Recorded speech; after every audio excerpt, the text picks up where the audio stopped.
महोदय, ये वो सदन है जहां कभी भगत सिंह, बटुकेश्वर दत्त उन्होंने अपनी वीरता सामर्थ्य से अंग्रेज सल्तनत को जगा दिया था बम का धमाका कर। वो बम की गूंज भी जो देश का भला चाहते हैं उनको कभी सोने नहीं देती। आदरणीय अध्यक्ष जी, ये वो सदन है जहां पंडित जी को इसलिए भी याद किएगा, अनेक बातों के लिए याद करेगा, लेकिन हम जरूर याद करेंगे इसी सदन में पंडित नेहरू का at the stroke of midnight की गूंज हम सबको प्रेरित करती रहेगी। और इसी सदन में अटल जी ने कहा था, वो शब्द आज भी गूंज रहे हैं इस सदन में, सरकारें आएगी जाएगी, पार्टियां बनेगी बिगड़ेगी, लेकिन ये देश रहना चाहिए।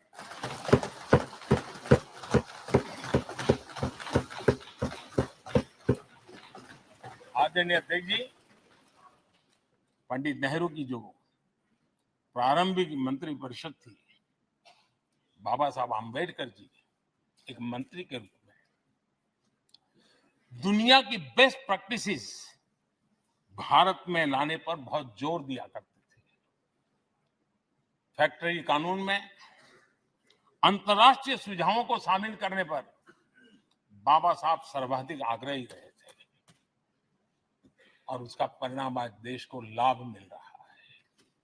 बाबा साहब आम्बेडकर ने देश को नेहरू जी की सरकार में वाटर पॉलिसी दी थी और उस वाटर पॉलिसी बनाने में बाबा साहब आम्बेडकर की बहुत बड़ी भूमिका रही थी।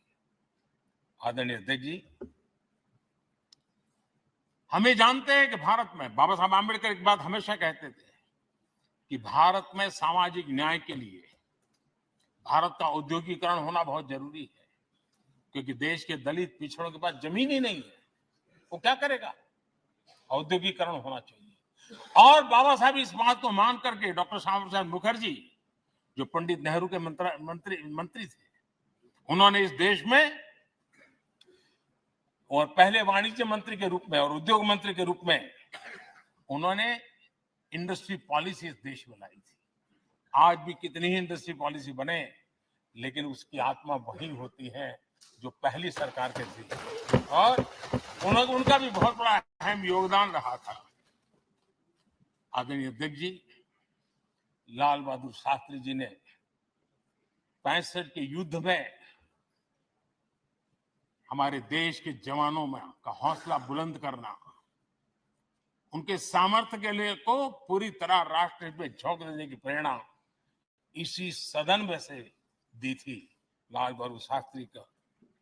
और यहीं पर उन्होंने ग्रीन रिवॉल्यूशन के लिए एक मजबूत नींव लाल बहादुर शास्त्री जी ने रखी थी।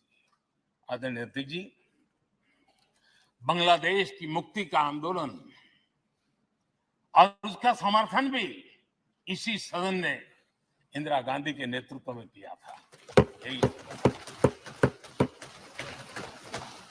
इसी सदन ने इमरजेंसी में लोकतंत्र पर होता हुआ हमला भी देखा था, और इसी सदन ने भारत के लोगों की ताकत को एहसास कराते हुए मजबूत लोकतंत्र की वापसी भी इसी सदन ने देखी थी। वो राष्ट्रीय संकल्प भी देखा था, ये सामर्थ्य भी देखा था। आदरणीय अध्यक्ष जी, ये सदन इस बात का हमेशा ऋणी रहेगा, क्योंकि इसी सदन में हमारे पूर्व प्रधानमंत्री चरण सिंह जी ने ग्रामीण मंत्रालय का गठन किया था, रूरल डेवलपमेंट मिनिस्ट्री। इसी सदन में मतदान की उम्र 21 से 18 करने का निर्णय हुआ था और देश की युवा पीढ़ी को इसका योगदान देने के लिए प्रेरित किया गया, उत्साहित किया गया था। हमारे देश ने गठबंधनों की सरकारें देखी, पीपी सिंह जी हो, चंद्रशेखर जी, और बाद में एक सिलसिला चला। लंबे अरसे से दिशा में देश जा रहा था, आर्थिक नीतियों के बोझ तले देश दबा हुआ था, लेकिन नरसिम्हा राव की सरकार थी जिन्होंने हिम्मत के साथ पुरानी आर्थिक नीतियों को छोड़ करके नई राह पकड़ने का फैसला किया था, जिसके आज देश को परिणाम मिलते हैं। अटल बिहारी वाजपेयी जी का सरकार भी हमने इसी सदन में देखी। सर्व शिक्षा अभियान देश में आज वो महत्वपूर्ण बन गया है। आदिवासी कार्यालय मंत्रालय अटल जी ने बनाया, नॉर्थ ईस्ट का मंत्रालय अटल जी ने बनाया, न्यूक्लियर टेस्ट भारत के सामर्थ्य का परिचायक बन गया। और इसी सदन में मनमोहन जी की सरकार कैश फॉर वोट को भी, उस कांड को भी सदन ने देखा है। आदरणीय अध्यक्ष जी, सबका साथ सबका विकास का मंत्र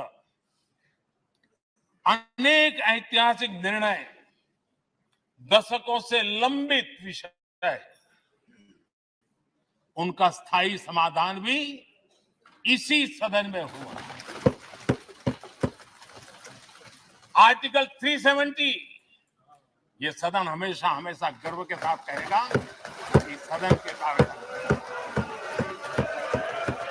one nation one tax, one nation one tax, GST का निर्णय भी इसी सदन ने किया।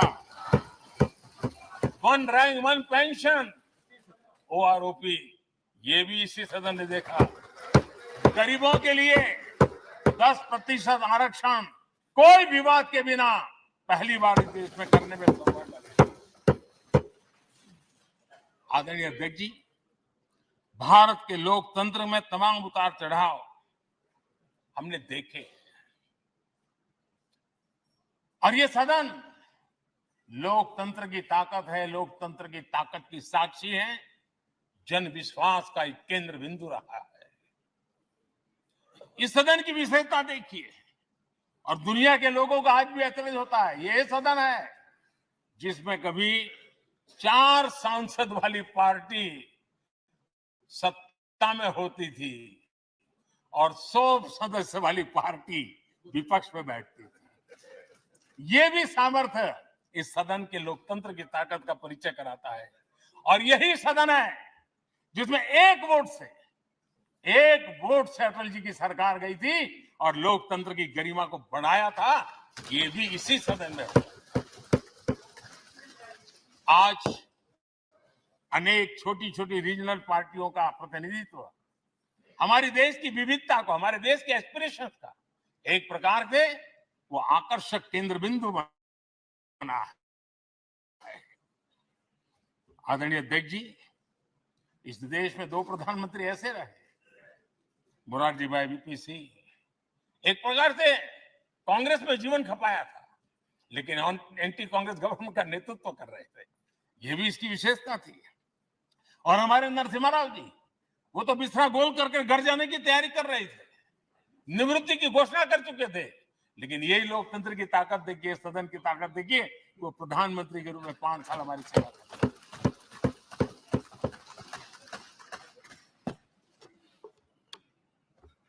आदरणीय अध्यक्ष जी, सबकी सहमति से कठिन से कठिन कार्य होते हुए हमने देखे हैं।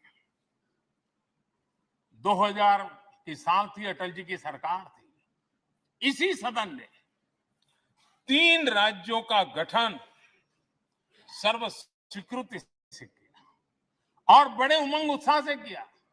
जब छत्तीसगढ़ की रचना हुई तो उत्सव छत्तीसगढ़ ने भी मनाया, उत्सव मध्य प्रदेश ने भी मनाया। जब उत्तराखंड की रचना हुई तो उत्सव उत्तराखंड ने भी मनाया, उत्सव उत्तर प्रदेश ने भी मनाया। जब झारखंड की रचना हुई तो उत्सव झारखंड ने भी मनाया, उत्सव बिहार ने भी बताया। ये हमारे सदन का सामर्थ्य, सब सहमति का वातावरण बना करके। लेकिन कुछ कड़वी यादें वो भी है कि तेलंगाना के हक को दबोचने के लिए भारी प्रयास हुए, खून की नदियां भी बही, और बनने के बाद न तेलंगाना उत्सव मना पाया, ना आंध्र उत्सव मना पाया, एक कटुता के बीज बो दिए गए। अच्छा होता उसी उमंग और उत्साह के साथ हम तेलंगाना का निर्माण करते तो एक नई ऊंचाई पर आज तेलंगाना पहुंच चुका होता। आदरणीय अध्यक्ष जी, संविधान सभा ने, आदरणीय अध्यक्ष जी, इस सदन की परंपरा रही है। संविधान सभा ने उस समय अपना दैनिक भत्ता 45 रुपये से कम करके 40 कर दिया था। उनको लगा हमें इसको कम करना चाहिए। आदरणीय अध्यक्ष जी, यही सदन है कैंटीन में मिलने वाली सब्सिडी, जो बहुत कम पैसे में खाना मिलता था, इसी सदस्यों ने उस सब्सिडी को भी खत्म कर दिया और पूरा पैसा देकर के अब कैंटीन में खाते। आदरणीय अध्यक्ष जी, कोरोना काल में जब जरूरत पड़ी तो यही सांसद जिन्होंने एमपी लेड फंड को छोड़ दिया और देश को इस संकट की घड़ी में मदद करने के लिए आगे आए। इतना ही नहीं, कोरोना काल में इसी सदन के सांसदों ने अपने तनख्वाह में 30% कटौती की और उन्होंने देश के सामने आए हुए संकट में अपनी बहुत बड़ी जिम्मेवारी निभाई। आदरणीय अध्यक्ष जी, हम गर्व से कह सकते हैं, ये सदन में बैठे हुए लोग भी कह सकते हैं, हमारे पूर्वज जो सदन में बैठे थे वो भी कह सकते हैं कि हम ही लोग हैं जिन्होंने हम पर डिसिप्लिन लाने के लिए हमारे यहां जनप्रतिनिधित्व कानून में समय समय पर कठोरता बरती। नियम हमने ही लादे, हमने ही तय किया कि नहीं, जनप्रतिनिधि के जीवन में ये नहीं हो सकता। मैं मानता हूं ये जीवंत लोकतंत्र का बहुत बड़ा उदाहरण है और ये सदन ने दिया है, यही माननीय सांसदों ने दिया है और हमारी पुरानी पीढ़ी के सांसदों ने दिया है। और मैं मानता हूं कि कभी कभी उन चीजों को भी याद करना चाहिए। आदरणीय अध्यक्ष जी, हम जो वर्तमान सांसद है उनके लिए तो ये विशेष सौभाग्य का अवसर है। सौभाग्य का अवसर इसलिए है कि हमें इतिहास और भविष्य दोनों की कड़ी बनने का अवसर देता है।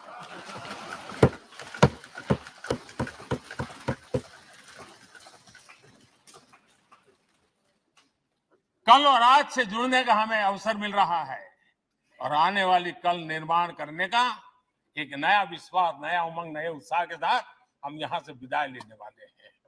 आदरणीय अध्यक्ष महोदय, आज का दिवस सिर्फ और सिर्फ इस सदन के सभी 7,500 जनप्रतिनिधि रह चुके हैं उनके गौरवगान का पल है। इन दीवारों से हमने जो प्रेरणा पाई है, जो नया विश्वास पाया है, उसको लेकर जाने का है। बहुत सी बातें ऐसी थी जो सदन में हर किसी की ताली की हकदार थी, लेकिन शायद राजनीति उसमें भी आगे आ रही है। नेहरू जी के योगदान का गौरवगान अगर इस सदन में होता है, कौन सदस्य होगा जिसको ताली बजाने का मन न कर जाए। लेकिन उसके बावजूद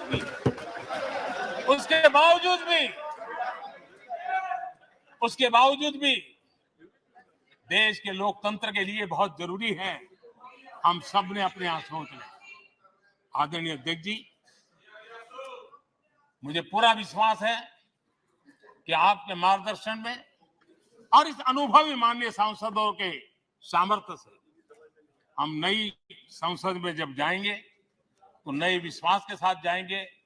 मैं फिर एक बार, आज पूरा दिवस आपने इन पुरानी स्मृतियों को ताजा करने के लिए दिया, एक अच्छे वातावरण में सबको याद करने का मौका दिया, इसके लिए मैं आप सबका, आपका हृदय से आभार व्यक्त करता हूं। और मैं सभी सदस्यों से आग्रह करूंगा कि अपने जीवन की ऐसी मधुर यादों को यहां हम जरूर व्यक्त करें, ताकि देश तक पहुंचे कि सचमुच में ये हमारा सदन, ये हमारे जनप्रतिनिधियों की गतिविधि सच्चे अर्थ में देश को समर्पित है, इसका भाव लोगों के तक पहुंचे। इसी एक अपेक्षा के साथ मैं फिर एक बार इस धरती को प्रणाम करता हूं। इस सदन को प्रणाम करता हूं।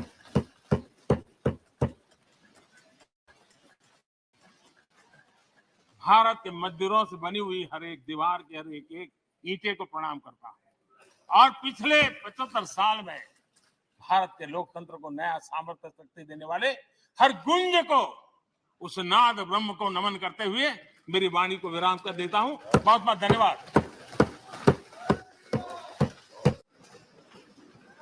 माननीय सदस्यगण, माननीय प्रधानमंत्री जी ने इस सदन की सीख, अनुभव, यहाँ की प्रेरणा, यहाँ की गूंज के बारे में व्यक्त किया है। मैं अपेक्षा करूंगा कि आज का दिन इसी तरीके से सकारात्मक वातावरण में हम चर्चा करें, सकारात्मक विषय रखें और जो कुछ भी यहाँ से सीखा है, हमारे पूर्वजों ने जो कुछ भी इस देश को, लोकतंत्र को दिया है, उसके बारे में सकारात्मक विचार रखें। आप सभी को बहुत बहुत धन्यवाद। अधीर रंजन चौधरी जी। प्रधानमंत्री को रहना चाहिए था, प्रधानमंत्री को उपस्थित रहना चाहिए था, हमारी बात भी सुन ले। ये क्या हमारी ज्यादा रही सर, ये हमारे उनका बैग यहीं पे है, उनका बैग यहीं पे है, उनका बैग यहीं पे, ये देखिए बैग, आपके बैग यहीं पे, आपको तो चले नहीं गए, आप तो चले नहीं गए, अरे बाप रे, चिंता नहीं आ रही है। आपके कहाँ गए? बहुत लंबी भाषण के। अरे भाई, आप कहाँ जा रहे हैं?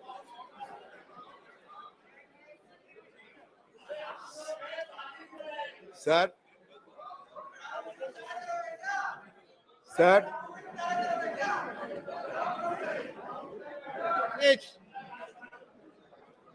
Please, sir, I must appreciate your endeavor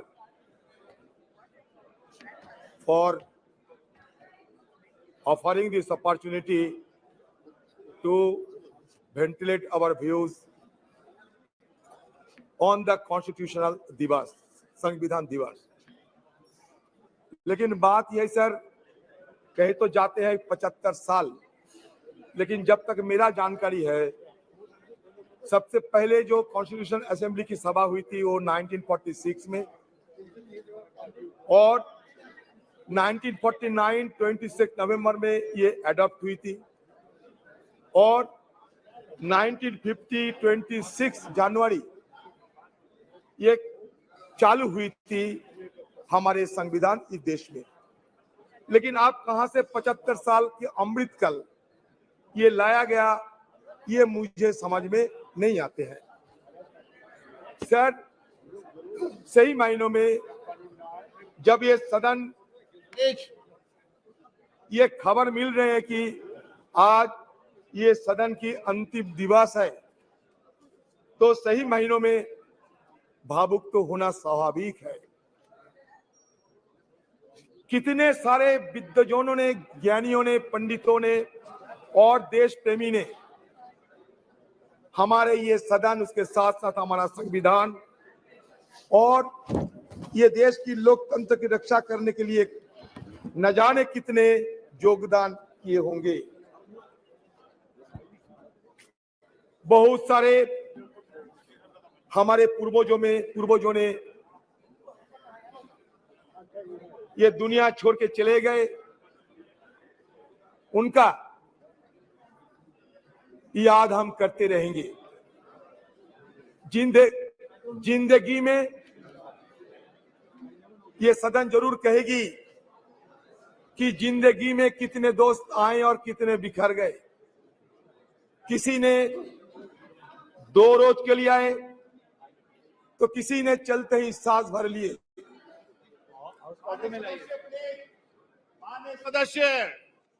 माननीय सदस्य प्लीज सिट डाउन, प्लीज। माननीय सदस्य, नाम लेके पुकारूंगा, प्लीज बैठिए।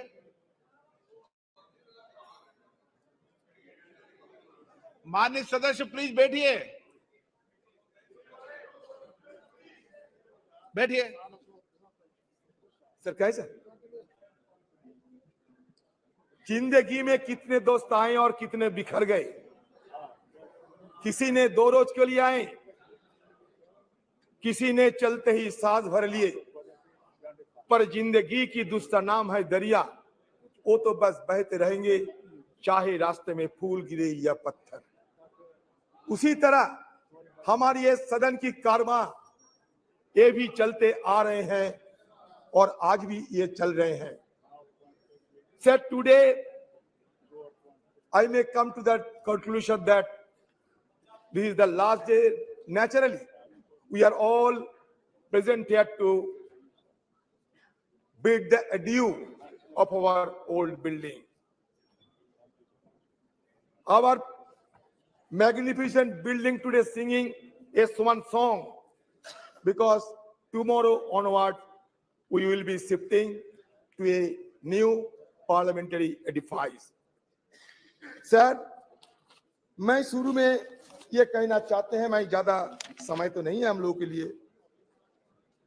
कि जब संसद में संविधान की चर्चा हो, लोकतंत्र की चर्चा हो, तो हमारे पंडित नेहरू जी और बाबा साहेब अम्बेडकर, नेहरू जी तो आर्किटेक्ट ऑफ मॉडर्न इंडिया कहते थे, बाबा साहेब अम्बेडकर को हम फादर ऑफ द कॉन्स्टिट्यूशन मान्यता देते हैं। अच्छा लगा कि आज नेहरू जी के बारे में हमें भी मौका मिलेगा ये सदन में बात रखने की। तो शुरुआत में मैं ये कहना चाहते हैं sir, architect of modern India Nehru had said, parliamentary democracy demands many virtues. It demands, of course, ability. It demands a certain devotion to work, but it demands also a large measure of cooperation, of self-discipline, of restraint. We know very well that there are not many countries in the world where it functions successfully. I think it may be said without any partiality that it has functioned with large measure of success in the country. Why? Not so because we, the members of this house, are exemplars of wisdom, but I think because of the background of our country and because our people have the spirit of democracy in them. Jawaharlal Nehru detested cultism. He was humble in his submission to constitutional requirement. In an interview with Mr. P.K. Karanjia, he specifically mentioned, "You were wrong in using words like the Nehru epoch or Nehru policy." Though he enjoyed massive majority in the parliament, he was tireless in listening opposition voice and never mock, deflect, pontificate when answering questions asked of him. He never believed in steamrolling the opposition and given due respect to feeling and sentiments of the opposition member. It is significant to note that it was during his tenure the parliament ran smoothly. He was not only led the nation in a difficult situation, but he was the prime force and pioneer who has given a wonderful beginning of our parliamentary democracy by his immense contribution. Sir, मैं आपके संगन में लाना चाहते हैं, even speaker bell would ring for Jawaharlal Nehru when he exceeded time limit while making his speeches in the parliament. It shows that no one was beyond parliament's prerogative, and that was Nehru's contribution. Analyzing Jawaharlal Nehru's contribution to the development of parliamentary democracy in India has become significant and mere relevant in the contemporary context, which forces us to recall the glorious beginning of our parliamentary democracy, where healthy debate and discussions were order of the day. Sir, अगर सदन में जवाहरलाल नेहरू की चर्चा ना होगी, तो it will be equivalent of the performance of Hamlet without the presence of Prince of Denmark. So at the stroke of midnight hour, the iconic speech was delivered in the parliament still has been reverberating the entire precinct of this house. Sir, another one, most illustrious person, Baba Saheb Ambedkar. Sir, Baba Saheb Ambedkar, who is regarded as the father of our constitution, he suggested that political democracy cannot last unless there lies at the base of it social democracy. What does social democracy mean? It means a way of life which recognizes liberty, equality, and fraternity, which are not to be treated as a separate items in the Trinity.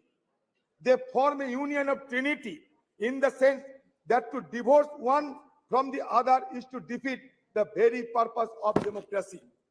Equality cannot be divorced from liberty. Liberty cannot be divorced from equality. And nor equality and liberty can be divorced from fraternity. Now we need the mantra of Baba Saheb Ambedkar, the mantra of Jawaharlal Nehru and other stalwarts who have made this parliamentary democracy glorious for us to be remembered again and again. Sir, ये parliament में कभी भगत सिंह जी एक बम फेंका था, लेकिन किसी को आहत करने के लिए नहीं, ब्रिटिश सरकार को जगाने के लिए 1929 में। सर, ये सदन में हमला हुई थी 2001 साल में, आतंकवादी ने हमला किया था, हमारे वॉच एंड वार्ड और सारे लोग ये आतंकवादी हमला को रोके थे। आज हम सब के लिए हमारी तरफ से श्रद्धा अर्पण करना चाहते हैं। ये सदन के सारे मेंबरों के साथ साथ हमारे जितने स्टाफ है सर, ये मेहनत करते हुए आज इस सदन को इतना गरिमामय बनाया है। सर, आप सुन के चौंक जाओगे सर, जब पंडित जवाहरलाल नेहरू ने हिंदुस्तान की ये प्राइम मिनिस्टरशिप को संभाला, ये देश को अगुवाई करने के लिए तैयार हुई, तब हिंदुस्तान की हालत क्या थी जानते हैं सर? हमारे आयु थी महज 32 साल, हमारा साक्षरता थी महज 12%। सर, पर कैपिटा हमारा रोजगार क्या था जानते हैं सर? सिर्फ 245 रुपया।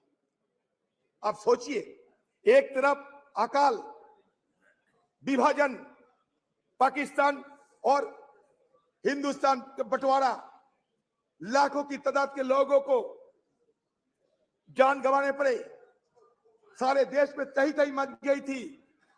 उसी कठिन हालत में जवाहरलाल नेहरू साहब को ये सरकार को संभालने पड़ी, और उस समय की हमारा आर्थिक हाल को भी अब देखिए कि रोजाना हमारी देश की हर व्यक्ति को रोजगार थी सिर्फ 245 रुपया। सर, आज 14-15 साल तक ये देश की हर व्यक्ति की रोजगार बढ़ाया गया था 72,000 रुपया, अभी उससे और बड़े होंगे। किसका मतलब किस जगह से उन्होंने शुरू किया था और किस जगह पहुंचे। इसीलिए उन्होंने कहा था उसी दिन कि long years ago we made tryst with destiny and the time comes when we will redeem our pledge. सिर्फ जवाहरलाल नेहरू नहीं, उस कॉन्स्टिट्यूएंट असेंबली में जितने लोग थे सारे ने ये शपथ ली थी कि हम देश को आगे बढ़ाएंगे, और देश आगे बढ़ते बढ़ते यहां तक पहुंचे।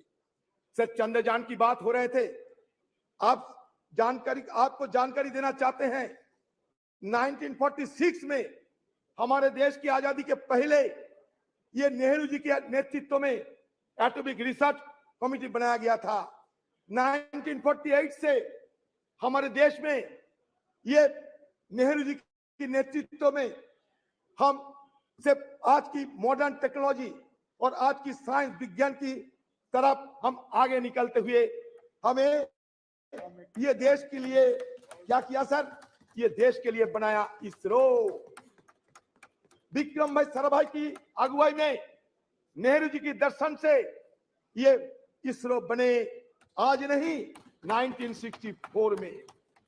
और हमारे देश में 1975 में आर्यभट्ट हम लोग सैटेलाइट आसमान में भेजा था। लेकिन आज इसरो को हम क्या कहेंगे? Indian institute of space research कहेंगे और क्या कहेंगे पता नहीं। कहां से लाए गए भारत और इंडिया, तरह तरह की बातें। सर मैं दोबारा ये सरकार को ये जरूर ये कहना चाहते हैं सर, नहीं ये तर्क नहीं, इसरो की बात कहते हैं। सर आपको संगठन में ये भी लेना चाहते हैं सर आपकी संगठन में ये भी लेना चाहते हैं कि on the eve of independence, the Constitution Assembly met at 11 p.m. with President Rajendra Prasad in the chair. Sucheta Kripalini, a member from Uttar Pradesh, sang the first verse of Bande Mataram to mark the opening of special session. Prime Minister Jawaharlal Nehru delivered his famous Trees to Destiny speech. Sir, Speaker Mabalankar announced, sir, सुन लीजिए sir, Speaker Mabalankar announced the death of Mahatma Gandhi at a sitting of the Lok Sabha on February 2, 1948. उन्होंने क्या कहा sir जानते हैं? We are meeting today under the shadow of double calamity. The sad demise of the tallest man of our age, who has led us from slavery to independence, and reappearance of the cult of political violence in our country. Mabalankar said, a glory that was said by Mabalankar ji. What Nehru ji uttered, a glory has departed, and the sun that warmed and brightened our life has set, and we shiver in the cold and dark. Sir, सदन में चर्चा होगा, वो भी स्वतंत्र की मुद्दे पे, हमारे कॉन्स्टिट्यूशन की मुद्दे पे, और महात्मा गांधी जी के नाम की जिक्र नहीं होने से तो अच्छा नहीं लगता है सर हमें वाजपेयी जी को भी बहुत श्रद्धा करते थे, अभी भी करते हैं सर। उन्होंने दिखाया ताकत। 1974 में इंदिरा जी पोखरान में एटॉमिक एक्सप्लोजन किए थे सर। उस समय से विदेशों की ताकत ने हमें कमजोर करने के लिए हर संभव प्रयास की, लेकिन अटल जी रुके नहीं। नरसिम्हा राव की जमाने में भी ये न्यूक्लियर एक्सप्लोजन करने के लिए सोचा गए थे, लेकिन इसको साकार किया अटल बिहारी वाजपेयी जी ने। और उसके साथ साथ ये भी संदेश दिया देश सारे दुनिया को कि नो फास्ट यूज पॉलिसी हम अपना रहे हैं सर। उसके पहले हमारे खिलाफ सारे पाबंदी लगाए रहे थे, उसको हटाने के काम किसने किया था? हमारे मनमोहन सिंह जी, जिसको कहते थे कि मौन रहते हैं, उन्होंने मौन नहीं रही। जब G20 की सम्मेलन हुआ करते थे उस समय भी उन्होंने कहा ये अच्छा है हमारे देश के लिए। वो मौन नहीं थी, लेकिन बात कम करते थे और काम ज्यादा करते थे। फर्क यही है sir. Indo US nuclear deal किसकी अगुवाई में हुई बताइए सर? इसी सदन में इस चेयर में बैठा होते हुए सोमनाथ चटर्जी साहब देश के लिए वो इंडो यूएस न्यूक्लियर डील को समर्थन किया और अपने पार्टी को नकार दिए थे। तो ये उदाहरण है। तो ये इंडो यूएस न्यूक्लियर डील अगर नहीं होते तो आज अमेरिका देश हमारे साथ इतना जुड़ाव ना दिखाते। ये भी हमें विचार करना पड़ेगा सर। हमारे इस पार्लियामेंट में क्या क्या हुई सर, छोटा सा मैं ब्यौरा देना चाहते हैं सर। देखिए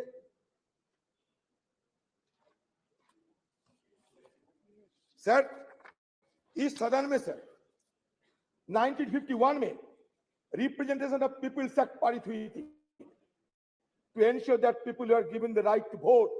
अगर वोट देने के अधिकार ना होते तो आज बाकी बात करने की हमें गुंजाइश ना मिलती सर। दूसरा, essential commodities act 1955, a law that has helped the government regulate the production, supply and distribution of essential commodities such as drugs, oil, kerosene, coal, iron, steel, pulses. Sir, तीसरा क्या हुआ, green revolution in India 1967। 4, nationalization of bank, 14 banks were nationalized which enhanced banking infrastructure and services and created provision of cheaper credit to farmers। बता दे sir, 1974 में atomic जब explosion हुई थी ना, हमारे प्रधानमंत्री उस समय रही थी स्वर्गीय इंदिरा गांधी जी। ये भी आपको याद दिलाते हैं। इंफॉर्मेशन टेक्नोलॉजी जब हुई थी हमारे देश में क्रांति के स्वरूप से, एक क्रांति के रूप से, हमारे स्वर्गीय राजीव गांधी जी। आज तो हम डिजिटल इंडिया की बात करते हैं। शुरुआत हमारे स्वर्गीय राजीव जी ने किए थे, शायद हम सबको ये याद में रखना चाहिए। सी डॉट से लेकर आज आर्टिफिशियल इंटेलिजेंस, जितने भी एवोल्यूशन होते हैं, इसका पीछे क्या इतिहास है, इसको हमें ध्यान में रखना चाहिए। हिस्ट्री को हम भूलना नहीं चाहिए। History is the remembrance of the past, it transmits from generation to generation. अगर हिस्ट्री को हम कैंसिल चेक नहीं बता सकते, history could not be treated as a cancel check, rather it should be treated as a promissory note in future। And now whatever cash in hand, we should spend it wisely। That should be the agenda of the any government। Sir, anti-defection law 1985 और एक क्रांतिकारी, child labor act 1986, the scheduled caste and tribes prevention of atrocities act 1989 to prevent atrocities against members of scheduled caste and scheduled tribe। Sir, panchayat Raj institution act, ये और एक क्रांतिकारी act है। ये enacted in 1992। This act aimed to decentralize power and ensures local self government, enhancing grassroots democracy। Sir, आज देश में 3 सरकार है, केंद्र की सरकार, सूबे की सरकार, ग्राम की सरकार, लोकल सरकार। ये क्रांति, it was a social revolution, and that social revolution occurred without shedding even a drop of blood। That is the significant achievement of our former government of under Rajiv Gandhi ji। Sir, member of Parliament Local Area Development Scheme 1993। Sir, Right to Information Act 2005, it is a landmark। Sir, Right to Information Act 2005 is a landmark legislation that revolutionized transparency and accountability in governance। It empowers citizens to request information from public authorities, thus promoting openness and reducing institutional corruption। Sir, I am being tempted to refer the name of my leader, Madam Sonia Gandhi ji। Sir, Madam Sonia Gandhi ji, who took the initiative to pass the landmark legislation, Right to Information Act। History will remember। Yes. The Scheduled Tribe and other traditional forest dwellers, recognition of Forest Rights Act 2006। National Rural Employment Guarantee Act NREGA। Sir, ये नरेगा के खिलाफ कटुक्ति करते हुए कहते थे किसी ने, ये मरेगा, ये नरेगा नहीं, ये मरेगा। लेकिन नरेगा मरे नहीं, नरेगा जिए हैं। अब नरेगा से हमें ग्रामीण लोगों को अभी भी ग्रामीण लोगों को इसके सहारे जीने का मौका मिलते हैं। Sir, right to education act और एक क्रांतिकारी विधेयक पारित किए गए 2009 साल में। ये राइट टू एजुकेशन एक्ट के तहत it made education a fundamental right for children aged 6 to 14 years। Sir, again, Food Security Act, National Food Security Act 2013। The Food Security Act aimed to provide subsidized food grain to large section of the population, ensuring food security। It sought to address malnutrition and hunger by guaranteeing access to essential food items। Sir, the issue is, sir, जानते हैं, गरीबी बढ़ रहे हैं, सारा देश में गरीबी बढ़ रहे हैं।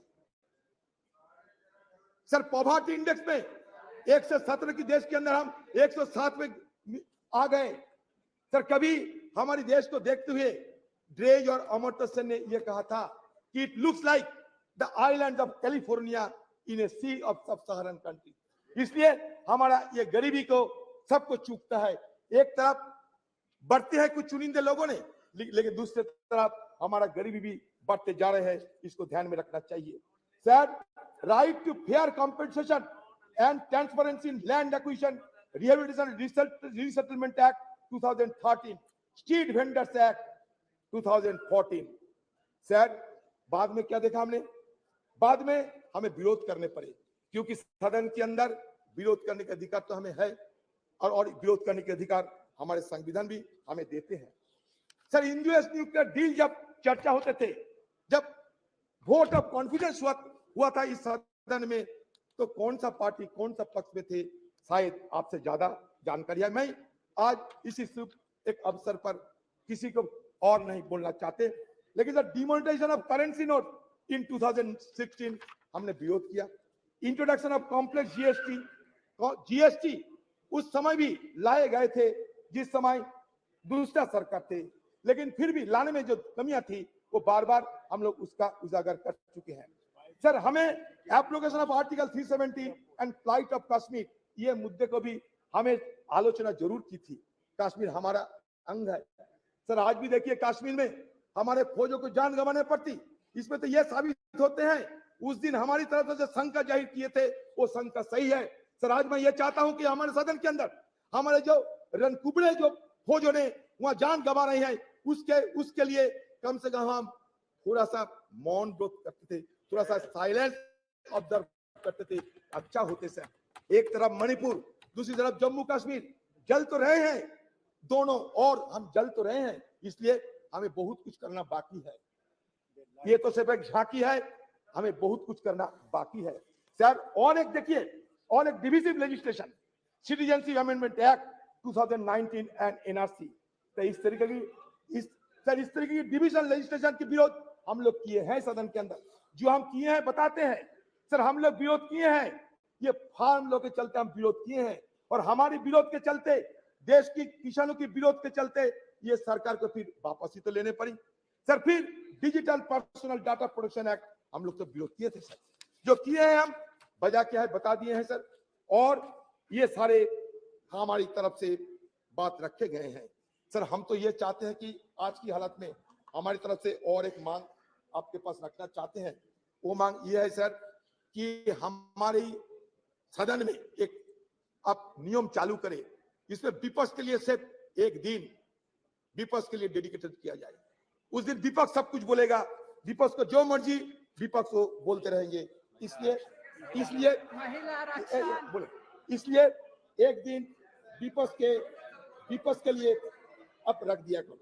सर, आपको शायद ये भी जानकारी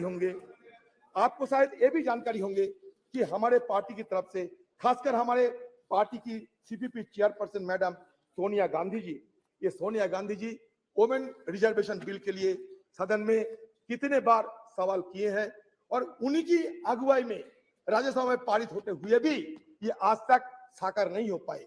तो हमारी तरफ से फिर हम ये मांग करते हैं कि आपकी सरकार रहते हुए ये वोमेन रिजर्वेशन बिल को पारित किया जाए। ये हमारी देशवासियों की मांग है। मुझे लगता है कि आप हमारी बात को जरूर गौर से सोचेंगे। सर, बस हो गए सर। मैं ये कहना चाहते हैं सब देश के हम ये कहना चाहते हैं सर, ये हमारे अभी भी बहुत सारे चैलेंजेस है, हमारे लिए बहुत सारे अवसर भी है। तो चैलेंजेस और अपॉर्चुनिटी के बीच मैं ये कहना चाहते हैं कि आज देखिए एक माहौल पैदा होते जा रहे हैं कि मेजोरिटी रहने से सब कुछ कर सकते हैं। Sir, there are fears of an ambition to establish a one party dictatorship. ये देश में एक माहौल पैदा हो रहे हैं। This has led to the sidelining of the opposition's role in parliament, destabilization of opposition-led government through tactics like the purchase of members of legislative assembly and the selective use of central agencies such as Enforcement Directorate, CBI, Income Tax Department against opposition leaders and ministers. Furthermore, the devaluation of parliament and the erosion of parliamentary procedure have become particularly pronounced during the second term of this dispensation. In 2021, the parliament convened for fewer than 50 days with minimal discussion on legislation and inadequate scrutiny of legislative bills. The decline in the referral of bills to standing committee is also notable, dropping from 60 to 70% during the previous government to only 22%. आपके लिए अच्छा होगा, ये हमारे deputy leader है, पूछिए ना sir, हो गया. The first term of this government, a mere 13% in the second term. Additionally, the opposition has been denied the right to raise issues and press for vote during the legislative process, further undermining parliamentary norms. Sir, same is the status of Rajya Sabha. I don't know whether it will be allowed or not. Sir, India's transition, sir, मान के चलिए, India's transition from one-party dominant system to multi-party system, and more recently to a nascent one-party system under this regime has fundamentally altered the dynamics of engagement with Parliament. One positive aspect of parliamentary story is its representativeness. Initially in 1952, Parliament consisted mainly of lawyers associated with the freedom movement and pre-independence legislative bodies. But now, scheduled caste, scheduled tribe, OBC, all have been included in the legislative mechanism. It's a very positive idea. Sir, मैं जानता हूं sir आपको थोड़ा जल्दबाजी है, मैंने आपको पहले ही बोल दिया था. सर, मैं ये कहना चाहते हैं कि देखिए सर, ये हमारे देश, इसमें तरह तरह की बात तो किए जाते हैं, लेकिन सच तो ये है कि इंक्लूसिवनेस की बात होते हुए भी इंक्लूसिव नहीं है हमारे पार्लियामेंट. आप खुद देख लीजिए, नंबर देख लीजिए, माइनॉरिटी कम्युनिटी के लोगों को संख्या देख लीजिए और खुद तय कर लीजिए. मैं कुछ नहीं कहूंगा, आज कटुता हम नहीं चाहते. सर, बात यह है कि सर, ये हिंदुइज्म की अगर बात करें, हिंदुइज्म क्या होते हैं? हिंदुइज्म में 4 वेद है, मिलियंस ऑफ गॉड्स है, 18 उपनिषद है sir, 6 classical school of philosophy है सर, दो एपिक है. अच्छा ठीक है, अच्छा मान लिया आप, अच्छा ठीक है, तो है तो that means what does it suggest? It suggests that plurality is the essence of our civilization. We may be a young nation, but certainly we can proud of old civilization. Sir, हमारे civilization क्या कहते हैं? Plurality की बात करते हैं. India as a nation or as a civilization is an unending celebration of pluralism. Sir, pluralism accommodates differences, and differences in turn embody, enact dissent. Sir, ये हम कहना चाहते हैं, जब ये कहते हैं कि वसुधैव कुटुंबकम का मतलब क्या है? यही तो मतलब है, सबको चिंता को, सबकी भावना को शामिल करना चाहिए. सर, हमारे सरकार कहिए, हमारे संस्कृति कहिए, ये संस्कृति में ये भी दोहरा गया है. अहंकारम बलम दर्पम क्रोधम. सर, अहंकारम बलम दर्पम ये वर्जित किए हैं हमारे हिंदू धर्म. सर, इसलिए मैं कहना चाहते हैं, अहंकार को छोड़ना चाहिए हम सबको. हो सकता है आपका बहुत सारी क्षमता हो सकता है, आपको कभी हमको, लेकिन इसको वर्जन करना चाहिए. अहंकारम बलम दर्पम कामम क्रोधम समस्थिता मम आत्मा सर्वदेहेषु प्रदो विष्णु अभ्यसुआ का मतलब क्या है? मतलब ये होते हैं कि ऊपर वाले को गुस्सा की आप आमंत्रण ना करें तो बेहतर है. सर, इसलिए आज जब सदन के अंतिम दिन है, मैं उस बुजुर्गों को स्मरण करते हैं जो हमारे बीच अभी नहीं है. हाँ सर,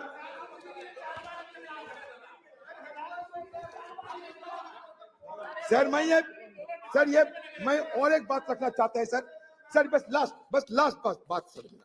देखिए सर, हम सब ये हमें भुगतना पड़ता सर इसके लिए, इसलिए मैं रखना चाहते हैं आपकी निगाहों में. सर, ये कहता है कि फ्रीडम ऑफ एक्सप्रेशन, ये मानते. अब सुन लीजिए sir, it is for the most fundamental parliamentary right of a member of parliament. Every member is entitled to freely and fearlessly express himself on the floor of the house inter alia on burning issues of the day and matters of urgent public importance. If a member fails to do so under one of the available procedural devices, he often takes recourse to what has come to be known as 0 hour. While unparliamentary or objectionable expression may be expunged from the proceedings of the two houses of parliament by the respective presiding officer under the existing rules, shutting off or blinding the proceedings of any house under the presiding officer's direction, that nothing of what is said without his permission would go on record, maybe questionable desirability, in as much as in that case the reports of the proceedings cannot really be regarded anymore as a faithful record of all that happened. This applies equally well to the expurgated and edited version of the selected proceedings that may be telecast.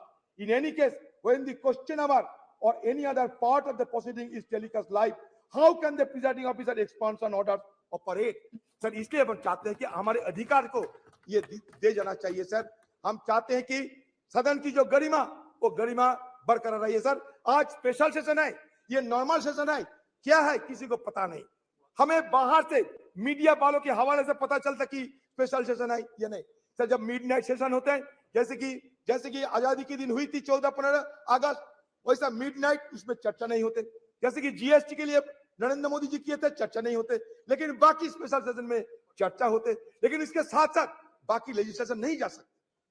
लेकिन यहाँ 8-9 सारे मुद्दे को आप शामिल किए हैं. पता नहीं इस तरीके की कैसे आप सदन को गरिमा को बरकरार रखेंगे. क्वेश्चन आवर में हमें शामिल होने का मौका नहीं है, 0 आवर उठाने का मौका नहीं है. फिर आप कहते हैं कि गणतंत्र गरिमा को बजाय रखना चाहिए. सर, ओल्ड से न्यू हम जाते हैं, ओल्ड को हम भूलना नहीं चाहते. Old is always gold. Sir, there is a saying that old horse is best to ride. Old horse is best to ride. Accordingly, old house is best to bust. हम नया सदन में जाएंगे, लेकिन पुराने को याद में रखेंगे. सर, फिर एक बार कहना चाहते हैं, हमारे राजेश खन्ना जी बाबू मोसाई एक पिक्चर थे, उसमें कहा था जिंदगी बड़ी होना चाहिए, लंबी नहीं. हम रहे या ना रहे, लेकिन आज सदन के अंदर हम जो करते जा रहे हैं, अगले दिन हमारा पीढ़ियों ने इसको याद रखेंगे. इसलिए जिंदगी बड़ी होना चाहिए, लंबी नहीं. ये बात कहते हुए मैं अपना बात समाप्त करता हूं. अन्य सदस्यगण, मुझे आपको सूचित करना है कि लोकसभा और राज्यसभा के सदस्यों का संयुक्त ग्रुप फोटोग्राफ, राज्यसभा सदस्यों के ग्रुप फोटोग्राफ और 7वीं लोकसभा के सदस्यों का ग्रुप फोटोग्राफ मंगलवार 19 सितंबर 2023 को 9:30 बजे संसद भवन के प्रांगण नंबर 1, द्वार संख्या 1, सेंट्रल हॉल के बीच में किया जाएगा. अतः मैं आपसे अनुरोध है कि ग्रुप फोटोग्राफ के लिए 19 सितंबर 2023 को पूर्वाह्न 9:15 पर उपस्थित स्थल पर पहुंचे, ऐसा मेरा आग्रह है. श्रीमान TR बालू साहब. Sir, from 1962 onwards, the DMK, now presided by the Honorable Chief Minister of Tamil Nadu, Dr. M.K. Stalin, has been part of all historical discussion in this house and also in the other house. Sir, though called it, this is the special session, there is nothing special about it. Just yet another session. The new Parliament building has been constructed at an enormous cost without a felt need. Money has been carved out by government when there is so much of financial crunch. Now Parliament House inaugurated with much fun and fair. But why the last session was not held?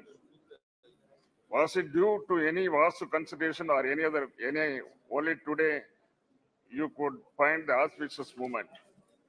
More than auspicious time, what is needed is an auspicious agenda of business, which augurs well for the well-being of peace, progress and happiness of 1.3 crore people. This session in new premises seems not to be a social session, but an emergency session, or to carry out certain urgent mission of the ruling party to fulfill certain ulterior objects only in violation of democratic norms. This sitting will take stock of India's journey as an independent nation.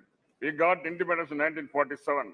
The 75th year of celebration fell last year in 2022. We have already stepped into 76th year. If at all any special event has to take place of the long journey, it has been done, it should have been done last year itself. Okay, even accepting the while that we are commending our 75th year parliament, such a special sitting should have been done in the historic parliament, house where the country's destiny was decided further nurtured and renewed in 1947. India, our country, our dear nation, the largest and vibrant democracy in the world, is today because of the invaluable contributions of firstly of the people of the country. Then comes to the political parties and the leaders who steered government for the majority of the time. That is, for the past 6 years, government of India was run by parties other than the present party. The strong base of the modern India, the developed India, was laid by 6 decades of planned work done by several leaders, starting from Jawaharlal Nehruji, the light of Asia. Contributions of Prime Ministers Lal Bahadur Shastriji, Indira Gandhi ji, Morarji Desai ji, Chaudhary Charan Singh ji, young Prime Minister leader Rajiv Gandhi ji, and Narasimha Rao are great indeed. Tower of strength of the backward class masses who constitute more than 60%. VP Singh ensured social justice to them, which was denied to those marginalized fourth level people, so-called Sutras. His contribution is immense and invaluable.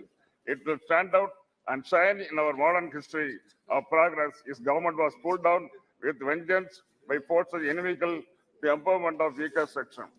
Leaders and their parties who led the country with a lot of sagacity and foresightedness. Whenever there was political instability, when single party majority evaded mainstream parties, it was like saving and protecting standard person. It happened in 1989, 96, 98, 99, 2004, and 2014. The leaders who came to the rescue of the nation at critical times were Deva Gowda, I.K. Gujaral, Atal Bihari Vajpayee, and Dr. Manmohan Singh. The political leaders who played a great role then were DMK leader Dr. Kalanga Karunanidhi, NTR, George Fernandez, Communist Party like Indrajit Gupta, Somnath Chatterjee, Sujit Singh. When we look back at 75 years, the contribution of these star leaders is great and needs special mention. The contribution of opposition parties, mostly of the regional parties like DMK, in national politics and governance, have a special place. This constructive opposition criticism and suggestions have helped the government from time to time take corrective measures because they have represented the regional interest and linguistically minority population groups. DMK in parliament since 1962. Our founder leader Anna, who was in high esteem by his contemporary leader Nehruji, Vajpayee and others, spoke for the political rights of states, protection, development of various classical languages like Tamil, though he advocated a separate Dravida Nadu in 1962. When a Chinese force was on us, he felt that territorial integrity of India was paramount importance. Though Anna gave up the Dravida Nadu, he claimed loud the reason for a separate nation still existed. That way, it was sagacious advice of central government. After all, India is a union of states. That is the constitutional position. 560 princely states and kingdoms, including large countries like Kashmir, Hyderabad, small kingdom like Pudukkottai and Tamil Nadu, joined later with independent India. Sikkim was the last to join in Indian part. In the last 75 years, promises given to its members, state and just aspiration of the people of the states with various cultures, traditions have been broken by Union of India. The latest example is repeal of Article 370, and snatching away the special status of Jammu and Kashmir, like rubbing salt on the serious wound that large states have now been broken into two union territories, whereby the emotions and rights of the people of Kashmir have been trampled upon. While looking back India 75 years, patting our backs and claiming credit to the impressive performance like Chandrayaan by individual leaders and parties is not appropriate. The success we have seen so far is success of 140 crores of people of this country. Without their support, strength, labor, and commitment, nothing is possible.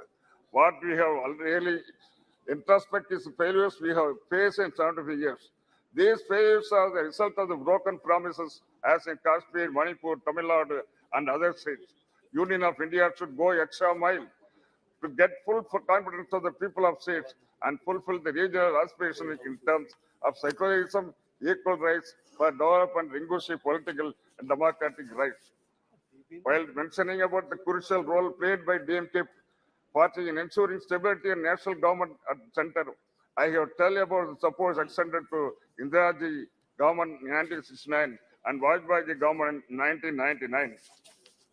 After vertical split support by Congress in 1969, the Indira Ji government lost majority. It becomes a minority government. This happened after leader Anna has passed away in 1969. Congress was not our friend then, but when mattered to our great leader Kalaignar, who succeeded Anna as Chief Minister and President of DMK, was stability of the Union of India. Still, the scares of 1962 war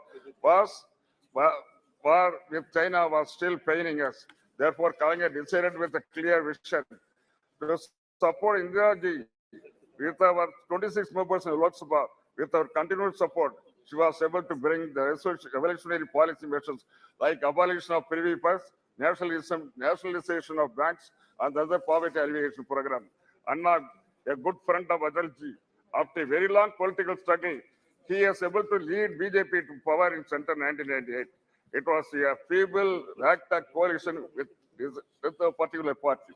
Poor Vajpayee, a gentleman leader, was carrying on with his government. As is said in Tamil, Nitya Gandam Purna Aisu, daily death, threat by alive still. This was the condition of Vajpayee government. The government was in ICU for 13 months. She was gifting life to Vajpayee government on a daily basis. What a pity. Ultimately, she pulled out and government fell at 13th month in March 1999. On the confidence motion in Lok Sabha, DMK supported Prime Minister Vajpayee, but he lost by one vote. In the subsequent election, we supported Vajpayee's candidature for the Prime Minister because, as I said, he was a gentleman politician, a statesman, and above that, he did not have animosity towards all minorities. He willingly agreed to common minimum program with alliance partners. He stuck to Raj Dharma. Not only that, Vajpayee has asked his other leaders in his party to stick to Raj Dharma. He was able to complete his full term as Prime Minister with the prestige and hope. Pokhran test and Kargil victory was possible because of stability of Vajpayee's government with the DMK support and our leader Dr. Kalaignar support was the main reason.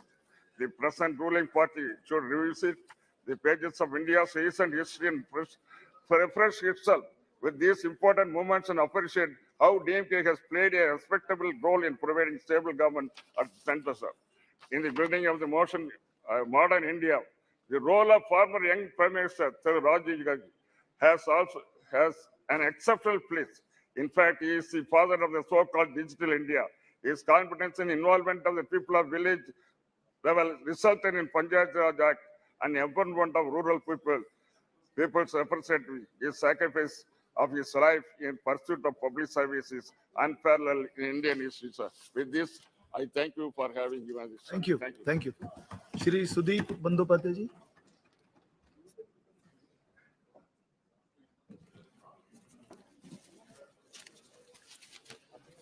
Sir, I rise to speak on the discussion on parliamentary journey of 75 years, starting from Samvidhan Sabha, which has not yet been discussed in details at all in the House. Achievements, experience, memories, and learnings. Sir, this is the last day of the current Parliament House. And this is possibly the last agenda we are going to discuss. So on the day of the nostalgia, we feel a flood of memories, the past, and pledge to preserve our best democratic traditions for the future. That the journey began just after independence with the covering of the Samvidhan Sabha or Constituent Assembly, the list of members who registered and presented their credentials on the discussion held on December 9, 1946, from Bengal had been a vertebral roll of honor. Many speakers took part. I will just remember their role. It read as follows. 1. Dr. B.R. Ambedkar from Bengal. Mr. Sarat Chandra Bose. Mr. Kiran Shankar Roy. Mr. Frank Reginald Anthony. Mr. Satyaranjan Bakshi. Dr. Prafullo Chandra Ghosh. The list included another 25 members from Bengal who took part on this debate for the final publication of the Indian Constitution. Sir, the proceedings of the Constituent Assembly would have been very dull, Dr. Ambedkar said in his final speech in the Samvidhan Sabha, if all members had yielded to their party lines or party discipline in all its rigidity, then it could be a gathering of yes men only. But few persons raised their voice of their own, going out of the placed resolution, which there were rebels rising to the lend qualified support to Dr. Ambedkar's motion to pass the constitution. One of these rebels was Hari Vishnu Kamath, suggested that we the people of India. And that was inducted in the constitution with the proposal of Hari Vishnu Kamath, we the people of India, had come to the end of a long journey, which was, however, the beginning of a longer, a more arduous, and a more hazardous one. True to the Indian genius, he noted, our struggle, our awakening, began with a spiritual renaissance, which was pioneered by Ramakrishna Paramahansadev, Swami Vivekananda, and Swami Dayananda. In the wake of those spiritual leaders came the political renaissance and the cultural renaissance, of which the torchbearers, the leaders, the guides were Lokmanya Tilak, Aurobindo, and Mahatma Gandhi, and last but not the least, Netaji Subhash Chandra Bose. Today, we once again pay our tribute to those great leaders of our freedom struggle. Set the journey of a next 75 years. The covering of a 17th Lok Sabha in this historic house. Before moving from an old building to a new one, we need to understand the true meaning of the name of our country, India, that is Bharat. We are happy and comfortable with both the names. That we want to reiterate here also. Sir, while speaking inspiration from achievements and memories of the past, that is the main learning we must take for the future. We who currently in the opposition rededicate ourselves to defending democracy, against authoritarianism and commit ourselves to building our new India on the strong foundations of secularism and federalism. One of our colleagues, Sugata Basu, now he is the head of the Harvard University, was MP in the 16th Lok Sabha, delivered a beautiful speech on this subject, which I remember very much. Sir, India has a parliamentary system of government. We are watching it since last 75 years. The Union of Parliament is the supreme legislative body of India. Our parliamentary democratic system stands upon the principles of communal harmony, secularism, and unity of the country. Ethos of our constitution vibrated as, after the constitution was passed, unity in diversity. This spirit is to be kept maintained. India is a country which almost believes on principles of Nana Bhasha, Nana Mot, Nana Poridhan, Vividher Majhe Dekho, Milan Mohan. This is unity in diversity. This spirit was reflected from the first Prime Minister of India, Pandit Jawaharlal Nehru, and that should be reflected so long we remain in the country. We speak Ek Jati, Ek Pran Ekota, Ei Desh Hamader Vidhata. This country is godly to us, and this is one country, one feeling should percolate to the hearts of every Indian. We believe the principles of unity amongst Hindu, Bauddha, Sikh, Jaina, Parsi, Muslim, Christian. Somewhere we are finding this idea is not being implemented in all parts of the country. Indian Parliament, sir, is famous for its ornamental speeches, records of debate and discussions since last its inception. Spirit of brotherhood and feeling of respect always used to maintain between one party MPs to the other parties, from which we are now lacking. This system is vanished. Prime Minister was expressing no claps from the opposition. I was hearing. But the system has been collapsed, and this is not a good sign which are going to face.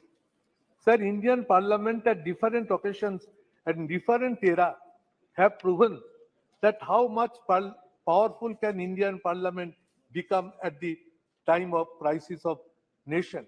Whole Parliament stands by India or Bharat. Earlier Prime Ministers, sir, of all times responded to the questions raised by the members. But somehow we are not finding this since last 10 years. Why it is happening? I am here, sir, last 12th Lok Sabha. I have interacted with so many Prime Ministers in question hours. But this time I am not finding it. I hope this will be reflected at the new house. Continuous process of discussion in connection with international and very important national issues were part of regular parliamentary practices. Nowadays, it is totally invisible, sir. Indian Parliament have shown their unity amongst themselves when China or Pakistan invaded India. Atal Bihari Vajpayee ji praised Indira Gandhi by pronouncing her as Ma Durga. At the time of war in Bangladesh, we still remember it. There are exemplary precedents like this in the history of Indian Parliament.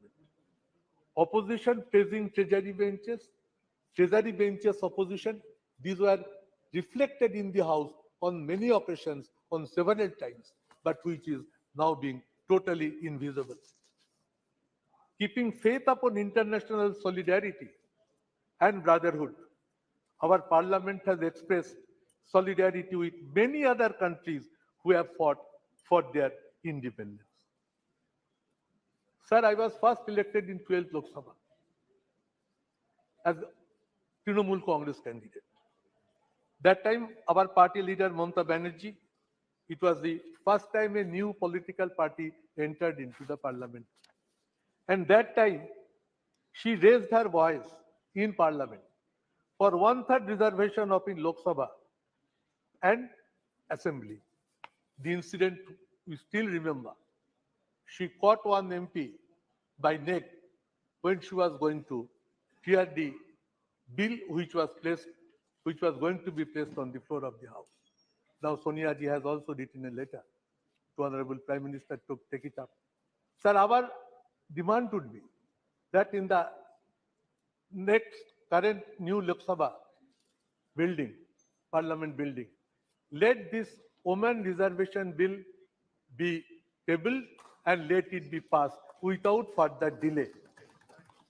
Let it be initiated with a positive direction by which this Parliament can initiate its journey with a very positive outlook.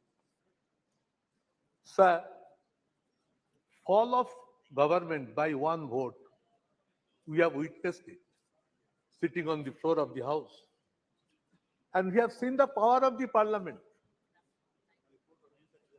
How peacefully the voting pattern went on. And just next to me, Chandrasekhar ji was sitting. He asked me, Sudeep, what is the result of the vote? I said, Bajpayee ji has been defeated by margin of one vote only. He said it to me, oh, if I had the idea, I could have voted for Bajpayee ji, by which the vote pattern could have been different. So these are the memories which haunt me always.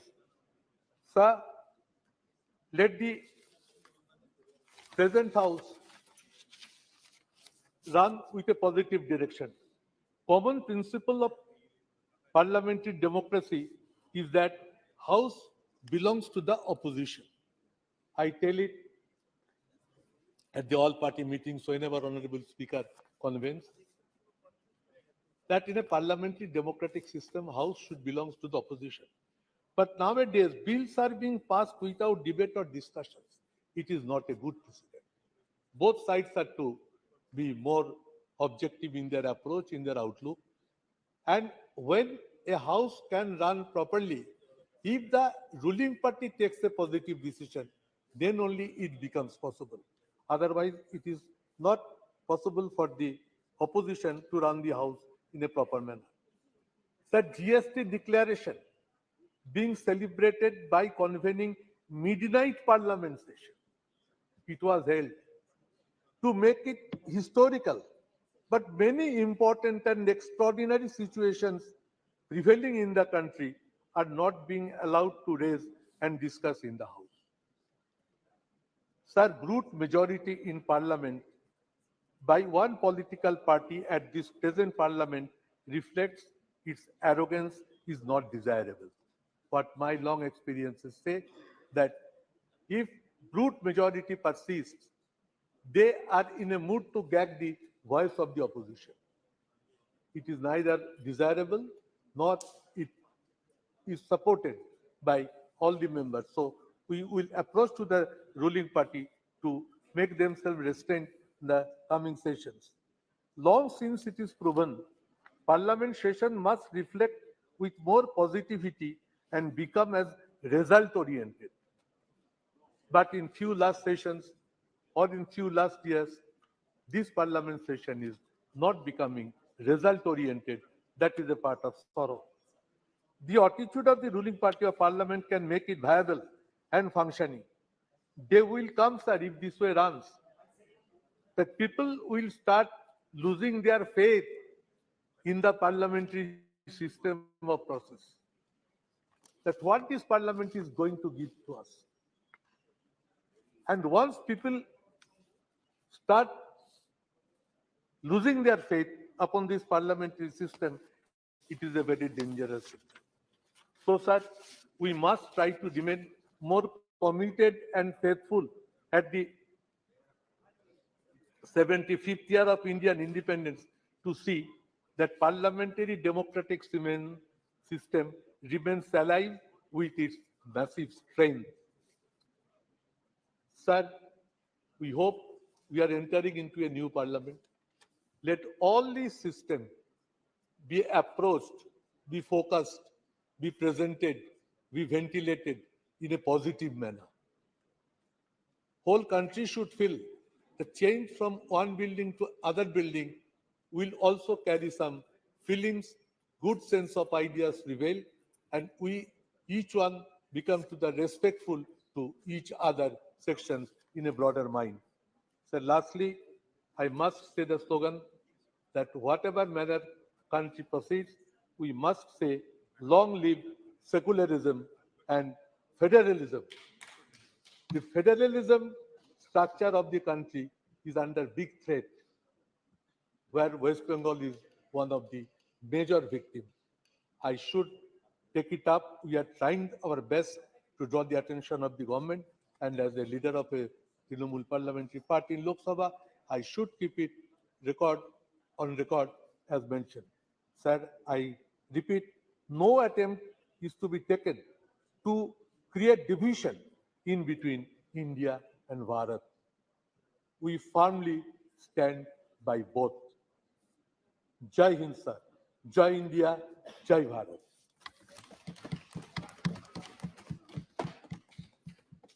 Shri M. Srinivas Reddy ji, please. Sir, thank you very much, sir. Speaker, Please, sir. please. Madam ji, just 1 minute, ma'am. I wanted to tell about, my 12th Lok Sabha under your leadership. I was a Congress member also. 2 minutes, ma'am. Then I will talk. Sir, thank you very much, Chairperson, sir. She will listen you, definitely. Yeah. Because she was my leader. Yeah. Please, please. Oh. Sir, I compliment our Honorable Prime Minister for, conducting G20 summit successfully, and internationally, the country's name also in the worldwide totally. India is known everywhere also now, sir. So really, he has put a lot of, effort and hard work for this. My complimentaries again to him, sir. And one more thing, sir, my Chief Minister of Andhra Pradesh, by Jagannath Reddy, wishes to all the honorable members of this parliament on the occasion of, 75 years, Samvidhan Sabha, sir. He was also 2 terms, a member also of this house. So my experiences, I wanted to share. As my colleague, with the Sudeep ji, has mentioned about it. My 12th Lok Sabha I entered also, madam. That time, Madam Sonia ji was the president of the Congress party, and on Congress party ticket, I won, and I come to the parliament also. That is in 12th Lok Sabha, sir. So the experience, as earlier, my colleague mentioned, that time, after 13 months, Vajpayee ji's government, when ADMK withdrew the support for the Vajpayee ji's government, then strength has come down, sir. It has become a minority government. So that time, because confidence motion has been moved by Vajpayee ji also. So the voting pattern and everything was on slips generally. Everybody was in tense generally. How we know the result will be there? Because of the floor management. Everything, we all also thought that, okay, Vajpayee ji also will come out and everything. But lastly, when the result has come with 1 vote, he was defeated. The government was defeated. That too, the then Chief Minister Giridhar Gomango ji was also a member of parliament in this house. Yes, Sudeep ji? Yes. So he came and voted. Then otherwise it would have become it equal and decided by the speaker also. That time the speaker was Honorable GMC Balayogi. So how the parliament also depends on nature only. Finally, God has to decide how it has happened. When we see all these experiences, we cannot forget in our lifetime, sir. So I have seen a lot of speakers also in this, because when I entered about 25 years back, before that itself, my family, my late brother and sister-in-law were also members of parliament.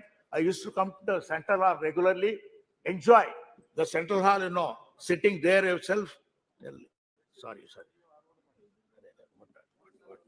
Sorry, ma'am. Sorry.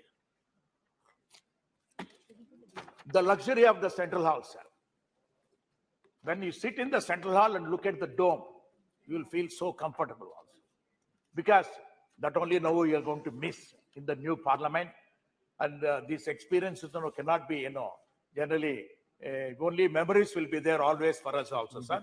And regarding, again, in 14th Lok Sabha, sir, main, important, agreements, Indo-US agreement. This has happened on 23rd August 2006. So the bill that time, to be passed, this agreement was also a potential thing. Later, 14th Lok Sabha itself, 22nd July 2008, conference motion of Dr. Manmohan Singh ji. That also was a tensionable thing. It was also, floor management could able to do everything. So that was also in a tensionable. All this, strength of show of strength and everything used to happen in the midnight only, sir. Generally. So the result of the thing was so joyful at the time. Then if you look at it also, sir, 15th Lok Sabha, that is, was thing for our Andhra Pradesh itself. The division of both the states. Andhra Pradesh has been divided into two states. That is Andhra Pradesh and Telangana. 18th February 2014, the bifurcation, the bill, AP reorganization bill has been passed. But problems are so far, after 9.5 years also, whatever the promises made on the floor of the house, both the houses have not been fulfilled, sir. The special category status, which has been, for 10 years awarded by both of the houses, so far, now we are not getting, any inch of it also, it has been no move, sir. In spite of, our Honorable Chief Minister, Jagan Mohan Reddy Garu, used to come and visit also to meet Prime Minister and our respect to other related ministers also, sir. So I request you, sir, the special category status is a must for Andhra Pradesh for the development of the state, sir. In spite of, my Chief Minister, Jagan Mohan Reddy Garu is working hard. If it is there, to add to that also, he can do, a lot of wonders there in this, sir. Sir, now if you see that, 17th Lok Sabha, we are here. So 17th Lok Sabha also, this Lok Sabha, I have seen also, sir, Article 370 passing also, great thing, and introduction of GST, other things also, sir. So all my experiences, sir, I want to put it to you here, sir, because it is only to tell always to my colleagues that this house got only 543 members. So becoming a member of parliament is, God's nature's gift only. One should be lucky to become a member of parliament in this house, because 140 crore people are there, sir, now. Only 543 people are recognized in this. So this is the temple of democracy. From Sarpanch also, should think of, whatever is passed, Panchayat Sarpanch, in the parliament, will go into that also. They have to implement that. So when the temple of democracy, when it is there, so here we have to, make some, suggestions also, sir. It is very much required also, sir. And to tell you frankly, sir, my dear colleague also mentioned some of the things. Number of days, working days has to be increased here. That is the main thing. And other thing is private members' bill, sir, should be implemented properly also.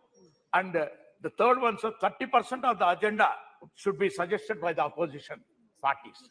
Then only the house can, function properly. And apart from that, sir, respect for MPs are a little bit coming down, what I could able to see, sir, now. So that earlier when I entered in, that is 1998, 25 years back, the ministers used to give appointments, right away, without, much time or anything. And the secretaries used to give appointments also right away. And now, that is lacking. And not only that, sir, what is required is because our country's thing is, only 10%.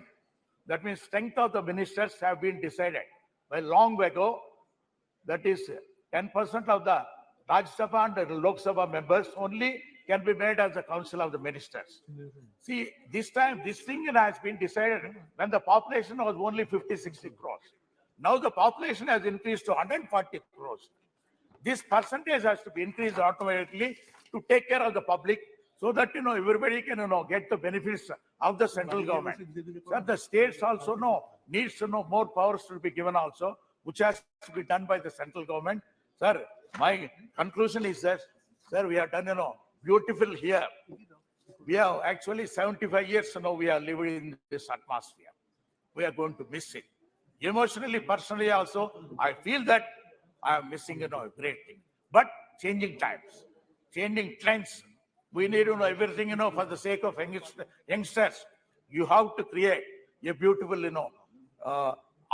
modern, all digitalized parliament. So that's why our Honorable Prime Minister also has taken the task. I must compliment him also for creating a new parliament, sir. Thank you very much for giving it a lot of time. Thank you. Honorable member Shri Giridhar Yadav ji. Giridhar, yeah. सम्मान्य सभापति महोदय, आज इस जो हमारा जो house जिसमें हम लोग बैठे हुए हैं वर्तमान, ये जो बिल्डिंग है बहुत पुराना बना हुआ, जो हमारे सम्मान्य प्रधानमंत्री ने कहा इस देश के जनता के पैसे के द्वारा बना गया है, बड़ी अच्छी बात है। उसका आज हम लोग विदाई दे रहे हैं और नए भवन में हम लोग कल से जाएंगे। इस भवन को हम बहुत प्रणाम करते हैं। इसने बहुत सारे दिन देखे 75 साल के आजादी के इतिहास में और बहुत अच्छे से भारत का लोकतंत्र चलते रहा। संविधान सभा के द्वारा जिसमें ये संविधान जो बनाया गया था, उस संविधान सभा में डॉक्टर अंबेडकर की मुख्य भूमिका थी संविधान को बनाने में। उन्होंने कहा कि भारत एक संप्रभु, सोशलिस्ट, धर्मनिरपेक्ष और लोकतांत्रिक गणराज्य होगा। लेकिन जो संविधान में लिखा हुआ संविधान की आत्मा के विपरीत आज काम हो रहा है।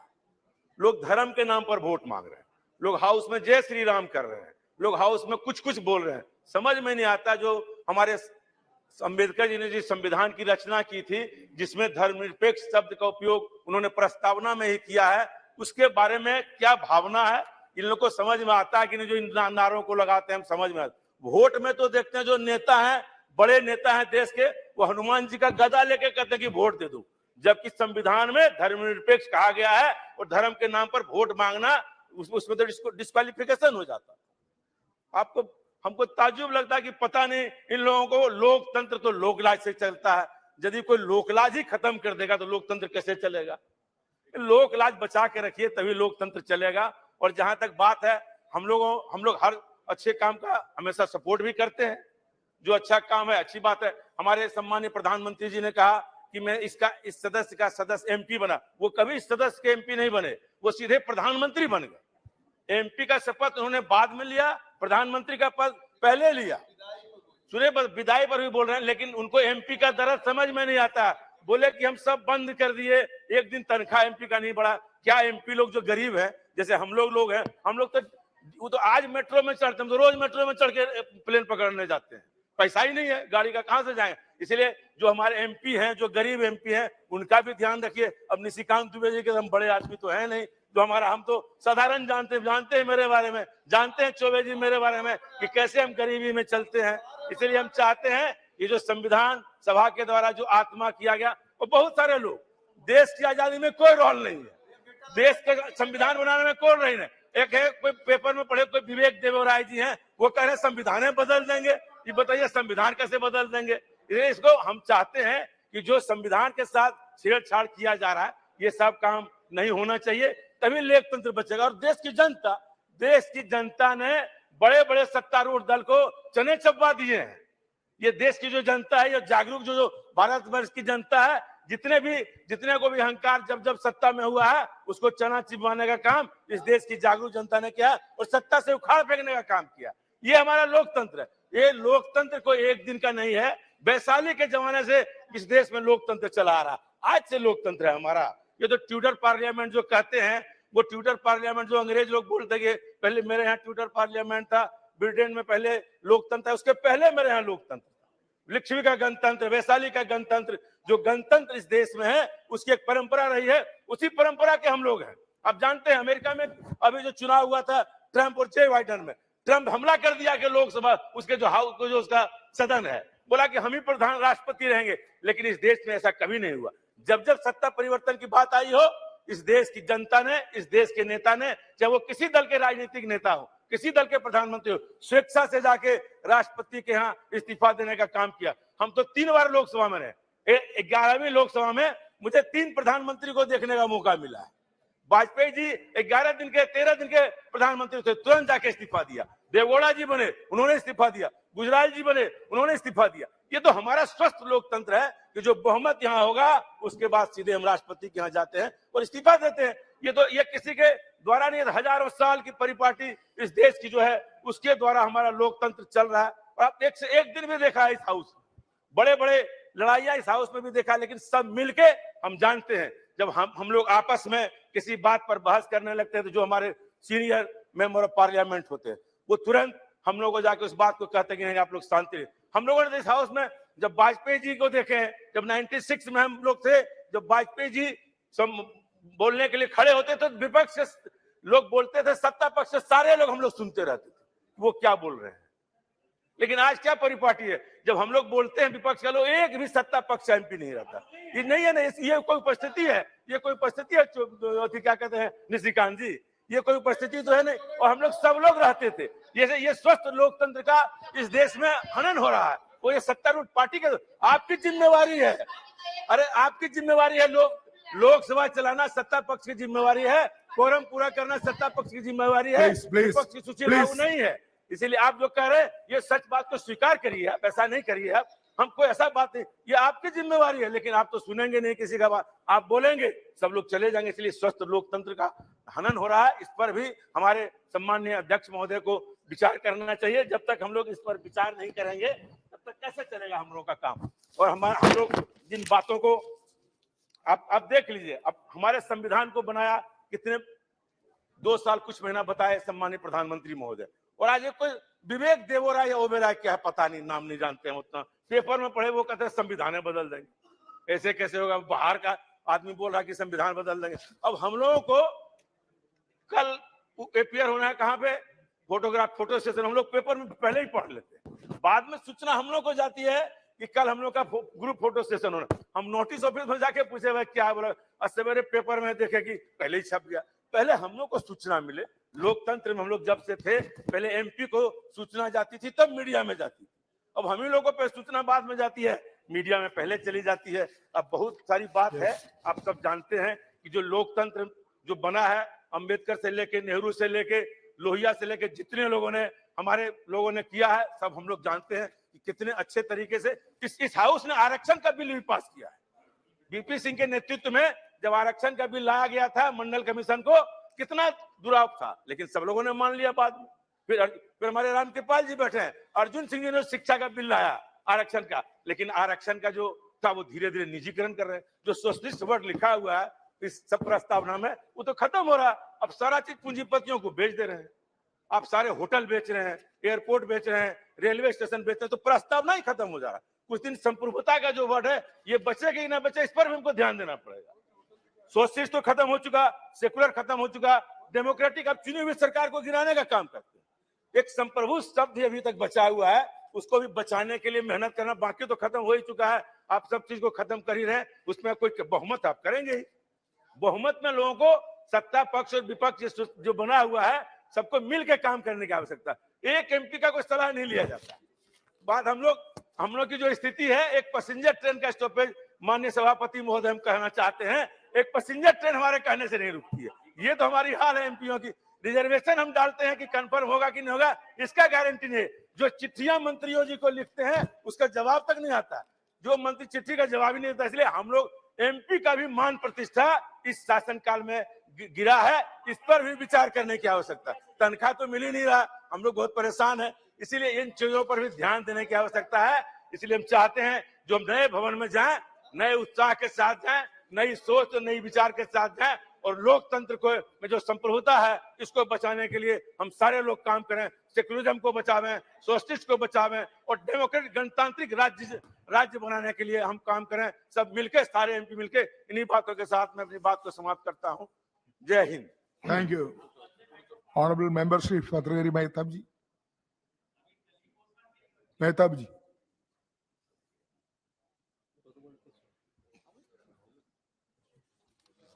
Is not ready. Not ready. Mehtab ji. Thank you. Ready? Unexpected call, I think. Unexpected call. You're not ready. I'm unable. Unexpectedly. Yes. I was expecting Sivasana to speak before, No, she was a member late, but came late. because I don't have the habit of jumping the queue. And thank you for allowing me to speak. It is definitely a nostalgic moment. Nostalgic in the sense that when you leave one house and go to a new one, you have all the expectations of the new house. And you have all the expectations how it would be. And as we have seen the other day, when it was inaugurated, the technological advancement that has been put forth before all our seats is lacking here. Here it is very difficult, you also know yourself, that we have to squeeze our legs to sit in these benches.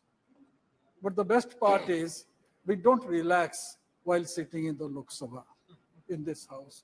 We always sit little bit Congestion. in action mode, yes, on the edge. And always the people also put us on the edge so that we always strive to get elected again and again. I remember the day I first got elected to this house in 1998. Our party was, for the first time, got elected to parliament. Like, Yes. And that during that period, there were a lot of anxiety, how long the government will last, because it was a conglomeration of 26 political parties led by Atalji. Anxiety was there. And while sitting in the central hall, normally when you have nothing to do or when you are anxious, you look upwards. And all of us, we were sitting in the bench where I still sit, in that last bench of Central Hall. And some of my friends always allow me to sit in that bench. We looked up. And in the inverted dome, we saw number of hexadomes. That time, one of my friend, my colleague had said, my intention is to be a member of this house at least for 2 terms. Then I asked him, 2 terms means 10 years. अगर 10 साल हो गया तो काफी है यहाँ member होने में, फिर हम अपने प्रोफेशन में निकल जाएंगे. That time I had yes, and that time I suggested, very foolishly of course, that let us count the hexagrams which are up there. Let us count it. And the day we get the correct answer, I'm yet to count it. The day we get the correct answer, counting it, think that that is the last term of yours in this house. And Mr. Shiv Kumar Udasi has already counted it. And he has been repeatedly telling us the eventuality. So I'm a short-sighted person. I'm very poor in arithmetic. I'm yet to complete the counting, and I still venture to count. Yes. Sir, we are celebrating Amrit Kal of Bharat, independent India. We are in the 75th year of our independence. I bow my head in reverence to those freedom fighters who gave away their present for our future, for our tomorrow. Let us not forget that it is because of their sacrifice, their titikya, tapasya, tyag, we gained freedom. And in Swadhin Bharat, our forefathers framed the constitution not by diktat of a few, but democratically after full-fledged discussion deliberation, and debate. It is the Constitution that has guaranteed us to remain one as a nation. They deliberated for 2 years, 11 months, the Honorable Prime Minister mentioned that time period. Many kingdoms ruled different parts of the present day India in different eras. At no point of history, the borders of the present were borders of the past. This political map came into existence 75 years ago. A question may arise, is it language that keeps us together? Andhra Pradesh, sharing the same classical language, Telugu, split into two states, Madhya Pradesh, Bihar, Uttar Pradesh, being Hindi-speaking states, also split in not recent past. If language cannot unite even states and provinces, how can it be the basis of a nation? Are we united because of culture?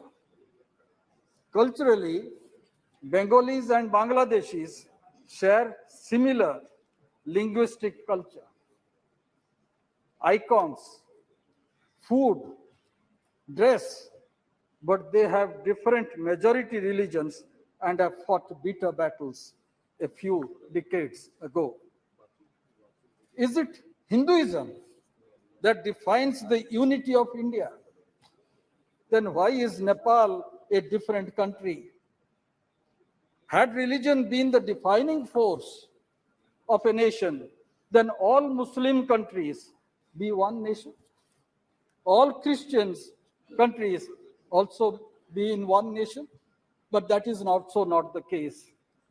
As we see, none of the factors like language, religion, or culture guarantee to remain one as a nation.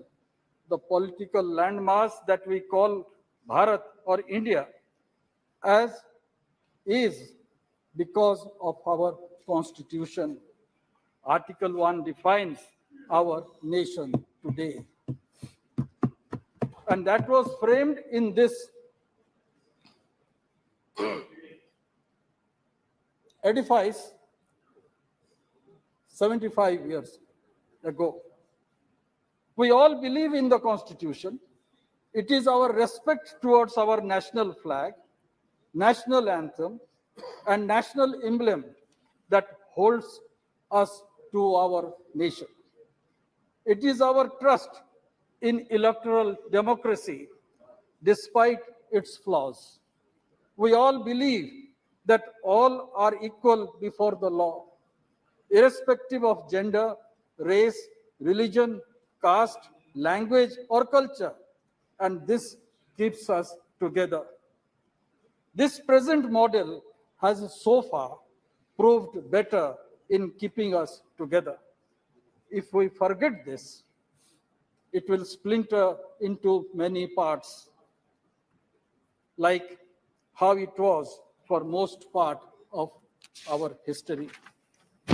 Our republic is commemorating the 150th birth year of Sri Aurobindo, 90th death anniversary of Bipin Chandra Pal, and the 103rd birth anniversary of Bal Gangadhar Tilak. Long before, in 1905, these three intellectual giants laid the foundation of our freedom struggle with clarity on the power of Swaraj, nationalism, and Sanatan Dharma. It is the great resilience and tolerance of the Indian people that has contributed to the unity amidst fascinating diversity. It is the spirit of togetherness and tolerance and acceptance of other point of view that has bound us together, the people of Bharat, of diverse region and culture, while extreme individualism and separatism have marked the evolution of European nationalism.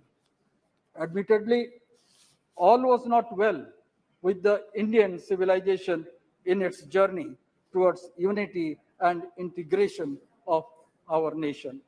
We should remember the painstaking effort that Sardar Patel had made in uniting this country. The princely states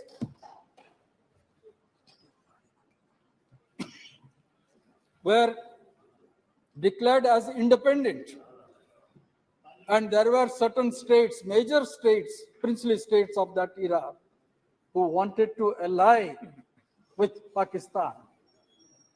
If Karachi port access was to be provided, Jodhpur was supposed to ally with Pakistan.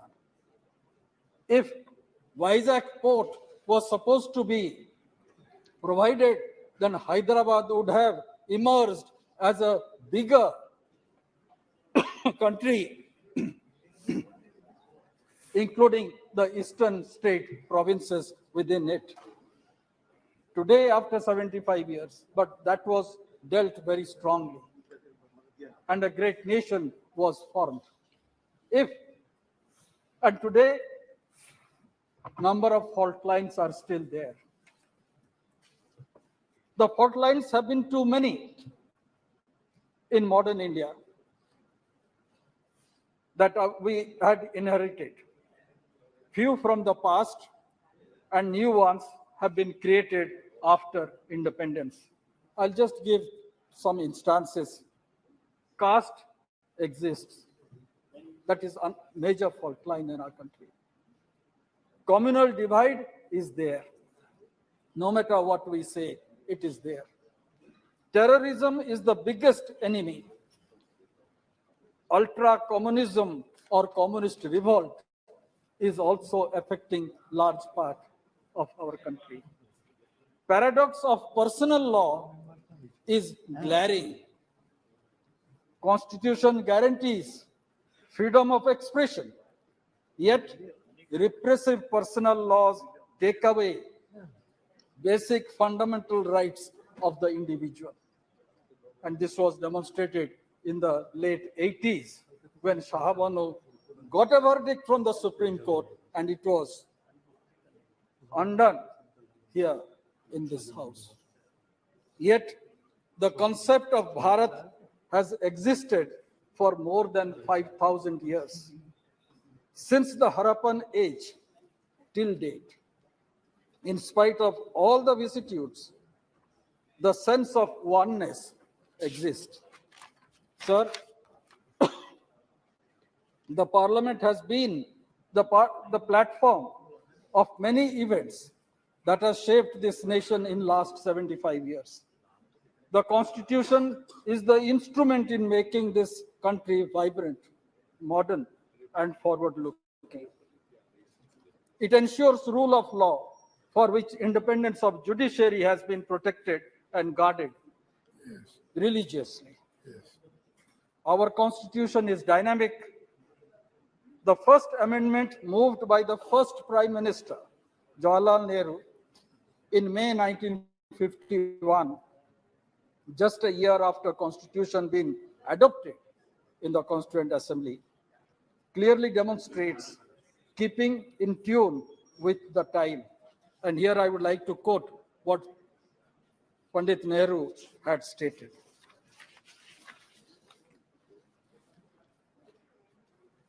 Now we come to this house for amendments because we have noticed some lacuna. We have, of course, of various interpretations by the court. And he goes on explaining, this house knows very well that there are many kinds of constitution in the world. There is the constitution which is not written down, citing the United Kingdom's constitution. And also he has mentioned about the Constitution of United States. And there he says, we have a written constitution like the constitution of that great country, where the constitution to some extent limits the authority of the parliament or of the Congress. So bringing a semblance of both together, where rigidity will be little bit of flexible and one can move ahead. That's how the first amendment relating to Article 19, addition of 31A and 31B was incorporated so that the elected government can prepare specific programs for the development of the country. Sir, the basic structure is a moot point which I believe should be discussed when we are discussing about the 75 years of our independence. Supreme Court, I need, sir, a little bit of time. Rule of law means the parameters of decision making and discretion remains always circumscribed by the Constitution. We were witness to the revocation of Article 370 in this House. Uniform Civil Code is another relevant matter that needs to be fulfilled, as Constitution has stipulated. Lot of talk is being made about nation, one election. Various views are expressed. A committee has been formed. Let's wait for their recommendations. But I feel it's not something unachievable. I believe it is a necessity. We cannot have elections every year. And we should also remember what Gandhiji had said. He always said, India belongs to all who live in it. Feeling others' pain is the mark of a good individual. And the prarthana that is also sung in all Gandhian ashrams is Vaishnava Janato Tena Kahiye. पीड़ा जो दूसरे के पीड़ा जानते हैं वही वैष्णव ही होते हैं. And that is the essence of our republic, the mantra of our constitution.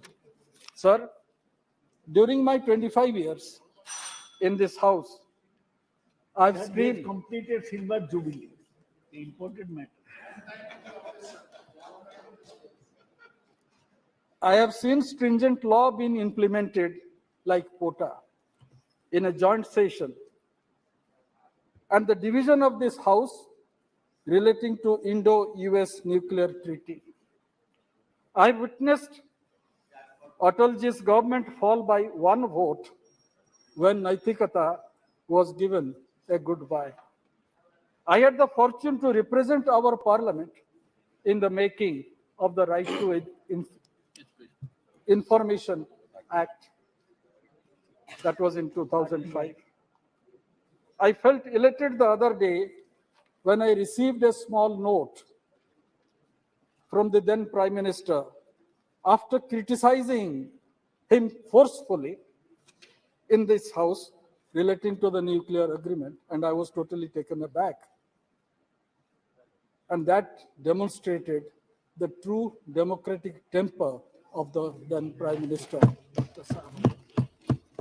We also saw GST being implemented in a midnight hour. India celebrated 25 years of independence, and the freedom fighters were presented with a copper plaque by the then Prime Minister, Mrs. Indira Gandhi. On 50th year of independence, when Mr. Sangma was sitting in the chair, Parliament held special session, which continued beyond midnight, as I don't know how long we'll be sitting here today, but that continued beyond midnight till 3 o'clock in the morning. On 75th year completion, not only a special session is being held, but a newly constructed magnificent Sansad Soda has been built, and session will start from tomorrow. This Sansad Bhavan functioned since 1927. The central hall was the library and became the venue of the Constituent Assembly. The Supreme Court, when it came into existence, was functioning in the Rajya Sabha house. So these are certain instances which we remember Yes. and which we also remember. I don't know what will happen once we move out to the new Saudha. How this will be utilized. Become a museum. Before concluding, sir, I will just mention one aspect.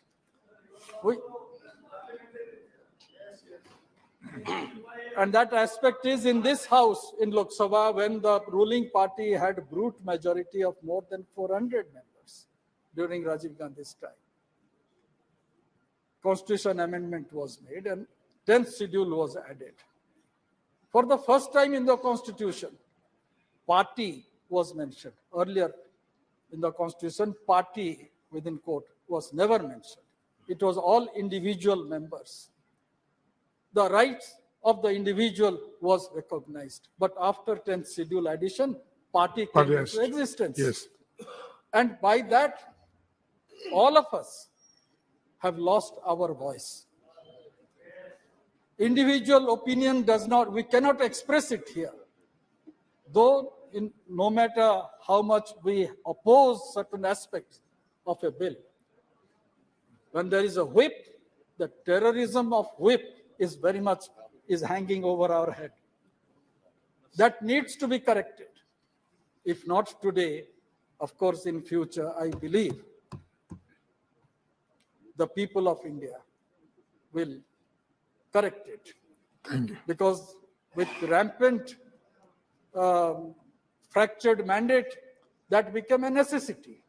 But I think it is necessary now that individual members should express themselves in this house. Unless you do that, the discussion, deliberations in the house becomes sterile. We know what Madam Supriya Sule is going to speak. We anticipate what Nishikant Dubey is going to speak. We all know. How? We also know Professor Saugat Rai's view, what he's going to speak. Because every view today is because of the party. The party gives dictate that this is the view is to be expressed. I also follow that view. And I also follow another point. And that is, we have committed ourselves to the rules and regulations of the process of the parliament. We never jump to the well. BJD perhaps is the first party never to jump to the well. And this has been recognized by the leader of the house, by the deputy leader of the house, and also by the chair. No. NCP also. And that's why I say there are certain customs and regulations which needs to be maintained for a proper functioning of the house. And the best part in our constitution that is enshrined is this, that yes, I should have that strength to act. I may not accept the other point of view, but should I quarrel with him? He has a different point of view. Let me accept it. And that is what Hinduism is all about. Yes. That is what Indianness is all about. We always have different path. That is what Bharatiyata is about. That is what Bharatiyata is about. That's the reason why I would say Thank you. the other may have a different point of view. That is what Swami Vivekananda had said in Chicago speech. It's not that I tolerate another religion. I accept that point of view. That is what Swamiji had said. Yes. So let us have that point of view here. Let us hear others, and by hearing others, we can frame our own opinion and still hold to our own opinion. With these words, Thank you. Thank you, sir. Honorable Member Shri Rahul Shewari. धन्यवाद अध्यक्ष महोदय, आपने मुझे संविधान सभा से शुरू हुई 75 वर्षों की संसदीय यात्रा, उपलब्धियां, अनुभव, यादें और सीख के बहस पर बोलने का मौका दिया। अध्यक्ष महोदय, सबसे पहले मैं हिंदू हृदय सम्राट शिवसेना प्रमुख बाला साहब ठाकरे जी का धन्यवाद मानता हूं और उनकी वजह से आज मुझे इस सदन में आने का मौका मिला है और मैं खुद को भाग्यशाली समझता हूं कि मुझे इस सदन में भी बैठने का मौका मिला है और कल नए सदन में भी बैठने का मौका मिलेगा। और माननीय प्रधानमंत्री जी का भी धन्यवाद मानता हूं कि कल 19 सितंबर को गणेश चतुर्थी है और पूरे महाराष्ट्र और पूरे देश में गणेश चतुर्थी के अवसर पर गणेश उत्सव मनाया जाता है। और आप सभी को पता है कि हम गृह प्रवेश करते तो गणेश जी की पूजा करते हैं। तो कल का एक पवित्र दिन है और कल के पवित्र दिन में हम नए संसद में वहां पे प्रवेश करेंगे। तो एक हमारे सभी सदस्यों के लिए एक भावुक क्षण है हमारे लिए। और अध्यक्ष महोदय, क्या अध्यक्ष महोदय, भारत के संविधान 26 नवंबर 1949 को संविधान सभा द्वारा अपनाया गया था और 24 नवंबर 1950 को सभा के सदस्यों द्वारा औपचारिक रूप से हस्ताक्षरित किया गया था और संविधान 26 जनवरी 1950 को लागू हुआ। अध्यक्ष जी, 1579 में इस देश में आने वाला पहला अंग्रेज एक ईसाई धर्म प्रचारक था। उसके बाद ऐसे व्यापारी आए जो व्यापार करने आए लेकिन शासन करने के लिए रुक गए। 1765 में अधिकार ईस्ट इंडिया कंपनी को हस्तांतरित कर दिया गया। बाद में इसे धीरे धीरे संसद के अधीन कर दिया गया और इसकी जगह संसद का अधिकार आ गया और अब तक ये जारी है। अध्यक्ष जी, इन दिनों देश भर में भारत और इंडिया नाम पर खासी बहस चल रही है। भारतीय संविधान का पहला अनुच्छेद कहता है इंडिया, जो कि भारत के राज्यों का संघ है। भारतीय संविधान सभा में भी इस विषय को लेकर काफी बहस हुई। संविधान सभा में कांग्रेस के दिग्गज नेताओं ने भारत नाम रखने की पुरजोर वकालत करते हुए कहा था कि भारत नाम रखने से गरिमा लौट आएगी। हजारों साल की गुलामी में हमारी पहचान ही मिट गई थी। इस विषय में इतिहास को किनारे नहीं किया जा सकता। संविधान सभा में भारत और इंडिया को लेकर हुई बहस को भी याद रखना चाहिए। दरअसल संविधान सभा में लंबी बहस के बाद इंडिया दैट इज भारत लिखा गया था और इस बहस में कांग्रेस के कई दिग्गज नेताओं ने भारत को देश की पहचान से जोड़ा था और उनका कहना था कि इंडिया दैट इज भारत के स्थान पर भारत दैट इज इंडिया लिखना उचित रहेगा। महोदय, इस डिबेट में कांग्रेस के दिग्गज नेता श्री कमलापति त्रिपाठी ने कहा था, यदि आप लोगों को लगता है कि संविधान में दैट इज लिखना जरूरी है तो भारत दैट इज इंडिया लिखना चाहिए। उन्होंने देश का नाम भारत रखने को गौरव, स्वाभिमान और स्वदेशी प्रतीक से जोड़ा था। त्रिपाठी जी ने कहा था, जब कोई देश दूसरे के दिए नाम और प्रतीकों का इस्तेमाल करता है तो उसकी आत्मा मर जाती है। भारत ने 1000 साल की गुलामी में सब कुछ खो दिया है। हमने अपनी संस्कृति, इतिहास, सम्मान, मानवता, आत्मसम्मान और यहाँ तक की आत्मा तक खो दिया है। भारत नाम रखने से पुराना गौरव वापस लौटेगा का तर्क देते हुए त्रिपाठी जी ने यह भी कहा था कि 1000 साल की गुलामी से निकलकर हम अपनी पहचान हासिल करेंगे। भारत नाम हमें हमारी संस्कृति से परिचय करता है। उन्होंने यह भी कहा था कि वैदिक काल से ही साहित्य में देश का नाम भारत ही रहा है। इसके अलावा वेदों, पुराणों और ग्रंथों में भी भारत का वर्णन मिलता है। अध्यक्ष महोदय, 18 सितंबर 1949 को हुई इस बहस में स्वतंत्रता सेनानी हरगोविंद पंत ने भी भाग लिया और इंडिया शब्द का विरोध किया और कहा कि यह नाम हमें उन विदेशियों द्वारा दिया गया था जो इस भूमि की समृद्धि के बारे में सुनकर हमारे देश की संपत्ति को लूटने यहाँ आए और हमसे हमारी आजादी छीन ली। संविधान सभा में इंडिया शब्द का पुरजोर विरोध करने वालों में कई संविधान सभा के सदस्य थे। जब संविधान सभा में इस विषय पर बहस हो रही थी तो हरगोविंद पंत आखिरी व्यक्ति थे जिन्होंने इस पर अपनी बात रखी। महोदय, तो फिर आज क्या हो गया है कांग्रेस को कि आज कांग्रेस के नेता कमलापति त्रिपाठी जैसे अपने नेताओं की वाणी को भूल गए। श्री एच.वी. कामत ने सभा में सबसे पहले भारत नाम रखने का प्रस्ताव रखा था। यह सर्वाधिक की संविधान के पहले ड्राफ्ट में भारत लिखने की मांग श्री कामत, श्री गोविंद वल्लभ पंत, श्री हरगोविंद पंत और श्री कमलापति त्रिपाठी जैसे नेताओं ने की थी। आज के कांग्रेस के नेताओं को ग्रंथ पढ़ने से परहेज है तो फिर जानकारी कहां से आएगी। बिना इतिहास जाने ये लोग अपने ये दिग्गज नेताओं को झुठला रहे और उनको गलत साबित करने पर तुले हुए और यह सब एक व्यक्ति का विरोध करने के चक्कर में अपने ही दिवंगत नेताओं को बेइज्जत कर रहे। अध्यक्ष महोदय, संविधान सभा की ऐसी पद्धति संविधान सभा ने एक ऐसी पद्धति अपनाई जो सुव्यवस्थित, सुलभ और स्वीकार्य थी। मौलिक मान्यताओं को सभी ने माना और उन पर सहमति व्यक्त की।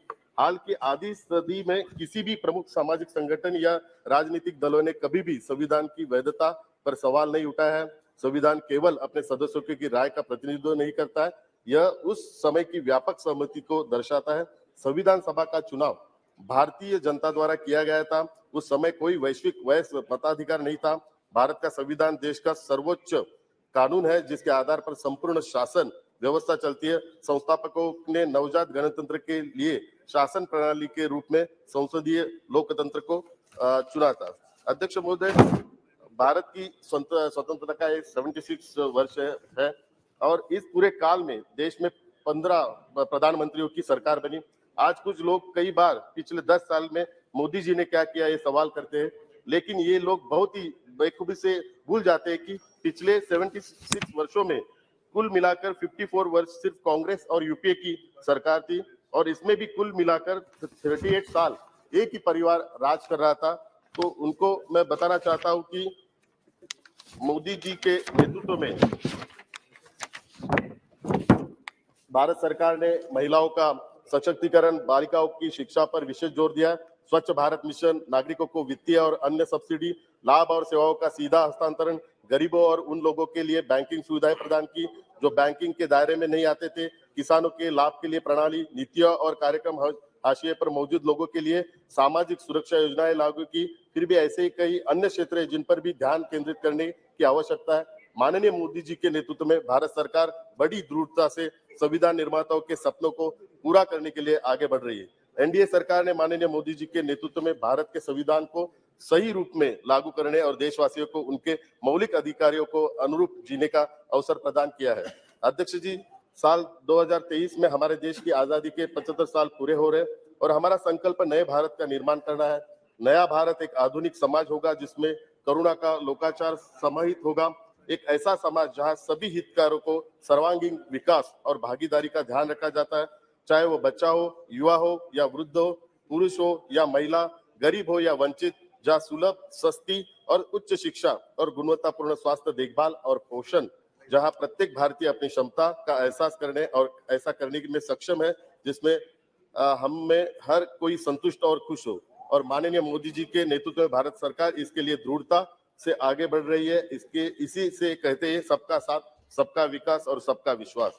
अध्यक्ष महोदय, माननीय मोदी जी के नेतृत्व में भारत ने अपने गौरवशाली अतीत को पुनः प्राप्त करने और नई ऊंचाइयों को प्राप्त करने की अपनी यात्रा शुरू की है।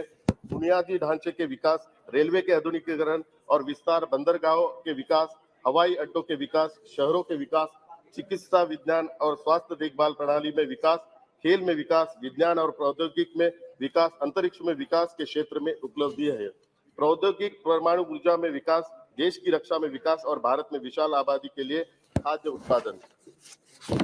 अध्यक्ष जी, सबसे महत्वपूर्ण है एक बहुत छोटी अर्थव्यवस्था का दुनिया की 5वीं सबसे बड़ी अर्थव्यवस्था के रूप में विकसित होना। इसके लिए मैं माननीय प्रधानमंत्री जी का अभिनंदन करता हूं।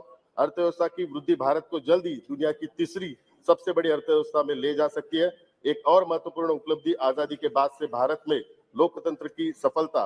अध्यक्ष जी, देश के संविधान ने प्रत्येक नागरिक को बोलने की आजादी दी है, लेकिन इसका मतलब ऐसे नहीं कि कोई धार्मिक भावना को ठोस पहुंचाए। कुछ व्यक्ति अभिव्यक्ति स्वातंत्र का उसका गलत फायदा लेके धार्मिक भावना को ठोस पहुंचाने का भी काम कर रहे। अध्यक्ष जी, अंत में यही कहूंगा कि भारत के संविधान सभी प्रावधानों का पूर्ण मिश्रण है और इस प्रकार प्रावधान और अनुच्छेद ही इसे राज्य का सर्वोच्च कानून बनाते हैं। संविधान के किसी भी अनुच्छेद को लागू करने और व्याख्या करने में हमेशा संविधान सभा की आत्मा पर विचार किया जाना चाहिए। संविधान निर्माताओं ने संविधान में महत्वपूर्ण प्रावधानों को शामिल करने का प्रयास किया है ताकि किसी देश में शासन कैसे होगा इस बारे में अस्पष्टता की कोई गुंजाइश न रहे और इसलिए यह भारतीय संविधान की विशेषता है जो इसे अपने आप में एक संपूर्ण संविधान बनाती है और देश का एक व्यापक दस्तावेज है। हाँ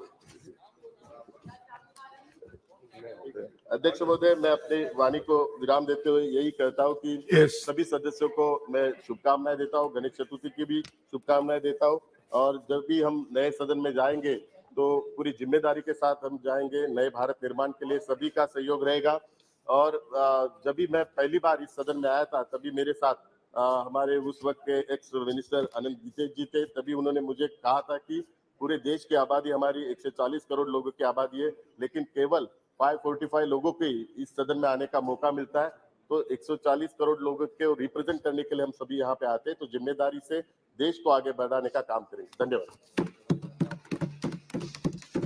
Thank you, Honorable Member Shri Ragesh Singh ji. Good, मेरा भी माइक चालू हो गया।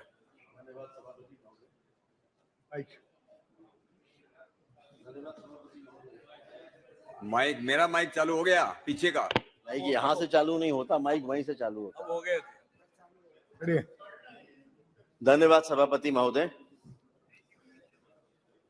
आपको धन्यवाद कि आपने आज इस महत्वपूर्ण विषय पर मुझे बोलने का अवसर दिया।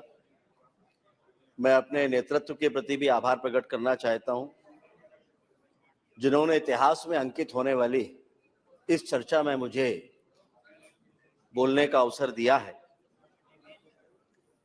महोदय, देश और दुनिया में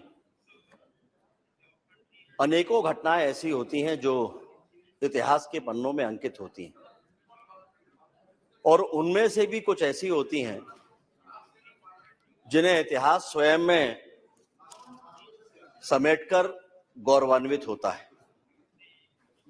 और आज जो घट रहा है, इसको अवसर के रूप में बदलने वाले देश के यशस्वी प्रधानमंत्री माननीय नरेंद्र मोदी जी के प्रति मैं संपूर्ण देशवासियों की तरफ से आभार प्रकट करना चाहता हूं, जिनके कारण भारत के महान लोकतंत्र के 75 वर्ष की संसदीय यात्रा के अवसर पर हम सभी को अपनी संसदीय प्रणाली पर गर्व करने का अवसर मिला है। मैं सदन की प्रेस गैलरी में बैठे हुए मीडिया के साथी गणों के प्रति भी आभार प्रकट करता हूं, जिनके बिना ये यात्रा अधूरी थी और संविधान सभा से लेकर अभी तक जो संसदीय प्रणाली का हिस्सा रहे हैं।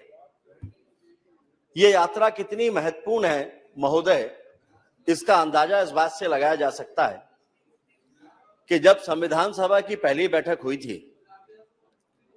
तब आकाशवाणी के माध्यम से पूरे देश ने इसको सुना था। सभापति महोदय, मैं चाहूंगा आपका ध्यान इस तरफ रहे।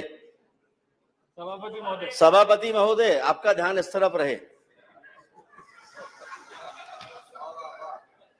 सभापति महोदय का ध्यान नहीं हो रहा है।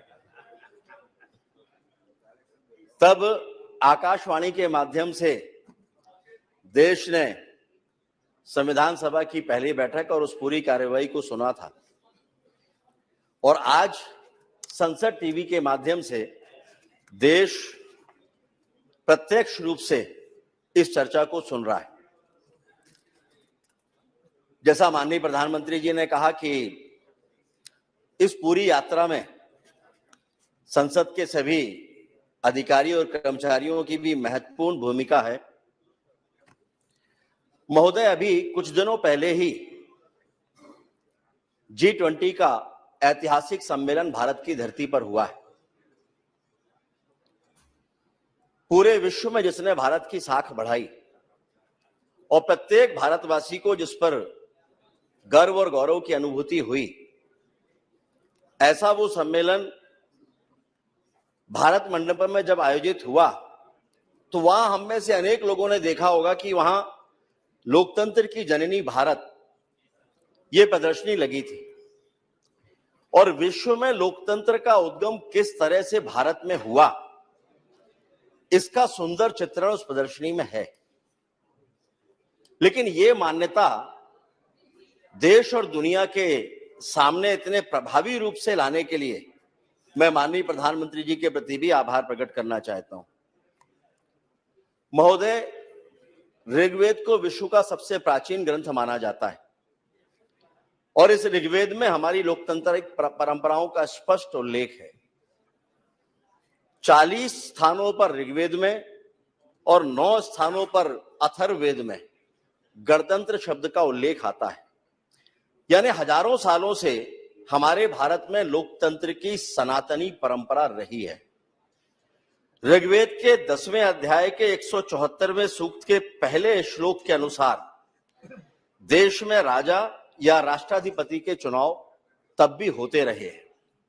और वो श्लोक है, आत्वा हर्षित मंत्रेधि ध्रुव स्तिष्ठा विचाचली विशरत्वा सर्वा वांछन्तु मातत्व राष्ट्रमदि भ्रशत। अर्थात हे राष्ट्र के अधिपति, मैं आपको चुनकर लाया हूं, आप सभा के अंदर स्थिरता बनाए रखें, सारी प्रजा आपको चाहेगी और आपके द्वारा राज्य का पतन भी नहीं होगा। और अथर्ववेद के 3 अध्याय के 4 भाग का जो दूसरा श्लोक है, त्वा विशेष व्रणता राज्य आय त्वामिमा प्रदिशा पंचदेवी वश्मन राष्ट्रस्य कुकदि श्रेष्व ततो वा उग्रो विमजा वसूनी। अर्थात देश में बसने वाली प्रजा, देश के नागरिक आपको राष्ट्राधिपति या प्रतिनिधि चुने, ये विद्वानों की बनी उत्तम मार्गदर्शक पंचायतें आपका अनुमोदन करें। और ऐसे अनेकों श्लोक, अनेकों मंत्र हमें वेदों में मिलेंगे जो इस बात को रेखांकित करते हैं कि लोकतंत्र यह हमारे सनातन की परंपरा है। हम कह सकते हैं कि लोकतंत्र भारतवासियों के खून में है और इसलिए भारत को लोकतंत्र की जननी अर्थात मदर ऑफ डेमोक्रेसी प्रधानमंत्री जी के द्वारा कहना, यह भारत के लोकतंत्र की ताकत का एहसास कराता है। चाहे महाभारत हो या बौद्ध साहित्य, सभी में गणतांत्रिक प्रणाली का उल्लेख हमको मिलता है। इसके बहुत विस्तार में न जाते हुए मैं इतना ही कहूंगा कि वैशाली साम्राज्य में जितने भी गणराज्य रहे हैं, ये सभी लोकतांत्रिक प्रणाली के उदाहरण हैं। यहां तक कि वैशाली के पहले राजा विशाल का भी चयन चुनाव के द्वारा ही हुआ था। और जब अलेक्जेंडर ने भारत पर आक्रमण किया, उसके 20 साल के पश्चात जब यूनान के राजदूत मैगास्थनीज भारत में आए, चंद्रगुप्त मौर्य का वो कार्यकाल था, उन्होंने भारतीय गणराज्यों के बारे में बहुत विस्तार से उल्लेख किया है कि कितनी सुंदर व्यवस्था उस समय पर इसकी हुआ करती थी। तो हम कह सकते हैं कि ये गणतंत्र प्रणाली, ये लोकतंत्र हमें विरासत में मिला है और हमने इसको दुनिया को दिया है। लेकिन आजाद भारत के बाद या आजादी के समय पर जो परिस्थितियां बनी, जब अंग्रेज इस बात के लिए मजबूर हुए कि उन्हें देश छोड़ना पड़ेगा, तब लोकमान्य तिलक की मांग पर संविधान सभा के गठन को मंजूरी मिली। और संविधान सभा जब देश आजाद हुआ, उसके पश्चात संविधान सभा ने 2 वर्ष 11 महीने और 18 दिन में कुल 165 बैठकें की। ये जो हमारा सेंट्रल हॉल है, वहां 9 दिसंबर 1946 को संविधान सभा की पहली बैठक हुई थी, जिसमें बोलने वाले पहले वक्ता थे आचार्य कृपलानी। और 26 नवंबर 1949 को संविधान सभा ने भारतीय संविधान को मान्यता दी और इस संविधान सभा की जो अंतिम बैठक थी महोदय, वो 24 जनवरी 1950 को ही। और हम सभी जानते हैं कि 26 जनवरी 1950 को संपूर्ण संविधान लागू हुआ और जिसके कारण देश में लोकसभा और राज्यसभा इन दोनों का निर्माण हुआ। और लोकसभा के इस पवित्र मंदिर में, यानी इस लोकसभा में जो पहला सत्र प्रारंभ हुआ था, वो था मंगलवार 13 मई 1952। लोकसभा के पहले अध्यक्ष, जिनके बारे में माननीय प्रधानमंत्री जी ने अभी कहा, मावलंकर जी, उन्होंने अनेकों आदर्श परंपराएं इस सदन में स्थापित की। उसके बाद जो हमारे माननीय अध्यक्ष हुए, उन्होंने भी अनेकों परंपराएं स्थापित की। और हमें कहते हुए खुशी है कि वो परंपरा जो तब प्रारंभ हुई थी हमारे वर्तमान लोकसभा अध्यक्ष माननीय बिरला जी के समय तक अत्यंत प्रभावी रूप से चल रही है। और इसी के कारण से भारत में एक मजबूत और स्वस्थ संस्कृति, गणतंत्र संस्कृति, लोकतांत्रिक संस्कृति की नींव भारत में स्थापित हुई है।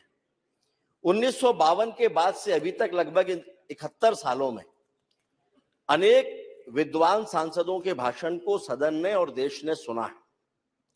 इसी सदन में जवाहरलाल नेहरू और पीलू मोदी, जवाहरलाल नेहरू और अटल बिहारी वाजपेयी, नेहरू जी और फिरोज गांधी, इन सबके बीच की नोकझोंक को भी सदन में और देश में लोगों ने सुना है।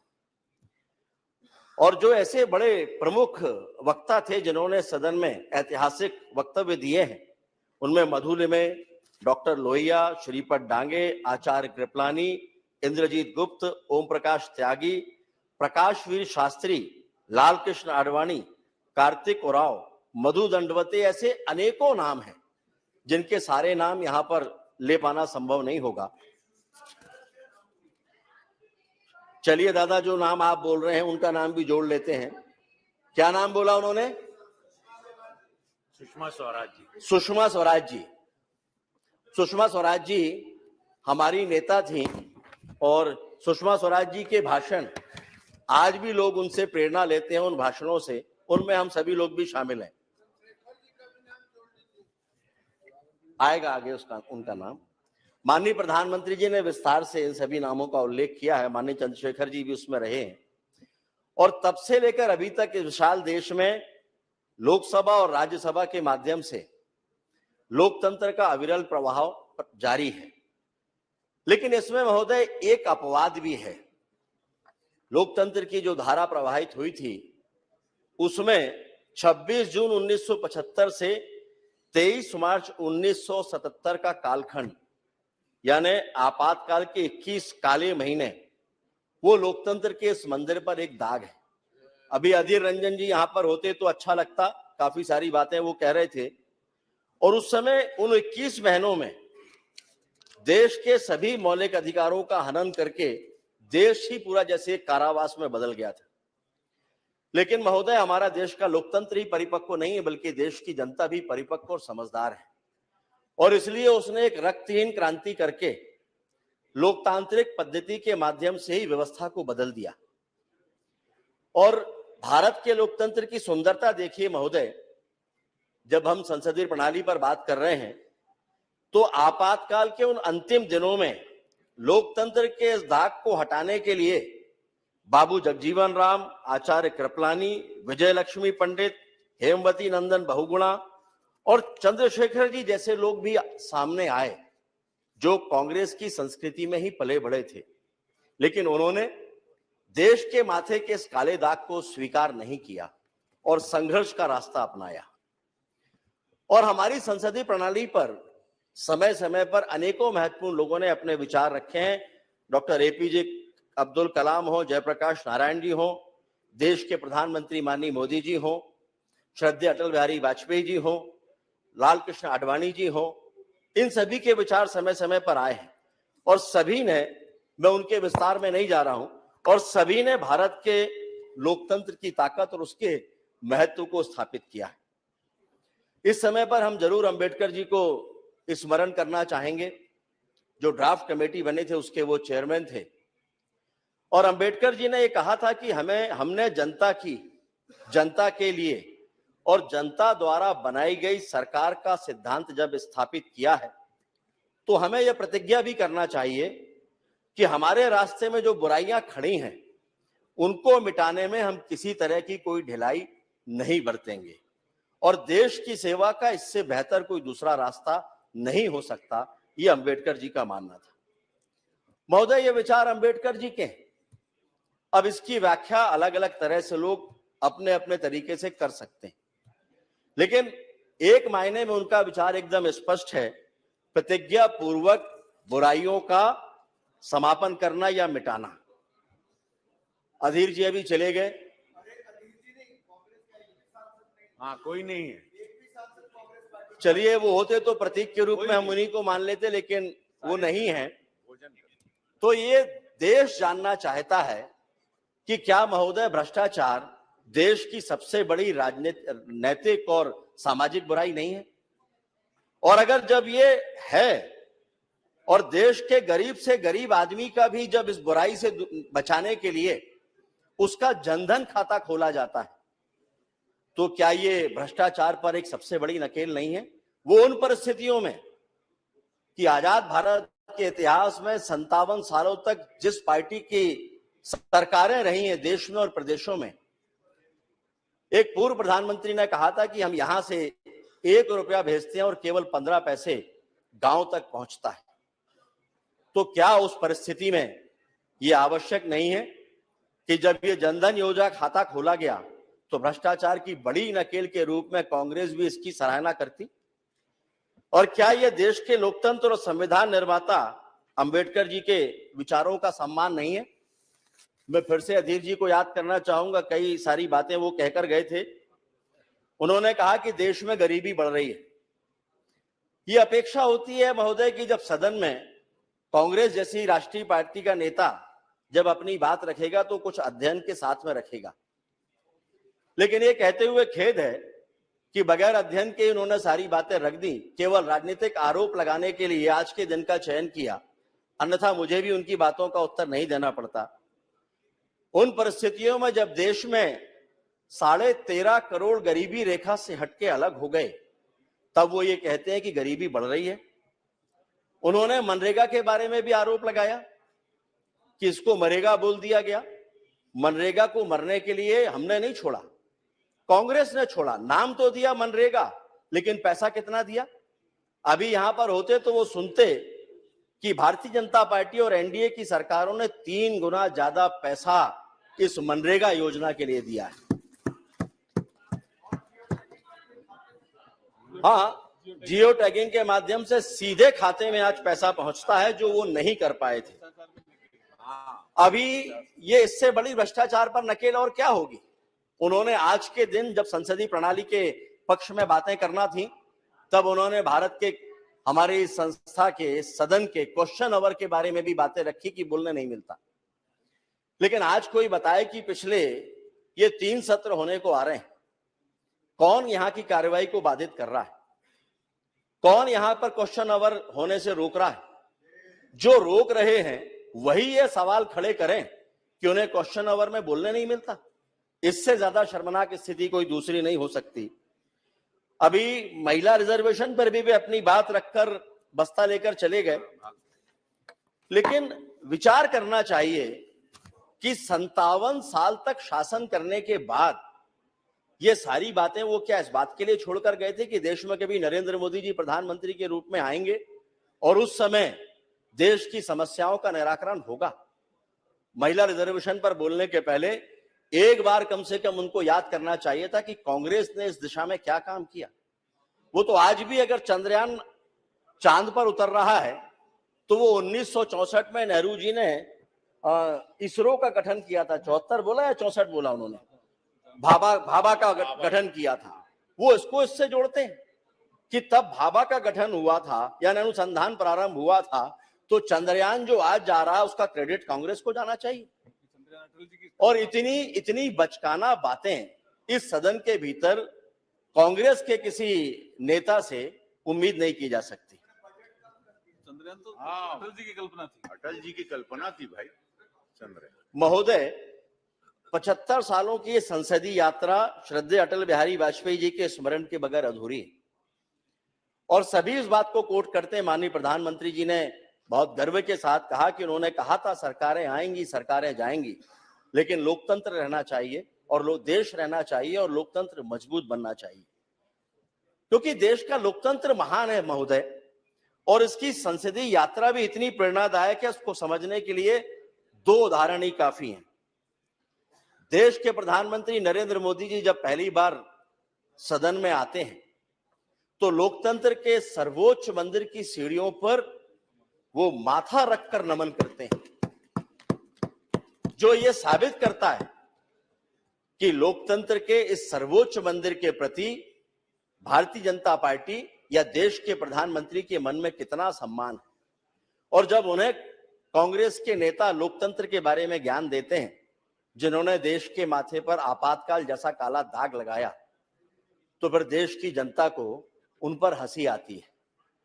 और लोकतंत्र की मर्यादा और उसका सम्मान देखना हो तो हमें एक बार फिर से देश के प्रधानमंत्री का आचरण देखना होगा कि इसी सदन के भीतर एक दिन जब वो प्रवेश कर रहे होते हैं और एक माननीय सदस्य का वक्तव्य चल रहा होता है, तो वो वहीं ठहर जाते हैं, क्योंकि ये मर्यादा है कि जब कोई सदस्य अपना वक्तव्य दे रहा हो तो उसको लांघ कर नहीं जाना चाहिए।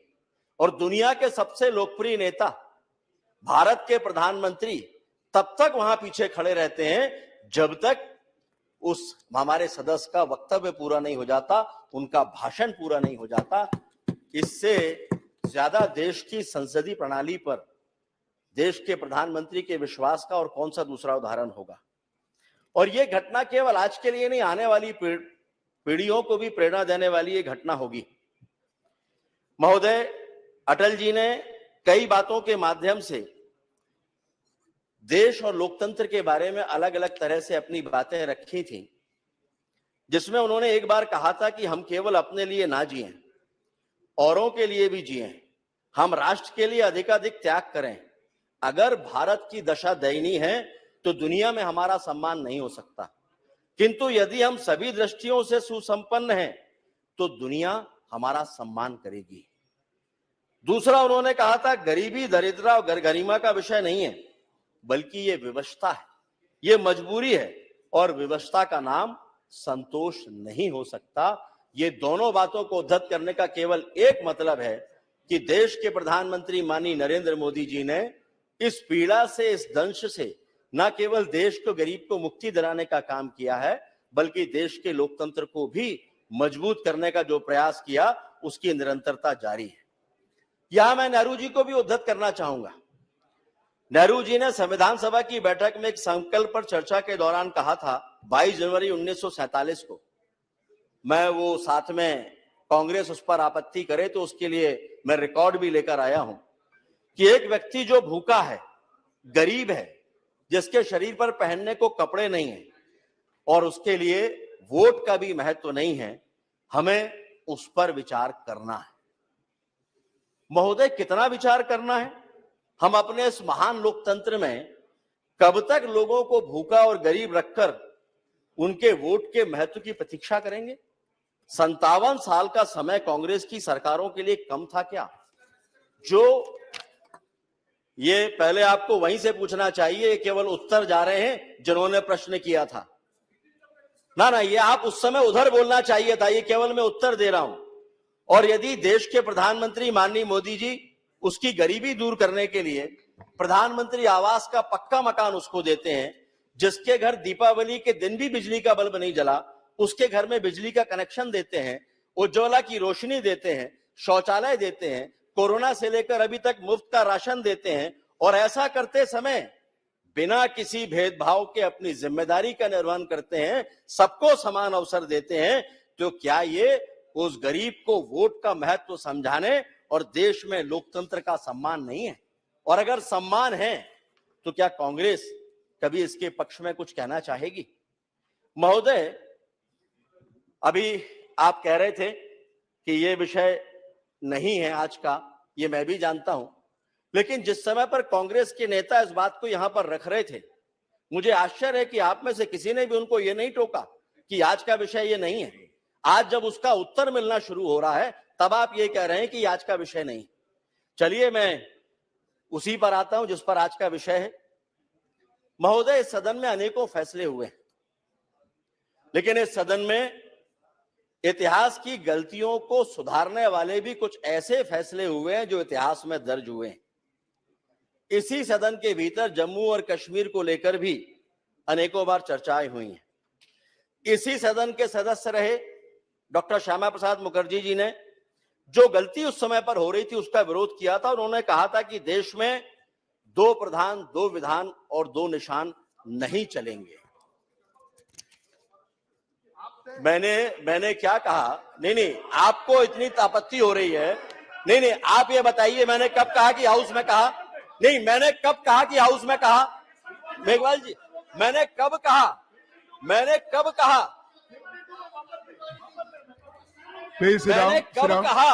कि वो हाउस में बोल रहे थे? Please sit down. मैंने नहीं कहा ये कि वो हाउस में बोल रहे थे, लेकिन सदन का सदस्य रहते हुए उन्होंने कहा था और आपको सुनना पड़ेगा।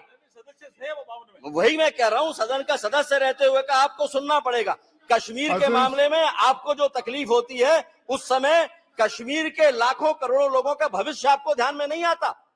जब कश्मीर में कश्मीरी पंडितों की हत्याएं होती हैं, मासूम लोगों के साथ में उनकी इज्जत छीनी जाती है, उनकी हत्याएं होती हैं, उनका खून बहता है, तब आपको ध्यान में नहीं आता कि श्यामा प्रसाद मुखर्जी ने क्या कहा था। Nothing going on record except... और उस समय महोदय, बड़ी स्पष्टता के साथ मैं कहना चाहूंगा कि उन्होंने ये कहा था कि देश में स्वतंत्र राज्य का दर्जा देने की मांग करने वाले, आप सुन लीजिए इस बात को, शेख अब्दुल्ला क्या इस बात के लिए तैयार होंगे कि जम्मू कश्मीर के भीतर जम्मू और लद्दाख, वहां के लोगों को भी अवसर देंगे कि वो स्वतंत्रता की मांग करें और उनको मिले? ये उन्होंने कहा था, और तब भी ये बात बोली थी उन्होंने लेकिन उन्होंने ये भी कहा कि ये देश की अखंडता के साथ खिलवाड़ होगा।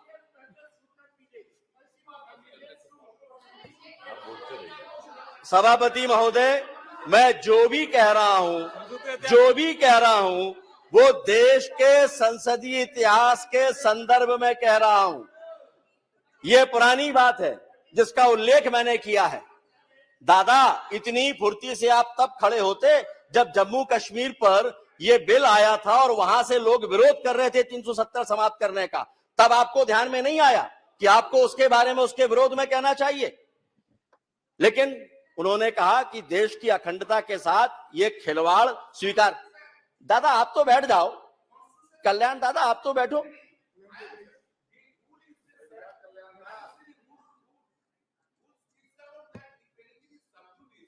Before the court, that should not be discussed in the parliament. Yes. 370. हम जम्मू कश्मीर पर चर्चा नहीं कर रहे हैं, हम केवल इसके इतिहास की जानकारी दे रहे हैं। We will go on the record and expense. और हमने ये देखा, अगर कुछ गलत हो जो नियम के विरुद्ध हो तो आप जरूर हटाइएगा, अगर कुछ गलत हो तो जरूर हटाइए। और हम सभी इस बात के गवाह हैं कि इसी सदन में माननीय प्रधानमंत्री जी के नेतृत्व में माननीय अमित शाह जी जब धारा 370 और 35A के खात्मे का बिल लेकर आए तो इतिहास में दर्ज होने वाली बहस भी इसी सदन में हुई थी। और जिसका जवाब देते हुए, दादा परेशान मत होइए, कोई भी ऐसी बात नहीं हो रही है। आप अपने इस हथियार का उपयोग सारे वक्तव्यों में करते हैं, लेकिन तभी करते हैं जब बात यहां से रखी जाती है। जब वहां से बात होती है तब आपके हथियार बाहर नहीं निकलते। और इसका जवाब देते हुए माननीय गृह मंत्री जी ने कहा था कि देश की एकता और अखंडता के लिए अपना सर्वस्व तो क्या, जान भी निछावर करनी पड़ी तो वो कर देंगे। कश्मीर भारत का अखंड और अटूट हिस्सा है। और आज धारा 370 और 35A की समाप्ति के साथ जम्मू कश्मीर विकास की नई इबारत लिख रहा है। महोदय, अब जो बात मैं कहना जा रहा हूं इनको शायद अच्छी नहीं लगेगी, लेकिन स्वस्थ लोकतंत्र के लिए आवश्यक है स्वस्थ विपक्ष का होना। स्वस्थ लोकतंत्र केवल सत्ता की जिम्मेदारी नहीं है, सत्ता पक्ष की जिम्मेदारी नहीं है। उसमें जिम्मेदारी और भागीदारी बराबरी से कैसी है, यह मैं आपको अभी बता देता हूं। हम सभी को याद होगा, इतिहास में रिकॉर्ड में मिल जाएगा, दादा तो जरूर ढूंढ निकालेंगे उसको। जब हम संसदीय परंपरा के 75 वर्षों की बात कर रहे हैं तो संसद के माननीय सदस्य मधु लिमय जी के नाम का उल्लेख भी मैं करना चाहूंगा। इंदिरा गांधी जी ने जब लोकसभा में बजट पेश किया, वो आर्थिक लेखानुदान था, और भाषण जब समाप्त हुआ तो मधु लिमय जी ने तत्काल व्यवस्था का प्रश्न उठाया, लेकिन स्पीकर ने उनको अनुमति नहीं दी, सदन उठ गया। मधु लिमय जी स्पीकर के चैम्बर में गए और जाकर वहां उन्होंने कहा कि आज एक बहुत बड़ी गलती हो गई है कि आपने लेखानुदान तो प्रस्तुत किया लेकिन मनी बिल तो प्रस्तुत ही नहीं हुआ। और अगर ऐसा है, आप रिकॉर्ड चेक कर लीजिए, और अगर ऐसा है तो आज रात को 12 बजे के बाद देश के सारे कामकाज रुक जाएंगे, कोई भी महकमा 1 रुपया भी खर्च नहीं कर पाएगा। और ये सुनने के बाद जो स्पीकर महोदय थे वो भी हतप्रभ रह गए। रिकॉर्ड बुलाया गया, रिकॉर्ड बुलाने के बाद पाया गया कि मनी बिल प्रस्तुत नहीं हुआ है। और उसके बाद सुझाव भी, मैं मजबूत विपक्ष की बात क्यों कर रहा हूं, सुझाव भी मधु लिमय जी ने दिया। उन्होंने कहा कि अभी भी आपके पास समय है, आप तत्काल सभी विपक्षी नेताओं को बुलाइए और आज सदन की बैठक आप बुलाइए। और जानकर आप लोगों को हैरानी होगी, आप में से कईयों को शायद जानकारी भी होगी कि उस समय रेडियो से बाकायदा घोषणा कराई गई कि जो जहां है वो तुरंत वापस लौटे। और सदन की बैठक हुई और रात में बैठक करने के बाद में मनी बिल पास किया और इस तरह से देश का कामकाज चला। ये है मजबूत और सकारात्मक विपक्ष। ये कांग्रेस के साथ ये विपक्ष था। हम वैसी उम्मीद तो कांग्रेस से नहीं करते, विपक्षी साथियों से नहीं करते, लेकिन सकारात्मक भूमिका में वो दिखाई दें, इतनी अपेक्षा जरूर हमारी होती है। महोदय, इसी सदन में बहुत सारे ऐसे कानूनों को भी हमने समाप्त किया है। 14 से ज्यादा ऐसे कानून जिनकी उपयोगिता लगभग समाप्त हो चुकी थी, उनके बारे में बहुत विस्तार से कहने की आवश्यकता नहीं है, लेकिन उनको खत्म करने में भी 75 साल 70 साल निकल गए। तब जाकर वो कानून समाप्त हुए। महोदय, जब संसदीय प्रणाली की बात आती है तो पूरा सदन एक है, इस पर चर्चा होती है। और आज इस सदन में उपस्थित विभिन्न विचारों और दलों का प्रतिनिधित्व करने वाले अपने सभी साथी सदस्यों का मैं आह्वान करना चाहूंगा कि यह गौरवशाली यात्रा सामूहिक है। माननीय प्रधानमंत्री जी ने भी कहा है कि यह साझा है और यह हमारे सामूहिक प्रयासों की कहानी है। और अब जबकि माननीय प्रधानमंत्री जी की दूरदर्शिता और संकल्प से देश दुनिया की 5वीं बड़ी अर्थव्यवस्था बन चुका है और तीसरी बड़ी अर्थव्यवस्था बनने के संकल्प के साथ आगे बढ़ रहा है और हम विश्व में एक महाशक्ति के रूप में जाने जा रहे हैं।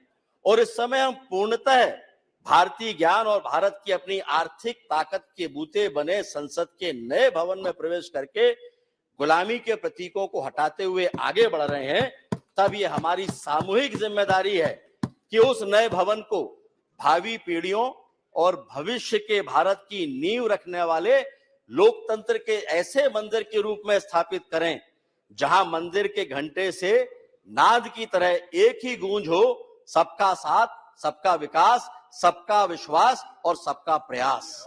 और विश्वास मानिए 140 करोड़ भारतीयों के स्वप्न को हम सब मिलकर पूरा कर लेंगे। इस मंत्र में इतनी ताकत है, आवश्यकता है राजनीति का चश्मा आंखों से उतारने की। महोदय, बहुत कुछ कहने को है, लेकिन मुझे लगता है कि हमारे जो माननीय सदस्य हैं आज दूसरा मानस बनाकर यहां पर बैठे हैं और इसलिए अंत में मैं देश के प्रधानमंत्री माननीय नरेंद्र मोदी जी ने देश को उन ऊंचाइयों पर पहुंचाया जहां पर पहुंचने की कल्पना इसके पहले कोई कर नहीं सकता था। आज पूरी दुनिया में भारत के नाम का डंका बज रहा है और इसलिए कुछ पंक्तियां उनको समर्पित करते हुए मैं अपनी बात समाप्त करूंगा। वो परख रहे हैं तूफानों में कितनी ताकत है, वो देख रहे हैं आंधियों की कितनी आहट है, पर मन में संकल्पों की राहत है। कांटों से कीलित पथ पर कदमों की छाप उकेरी है, हाथों को वज्र बनाकर अंधियारों में दीप जलाती वह एक जान अकेली है, वह एक जान अकेली है। और इसी के साथ हम सभी कल जब उस नए सदन में प्रवेश करेंगे तो भविष्य के एक नए भारत के संकल्पों के साथ हम अपनी जिम्मेदारी को महसूस करते हुए प्रवेश करेंगे। आपको बहुत बहुत धन्यवाद। भारत माता की जय। Thank you. Now, Honorable Member Srimati Supriya Sule ji. Sir, here I stand here on behalf of the NCP here for this very important discussion, which was actually started by the Honorable Prime Minister on a very emotional note. And he, after a long time today, spoke as a statesman. So I was presuming that this debate was not about the tutu meme, which we usually do. But unfortunately, when the Treasury bench started speaking, he made it really political, which was not what the Honorable Prime Minister's speech says. So I will follow the Prime Minister's speech first, but I will seek your help, guidance and time for 2 minutes to give a few clarifications to the Honorable. I won't speak as much as he does, but in a small few clarifications before I make it little political, with your permission, sir. Sir, India is the largest democracy in the world. Democracy, freedom, secularism, fraternity, equality. This is what Bihar Ambedkar ji gave us in this constitution, which we are also proud of. And this is what this organization, the Temple of Democracy Parliament, where we all are absolutely blessed that we have had the opportunity to speak on behalf of millions of Indians, to debate, deliberate, have discussions, and make sure that the last person becomes first. And that's what really the common agenda, I think, whether you're sitting on this side or this side becomes. And I appreciate the Honorable Prime Minister's speech today, where he appreciated that governance is continuity. Various people have contributed over the last 7 decades to build this country, which we all love equally. It's not that whichever side you love it less or more. Whether you call it India or Bharat, it's your own country. We're all born here. We're all blessed to be here.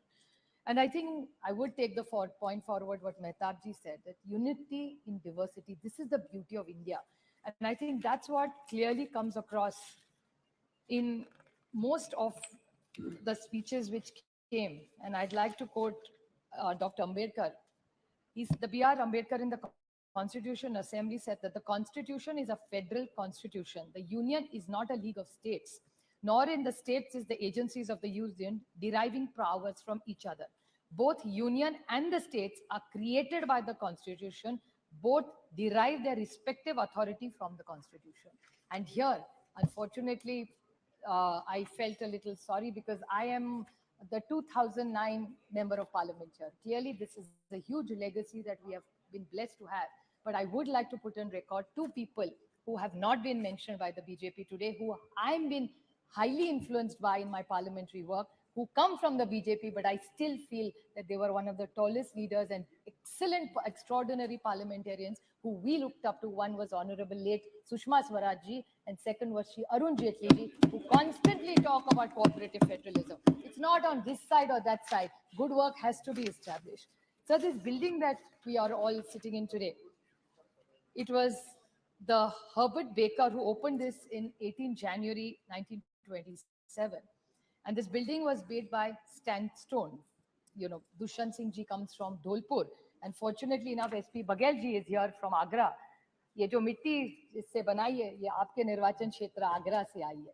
So Agra and Dholpur have contributed substantially to build this building. So we should thank the contribution of Agra and Dholpur for this, and thousands of Indian artisans who we are so proud of, which teach us about our legacy, have contributed for this work.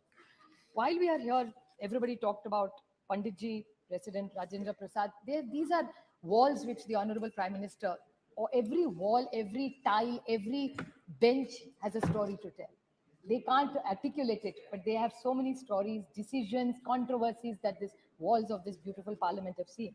And I would definitely like to put on record that besides, of course, all the prime ministers, which the Honorable Prime Minister said, but there were people like C. Ram Gopalachari ji, Sarvapalli Radhakrishna ji, Sardar Patel, Y.B. Chavan, C.D. Deshmukh, Madhu Dandote, Pranab Mukherjee ji.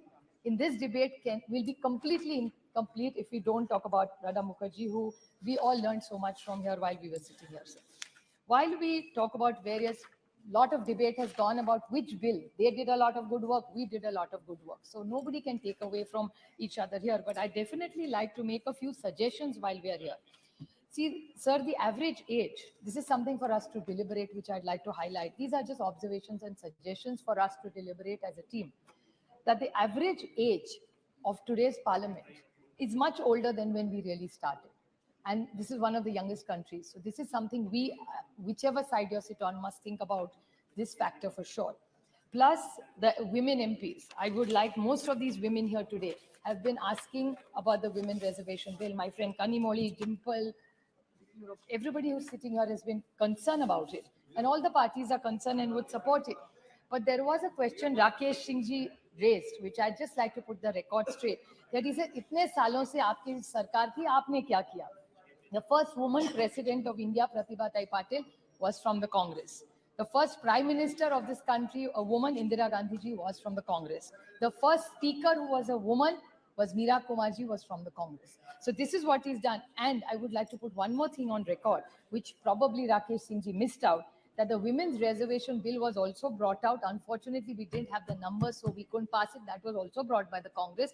And the late Rajiv Gandhi ji and the then Chief Minister of Maharashtra, Sharad Pawar, were the first people who brought 33% reservation in every panchayat in this country. I'm very proud to say that Maharashtra was the first state to bring it to 33%, and then we raised it to 50%. So this is what has been done for women. And I take this opportunity that since we are all thinking here, deliberating here, 50% of India's population is women.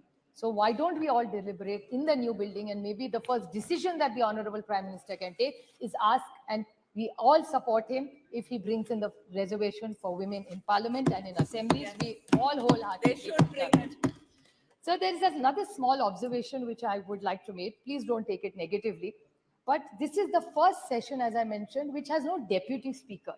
This must be the only session since independence where there has been no deputy speaker. So only term which has not had a deputy. So I wish Meghwalji was just here, but I would like to bring it to his and Prahladji's notice that he should take this issue up, that naye building mein ja rahe, so please, even if it's for a few months, we don't know when you're announcing election, But this is a record that there has been no deputy speaker in this term. So this is not something I think any of us should support. And Lok Sabha seatings, sir. This is another suggestion I'd very humbly like to make, that the Lok Sabha seatings keep going up and down. In 1956 was the longest, which is 151 days. So why can't we have more days? We are all happy to, whatever we get elected for, to come here and deliberate and make sure we serve the nation. So isn't there something we can, Supreme Court also works, and sometimes these ordinances which this government constantly brings, this is a record, the amount of ordinances this government has got. So why don't we have more parliament dates? Why does government need to bring so many ordinances? And if there are such hurry, call for parliament. You, instead of having 4 sessions, have 6 sessions. What is the problem? The other thing is the number of voters have gone up. So constituencies are becoming huge now. So is that something that the government would, this is a very positive suggestion I'd like to make the government. The constituencies are going from 23 lakhs to 25 lakhs. Impossible for an MP to manage even with the MP lakhs that we get. So is there something that we can all deliberate in and see? Because anyway, there are more seats coming there. Can there be another suggestion is stronger committees? The committees are wonderful. They do very good work. But can we have stronger committees, give them more authority? Could that be another suggestion? Another suggestion I'd like to make is question hour, sir. Question hour is something even Om Birla ji has always recommended in our all-party meetings, that can we find a consensus that that's 1 hour I would like to recommend as an MP I would write. That's one place we can really take the government to task. So can we unanimously suggest this, that no question hour, whoever sitting on which side should be disrupted. So this is something we should all consider, I think. Even when you're here. Even when you're here. We have seen him in the well many times, sir. So another suggestion I'd like to make is private members bill. Private members bill, don't be hubris. Private members bill, sir. It is a lot of MPs work very hard and do a lot of work to bring those bills, but they're almost toothless. So can we strengthen that part where there is more meaning, more visibility, more authority in those bills? Maybe we can debate them, deliberate them, and come. Otherwise, it's just a piece of document that we argue with it, but it goes nowhere. So I think that's one legislation we must look into and see what more we can do. So even the opposition, I know it's a numbers game, but many times they are in a treasury bench. They get hours to discuss. Their ministers speak for 90 minutes sometime. And we are the opposition. So if Rakesh Singh ji really wants, there is a saksham opposition chahiye, like Madhu Dandavate ji, hame aur thoda waqt de dijiye. We will make some very good suggestions which will be productive. I have only not criticized. I have only given you suggestions. तो मुझसे अकेले नहीं, सबको थोड़ा विश्वास रखिए हम पे, हम लोग और दे देंगे. Sir, I think another thing which we need to do is the media. The Honorable Prime Minister was very gracious to the media today. And he said that the media we need to encourage for the time they put in. The media is not allowed here. So why can't we see what more visibility or what better way we can work with the media? Sir, another point I'd like to make is the support team, the secretarial, library and research work. With new technology coming in, is there more ways we can find out where the research team can work better with every parliamentarian here, where the funds need to go up? India has a large budget. So why not we spend more money on the research and the library, more for research people in this thing? I think that would really make a lot of help and support to all the members of parliament, sir. Sir, another point I would like to bring to your notice is that Maharashtra has contributed substantially to the chair. I mean, the Honorable Prime Minister was very kind to take Malvankar ji's name, but I would like to put it on record that Shivraj Patil ji, Manoj Joshi sir, Sumitra Mahajan ji, he mentioned, but she was Miss Maharashtra, Mrs. Madhya Pradesh. So she was our daughter from Maharashtra who got married into Madhya Pradesh. So we have had a long legacy of very good parliamentary work. So I feel that Maharashtra has contributed substantially, and we're very proud to be integrated in this temple of democracy, for it to be fair and to be just. That's what which our constitution wants. Now, Rakesh ji's 2 small points I'd like to clarify. He talked about Bhashtachar. Rakesh ji, I'm completely with you. आप भ्रष्टाचार के लिए कौन सी भी inquiry लगा दीजिए, we will support you 100%, because I remember the Honorable Prime Minister coming to Maharashtra आए थे, और तब एनसीपी के बारे में उन्होंने एक स्टेटमेंट किया था प्राइम मिनिस्टर जी ने, कि it's a naturally corrupt party, और उन्होंने 2 इंक्वायरी के बारे में कहा था, एक इरिगेशन स्कैम के बारे में और दूसरा एक बैंक के बारे में. I request you with folded hands, with full humility कि माननीय प्रधानमंत्री जी की जो इच्छा है आप पूरी कर दीजिए. I will support it wholeheartedly. So आपने जो भ्रष्टाचार का जो उठाया था, प्लीज आप कर लीजिए. We will support you wholeheartedly. ये दोनों नहीं और 4 भी है, कोई ACB जी है और बहुत सारे हैं. Another thing that you said about the Congress, which I repeat, that this is not about relationships. भाई तो मेरे 800 भाई है पार्लियामेंट में, एक थोड़ी है. So my suggestion to you is there are many such cases which the Honorable Prime Minister was very deeply pained by. So I understand his pain. उनका जो दुख है भ्रष्टाचार के बारे में, उनको जो करना है वो पूरी ताकत से हम उनके साथ खड़े रहेंगे. So is any such things he wants to do in Maharashtra, we will wholeheartedly support him and we will want to see where is these debates gone. And another thing that he said, that Congress के बारे में सबसे ज्यादा BJP का आप देखें तो it's very Congress heavy. आज अगर आप महाराष्ट्र में या इधर यहाँ भी जब देखें ना, तब बीजेपी कांग्रेस के वाले पुराने एनसीपी पुराने वो आपके यहाँ हमारे से ज्यादा है. हमारे यहाँ नए लोग आ रहे हैं लेकिन आपके यहाँ ज्यादा है. So I think you really need to reinspect. जैसे 60 साल में आपने किया 60 साल में जिन्होंने जो किया ना, वो आप सारी वॉशिंग मशीन उस साइड में है, इस साइड में अभी कोई नहीं रहा. So we are very happy because we are completely with you, because we are mostly very honest, committed to the cause why we joined politics. Why did we all come to this temple of democracy? We came to this temple of democracy not here to just do a tutu meme. We genuinely wanted to influence policy to serve this nation for the betterment. यहाँ बैठो या यहाँ बैठो, अच्छा ही सोचेंगे ना देश के लिए. ऐसा थोड़ी कहेंगे कि एक दूसरे के खिलाफ कुछ सोचेंगे. So I think the larger picture, I would like to finish my speech by quoting Somnath Chatterjee ji, who was here for 10 terms. I said the greatness of Parliament lies not just in the majestic building, but is derived from sustained by quality of debates that take place inside the house. So I think we take this opportunity that I'm eternally grateful, and people from Baramati who gave me this opportunity to stand here, because I have no identity here. My identity is my constituency and people. So I'm eternally grateful to be a part of this esteemed place, which is a temple of democracy, and I commit myself to working here and working within the rules of the constitution. Thank you, madam. Thank you very much. Shri Girish Chandar ji.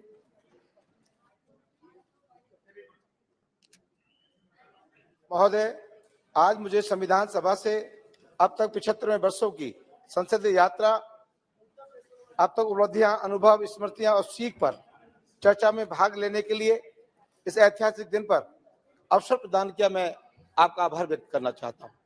आपके साथ साथ Bahujan Samaj party के राष्ट्रीय अध्यक्ष आदरणीय बहन जी का भी आभार व्यक्त करना चाहता हूं.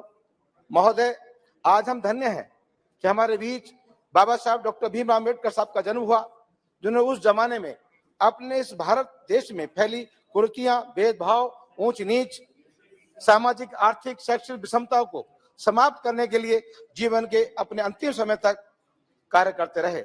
हमारे प्रदेश में तो एक कहावत भी है, जाके पैर न फटे बिबाई, सो का जाने पीर पराई. कहने का तात्पर्य यह है कि बाबा साहब ने स्वयं छुआछूत, ऊंच नीच और उत्पीड़न को सहा, जिसलिए उनको जब संविधान सभा में मौका मिला तो पिछड़ों, दलितों, महिलाओं के लिए संविधान में उन्हें हक दिलाने का काम किया. महोदय, लेकिन बाबा साहब अम्बेडकर साहब ने संविधान सभा की अंतिम सभा की बैठक में यह भी कहा था कि संविधान कितना भी अच्छा क्यों ना हो, लेकिन उसके मानने वाले लोगों की नियत साफ नहीं है तो संविधान कभी अच्छा नहीं हो सकता. बाबा साहब ने इस संविधान को लिखकर 1950 में जब बाबा साहब संविधान को सौंप कर निकल रहे थे, उस वक्त में कांग्रेस के अध्यक्ष आचार्य कृपलानी हुआ करते थे. तो आचार्य कृपलानी ने कहा कि अम्बेडकर तुम आज बहुत खुश हो. बोला हाँ, आज मैं बहुत खुश हूं क्योंकि मैंने इस देश के अंदर पहले राजा के देव परिवार में ही राजा पैदा होता था, मैं इस देश के अंदर भिखारी के परिवार में भी राजा पैदा करने की व्यवस्था मैंने संविधान में लिखने का काम कर दिया है. देश में राजा के घर में राजा पैदा नहीं होगा, एक गरीब परिवार में भी राजा पैदा होने की व्यवस्था इस देश के अंदर मैं लागू करने का काम करता हूं. कृपाली ने कहा कि आपका समाज तो गरीब है, कमजोर है, अशिक्षित है, लाचार है, कमजोर है. हम उनका वोट पैसे के अभाव से लेने का काम करेंगे। हम आपके समाज का वोट उनको डरा कर लेने का काम करेंगे, उनका वोट हम खरीदने का भी काम करेंगे। लेकिन बाबा साहब ने आकर कृपलानी जी को एक बात कही, ये बात सही है आपकी कि मेरा समाज गरीब है, कमजोर है, पिछड़ा है, शोषित है, अशिक्षित है, लाचार है। लेकिन एक बात याद है कृपलानी जी, जिस दिन मेरा समाज अपने वोट की कीमत को समझ जाएगा तो तुम्हें भी लाचार बनाने का काम करेगा। और साथ ही जब आप उनका समाज ने वोट का महत्व समझा, अब वोट का महत्व समझने के बाद 1952 में जो पहला चुनाव हुआ, इस देश में जिस व्यक्ति ने देश का संविधान लिखा हो, देश में गैर बराबरी की व्यवस्था को खत्म किया हो, इस देश में समतामूलक समाज की स्थापना की हो, इस देश के अंदर भाईचारा कायम किया हो, इस देश में सभी को बराबरी का हक दिया हो, इस देश में राजा की वोट की कीमत एक तो भिखारी के वोट की कीमत भी एक करने का काम किया हो, ऐसे व्यक्ति को जब चुनाव में गए तो उस वक्त में कांग्रेस में जवाहरलाल नेहरू जी की हवा थी, उनका संदेश था पूरे देश में। लेकिन बड़े दुख की बात है कि ऐसे नेता को हराने के लिए जवाहरलाल नेहरू जी ने उनका विरोध करके और उनके पीए कजरोलकर को चुनाव जिताकर बाबा साहब को चुनाव हराने का काम किया। ये कितने दुख की बात है कि जो आज परम पूज्य बाबा साहब अम्बेडकर साहब की बातें तो करते हैं, लेकिन बाबा साहब के साथ जो शोषण कांग्रेस ने किया, मैं समझता हूं किसी और ने तो शोषण करने का काम नहीं किया। बाबा साहब अम्बेडकर साहब तो पहले चुनाव में हारे, कजरोलकर में हारे, तो मैं बधाई देना चाहता हूं उस मुस्लिम समाज के उस व्यक्ति को जो बंगाल से चुनाव जीत कर आए थे। खलीकुज्जुमा साहब चुनाव जीत कर आए थे, खलीकुज्जुमा साहब ने इस्तीफा दिया और इस्तीफा देने के बाद बाबा साहब को चुनाव जिताकर संविधान भेजने का लोकसभा में काम किया और बाबा साहब फिर उसके बाद यहाँ कानून मंत्री बने। लेकिन सरकार में रिमोट किसके हाथ में था? आज इधर के लोग बड़े रिमोट की बात करते हैं, लेकिन उस वक्त भी रिमोट किसके हाथ में था? कानून मंत्री थे। बाबा साहब चाहते थे देश के अंदर कि अगर पुरुष को प्रधान देश माना जाता है देश, पुरुषों को और अधिकार हो तो महिलाओं को भी पूर्ण अधिकार इस देश के अंदर मिलना चाहिए। ये बाबा साहब इस देश के अंदर हिंदू कोड भी लेकर आए और हिंदू कोड भी लाकर देश में उन्होंने व्यवस्था दी कि देश के अंदर महिला चपरासी बनेगी तो इस देश के अंदर महिला अधिकारी बनने का भी काम करेगी। ये देश में महिला प्रधान बनेगी तो देश के प्रधानमंत्री भी एक महिला बनेगी। ऐसी व्यवस्था परम पूज्य बाबा साहब अम्बेडकर साहब ने हिंदू कोड में व्यवस्था देने का काम किया था। लेकिन दुर्भाग्य है उस वक्त की सरकार ने बाबा साहब को इतना परेशान करने का काम किया, उन्होंने अंत में आकर कानून मंत्री से इस्तीफा कांग्रेस को देने का काम किया। दुर्भाग्य की बात है। लेकिन साथियों, उसके बाद बहुजन समाज पार्टी के राष्ट्रीय अध्यक्ष इस देश में बाबा साहब ने आर्टिकल 340 में पिछड़ों को 27% का आरक्षण दिया, 341 और 342 में SC ST को 15%, 7.5% का आरक्षण देने की बात कही। 1952 में सरकार बनी, बाबा साहब ने अनुसूचित जाति अनुसूचित जनजाति के लोगों के लिए तो आरक्षण देने की व्यवस्था कर दी। जब उन्होंने पिछड़ों की बात कही तो कांग्रेस ने कमीशन काका कालेकर के नाम से कमीशन बनाने का काम कर दिया। आरक्षण देने की बात नहीं करी, जो 27% आरक्षण मिलना चाहिए था काका कालेकर की कमीशन बनाने का काम कर दिया। उसके बाद मंडल कमीशन को बनाने का काम। लेकिन 1989 में देश में फिर लोकसभा का 9वीं लोकसभा का चुनाव हुआ। उसमें बहुजन समाज पार्टी के राष्ट्रीय अध्यक्ष आदरणीय बहन कुमारी महती जी, जिस जनपद से मैं चुनकर आया हूं, आदरणीय बहन कुमारी महती जी उसी 89 में बहुजन समाज पार्टी की राष्ट्रीय अध्यक्ष लोकसभा 9वीं लोकसभा चुनकर आई। जब लोग 9वीं लोकसभा में चुनकर आई उस वक्त में बीपी सिंह देश के प्रधानमंत्री बनने वाले थे, लेकिन उनके पास 3 वोटों की कमी पड़ रही थी, 3 सांसदों की कमी थी। मानव काशीराम साहब से बहन कुमारी महती से आदरणीय बीपी सिंह जी मिले, उन्होंने कहा कि आप हमें 3 वोटों का समर्थन दे दो, पत्र हमें दे दो, इस देश के प्रधानमंत्री पे मैं पहुंच जाऊंगा। तो परम पूज्य बाबा साहब मानव काशीराम साहब ने कहा ठीक है, बोले इसके बदले कोई मंत्री ले लो, मंत्री पद ले लो। बोले मुझे मंत्री पद नहीं चाहिए, मैं चाहता हूं इस देश में मेरी 3 मांगे, अगर आप मांगेंगे तो मैं आपको समर्थन पत्र दे दूंगा। कि बड़ी खेद की बात है कि कांग्रेस के इतने लंबे समय से इस देश के अंदर कांग्रेस की सरकार ने नाचने वालों को, गाने वाले को, खेलने वालों को तो भारत रत्न की उपाधि सम्मानित करने का काम किया, लेकिन जिस व्यक्ति ने देश का संविधान लिखा उसे भारत रत्न की उपाधि सम्मानित करने का काम काउंसिल नहीं किया। मैं चाहता हूं, मैं समर्थन आपको दे दूंगा, लेकिन आपको सबसे पहले परम पूज्य बाबा साहब अम्बेडकर साहब को भारत रत्न की उपाधि से सम्मानित करना पड़ेगा। बीपी सिंह जी ने कहा ठीक है, मैं आपकी शर्त को मानता हूं। दूसरी हमारी मांग है, ये देश धर्मनिरपेक्ष देश के नाम से जाना जाता है। इस देश पे सबको बराबरी का अधिकार है, संविधान के तहत सबको बराबरी का हक है। ये देश सभी धर्मों का सम्मान करता है, इसलिए किसी भी धर्म को ये इजाजत नहीं कि दूसरे धर्म का शोषण इस देश के अंदर करने का काम कोई व्यक्ति करे। और तीसरी मांग, माननीय काशीराम साहब ने कहा कि जो मंडल कमीशन की रिपोर्ट इस देश में अभी तक लागू नहीं हुई, परम पूज्य बाबा साहब अम्बेडकर साहब ने संविधान में 27% का आरक्षण इन पिछड़े समाज के लोगों को दिया है। मैं चाहता हूं देश के अंदर कि मंडल कमीशन की रिपोर्ट लागू हो और पिछड़े समाज को आर्टिकल 340 में ये व्यवस्था दी थी कि 27%, चाहे वो नौकरी में हो चाहे वो राजनीतिक में हो, उनको हक और अधिकार मिले। बीपी सिंह जी ने उस वक्त हाँ कर दी, प्रधानमंत्री बन गए, परम पूज्य बाबा साहब अम्बेडकर साहब को भारत रत्न की उपाधि से सम्मानित कर दिया। लेकिन जब मंडल कमीशन की रिपोर्ट को लागू करने की बात आई तो बीपी सिंह जी भी हीबा वाली करने लगे। उन्होंने मंडल कमीशन की रिपोर्ट को लागू नहीं किया। माननीय काशीराम साहब ने कहा अगर आप मंडल कमीशन की रिपोर्ट लागू नहीं करोगे तो मैं वोट के अभाव पर धरना दूंगा। उन्होंने वोट के अभाव पर धरना दिया और कहा बीपी सिंह जी से कि देश हमारा, राष्ट्र हमारा नहीं चलेगा, नहीं चलेगा। ये नारा माननीय श्री काशीराम साहब ने देने का काम किया था और कहा था बीपी सिंह जी की सरकार में कि हम वोट से लेंगे पीएम और सीएम और आरक्षण लेंगे एसपीडीएम, ये नारा दिया। और साथियों बाद में माननीय काशीराम साहब ने जब वोट प्रभाव पे 6 महीने तक धरना चलता रहा, माननीय दोनों धरना चला तो बीपी सिंह जी जब कहने लगे अगर आपने मंडल कमीशन की रिपोर्ट लागू नहीं की तो मैं आपकी सरकार को गिरा दूंगा। उस वक्त में तो रात को 12 बजे देवीलाल जी उस वक्त प्रधानमंत्री हुआ करते थे, वो प्रधानमंत्री हुआ करते, उनसे मिले माननीय काशीराम साहब कि आप चिंता ना करें, आप मंडल कमीशन की रिपोर्ट की मेरी वकालत करो, मैं आपको अगला देश का प्रधानमंत्री देखना चाहता हूं। वहां से माननीय काशीराम साहब की तरफ को देखकर बोले तुम्हारे पास 3 तो सांसद हैं, तुम मुझे देश का प्रधानमंत्री कैसे बना दोगे? बोले मैं ऐसे बना दूंगा कि मैं 22.5% खुद बैठा हूं और 54% की वकालत कर रहा हूं पिछड़ों को वोट का अधिकार, पिछड़ों का आरक्षण को लागू करने के लिए। तो सारे 85% के लोग तुम्हें वोट देंगे, तुम्हें देश का प्रधानमंत्री बनने से कोई रोक नहीं सकता। तब ये बात चली पता बीपी सिंह को।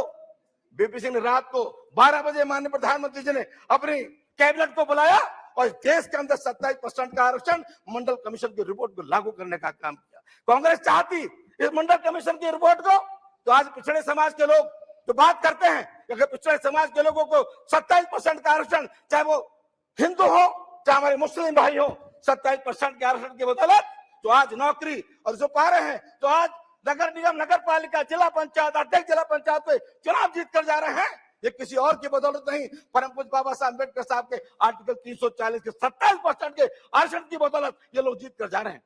तो मैं चाहते ना कहते मानवर आपसे इतना कहना चाहता हूं, आज 75 साल इस देश की आजादी को हो गए हम लोग। कृपया समाप्त कीजिए। लेकिन दलितों के साथ जो बाबा साहब ने संविधान में व्यवस्था दलितों को दी थी, वो अभी भी वो अपने अधिकार से वंचित है। बड़ा दुर्भाग्य के साथ मैं कहना चाहता हूं कि राजस्थान जहां एक दलित समाज का युवक मूछ रखना तो रखता है, उसकी हत्या कर दी जाती है। मध्य प्रदेश में दलित के ऊपर पेशाब करने की घटना घटित होती है। पूरे देश में दलितों के ऊपर शोषण हो रहा है।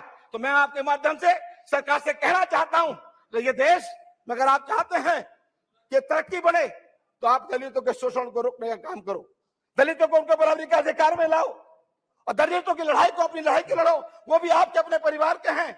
तो मैं आपके माध्यम से इतना कहना चाहूंगा कि 75 साल में आज हम लोग संकल्प लें कि जब नए संसद भवन में हम प्रवेश करें, इस लोकतंत्र के इस मंदिर से, पुराने मंदिर से जाकर नए मंदिर हम जाएं, तो वहां पर सरकार की सोच बदले और पूरे देश में जो दलितों को पूरा अत्याचार हो रहा है वो अत्याचार बंद हो और हर दलित को न्याय मिले। बहुत बहुत धन्यवाद। आपके माध्यम रखना चाहता हूं। आपका बहुत बहुत धन्यवाद। धन्यवाद। श्री एसटी हसन जी। बहुत बहुत शुक्रिया सर, आपने मुझे इस डिबेट में बोलने का मौका दिया। 70 साल का इतिहास सुबह से हम लोग सुन रहे हैं। अच्छी बातें भी हैं, मीठी भी हैं, खट्टी भी हैं, सभी कुछ है। हमने प्रधानमंत्री जी का पहली बार सकारात्मक भाषण भी सुना, जिसमें पहली बार हमने देश के एक बहुत बड़े राजनीतिक इंसान जवाहरलाल नेहरू जी की तारीफ इस दल से पहली बार सुनी। वो फ्रीडम फाइटर जो 9 साल तक जेल में रहे और उन्होंने देश को उस वक्त संभाला था जब हमारे देश में गाड़ियों में लकड़ी के पहिए चला करते थे। साइंस टेक्नोलॉजी में हम कहीं नहीं थे। धीरे धीरे हम आगे बढ़े और हम इस दौर में आ गए कि जहाँ सोफिस्टिकेटेड गाड़ियां और हर तरह की सुविधाएं हमें मैसर हैं। ये हमारी तरक्की होती चली गई। सर, मैं जब पहली बार सदन में आया, मैं तो पहली बार का सांसद हूं, मैंने सदन का शेप देखा, मुझे बापू का वो रंग बिरंगी गुलदस्ता याद आ गया। यहाँ पे हर धर्म के लोग, हर जाति के लोग, हर भाषा बोलने वाले लोग, हर रंग के लोग मौजूद थे और इस गुलदस्ते की खूबसूरती मैंने इस पार्लियामेंट के अंदर देखी। सर, हमने वो दौर भी देखा था जवाहरलाल नेहरू जी के बाद बहुत मिसेस इंदिरा गांधी भी तशरीफ लाई और इंदिरा गांधी के जमाने में जब हमने एटॉमिक ब्लास्ट करा था, हम एटॉमिक पावर भी बने थे, वो भी पल हमारे लिए स्मरणीय है और गौरवशाली है। इसी तरह से हमारे देश ने इंसानियत की हमेशा खिदमत करी और 1971 में जब बराबर के मुल्क में ईस्ट पाकिस्तान के अंदर इंसानियत पे जुल्म हो रहे थे तो हमारी प्रधानमंत्री जी ने अपनी फौजें उतार दी और उस मुल्क को इन आफतों से और इन जुल्मों से बचा लिया था। ये तमाम बातें हमारे देश में होती चली आई। सर, हम ये जानते हैं बहुत सी चीजें नकारात्मक भी हमने देखी। इस 17वीं लोकसभा में हम आए, हमारे एक साथी हमारे साथ थे जो देश के नेता हैं, जिनको ऐसे ऐसे चार्जेस में फंसाया गया जिनका नाम आजम खान साहब है। वो इसी हमारे कुलीग थे, कहीं मुर्गी चोर, कहीं बकरी चोर, कोई भैंस चोर, अब पता नहीं क्या क्या उनके ऊपर इल्जाम लगाया गया और आज भी उनको टॉर्चर किया जा रहा है। उस नेशनल लीडर के साथ ये सब कुछ हुआ और जब हमने अपने संरक्षक से शिकायत करी तो मुझे अफसोस के साथ कहना पड़ रहा है कि हमने अध्यक्ष जी को भी अब बहुत असहाय पाया। हमने प्रधानमंत्री जी से मिलने की कोशिश करी, हमें टाइम नहीं मिला। सर, प्रजातंत्र में ये परंपराएं हमारी समझ में नहीं आती कि प्रजातंत्र इस तरह से आगे बढ़ेगा या नहीं बढ़ेगा। हमने 7वीं लोकसभा में सर हमारे कुछ ऐसे बिल पास हुए, सीए आ गया, 3 तलाक का बिल आया, 370 को हटाया गया, जिससे हिंदुस्तान की दूसरी बड़ी आबादी मुसलमानों की दिल आजारी हुई। और इसका संदेश क्या गया देश के अंदर? संदेश ये गया कि किसी को हिजाब पे परेशानी होने लगी, किसी को नमाज पे परेशानी होने लगी, किसी को मस्जिद पे, किसी को मदरसे पे परेशानी होने लगी। क्या ये वही बापू का देश था जहां पे हम सब ने प्यार मोहब्बत से मिलके मंदिरों के तहखाने में एक तरफ नमाज पढ़ते थे, एक तरफ पूजा करते थे? हमने इस तरह से देश को आजाद कराया जब हम एक थाली में खाना खाते थे। आज हम किस जगह पे आ गए कि यहाँ मंदिर ना हो, यहाँ मस्जिद ना हो, यहाँ अजान ना हो, यहाँ नमाज ना हो। अरे क्या पैदा करने वाला मेरा और है और आपका कोई और है? पालनहार क्या अलग अलग हो गए? सर, ये राजनीति बहुत खतरनाक दौर से गुजर रही है, देश के लिए बहुत खतरनाक है। अगर आज हमने ये नहीं समझा तो आगे आने वाला भविष्य हमारा अंधकार में है। हमें प्यार मोहब्बत से आगे बढ़ना पड़ेगा। हमने सर कानून पास करे। हम चाहते हैं कि हम इस लोकसभा से दूसरी लोकसभा में जा रहे हैं। हम चाहते हैं कि हमारा प्यार मोहब्बत, सांप्रदायिक सौहार्द, सर्वधर्म संभाव और वासुदेव कुटुंबकम के फंडामेंटल पे हम आगे बढ़ें, तभी हम दुनिया में महाशक्ति बन सकते हैं। हम नई पार्लियामेंट के अंदर सर चाहते हैं कि वुमेन रिजर्वेशन बिल आना चाहिए। समाजवादी पार्टी उसकी पक्षधर है, लेकिन समाजवादी पार्टी चाहती है कि SC, ST और OBC और मुस्लिम्स का भी उसके अंदर अलग से रिजर्वेशन हो और ये रिजर्वेशन पार्टियों के ऊपर लागू हो, इलेक्शन कमीशन के ऊपर नहीं लागू होना चाहिए। पार्टियां अपने हिसाब से वुमेन्स को टिकट दें। कहीं ऐसा ना हो कि जहां जहां हमारे बड़े बड़े नेता खड़े होते हैं, अगर इलेक्शन कमीशन उनसे नाराज है तो उसको महिला डिक्लेयर कर दे।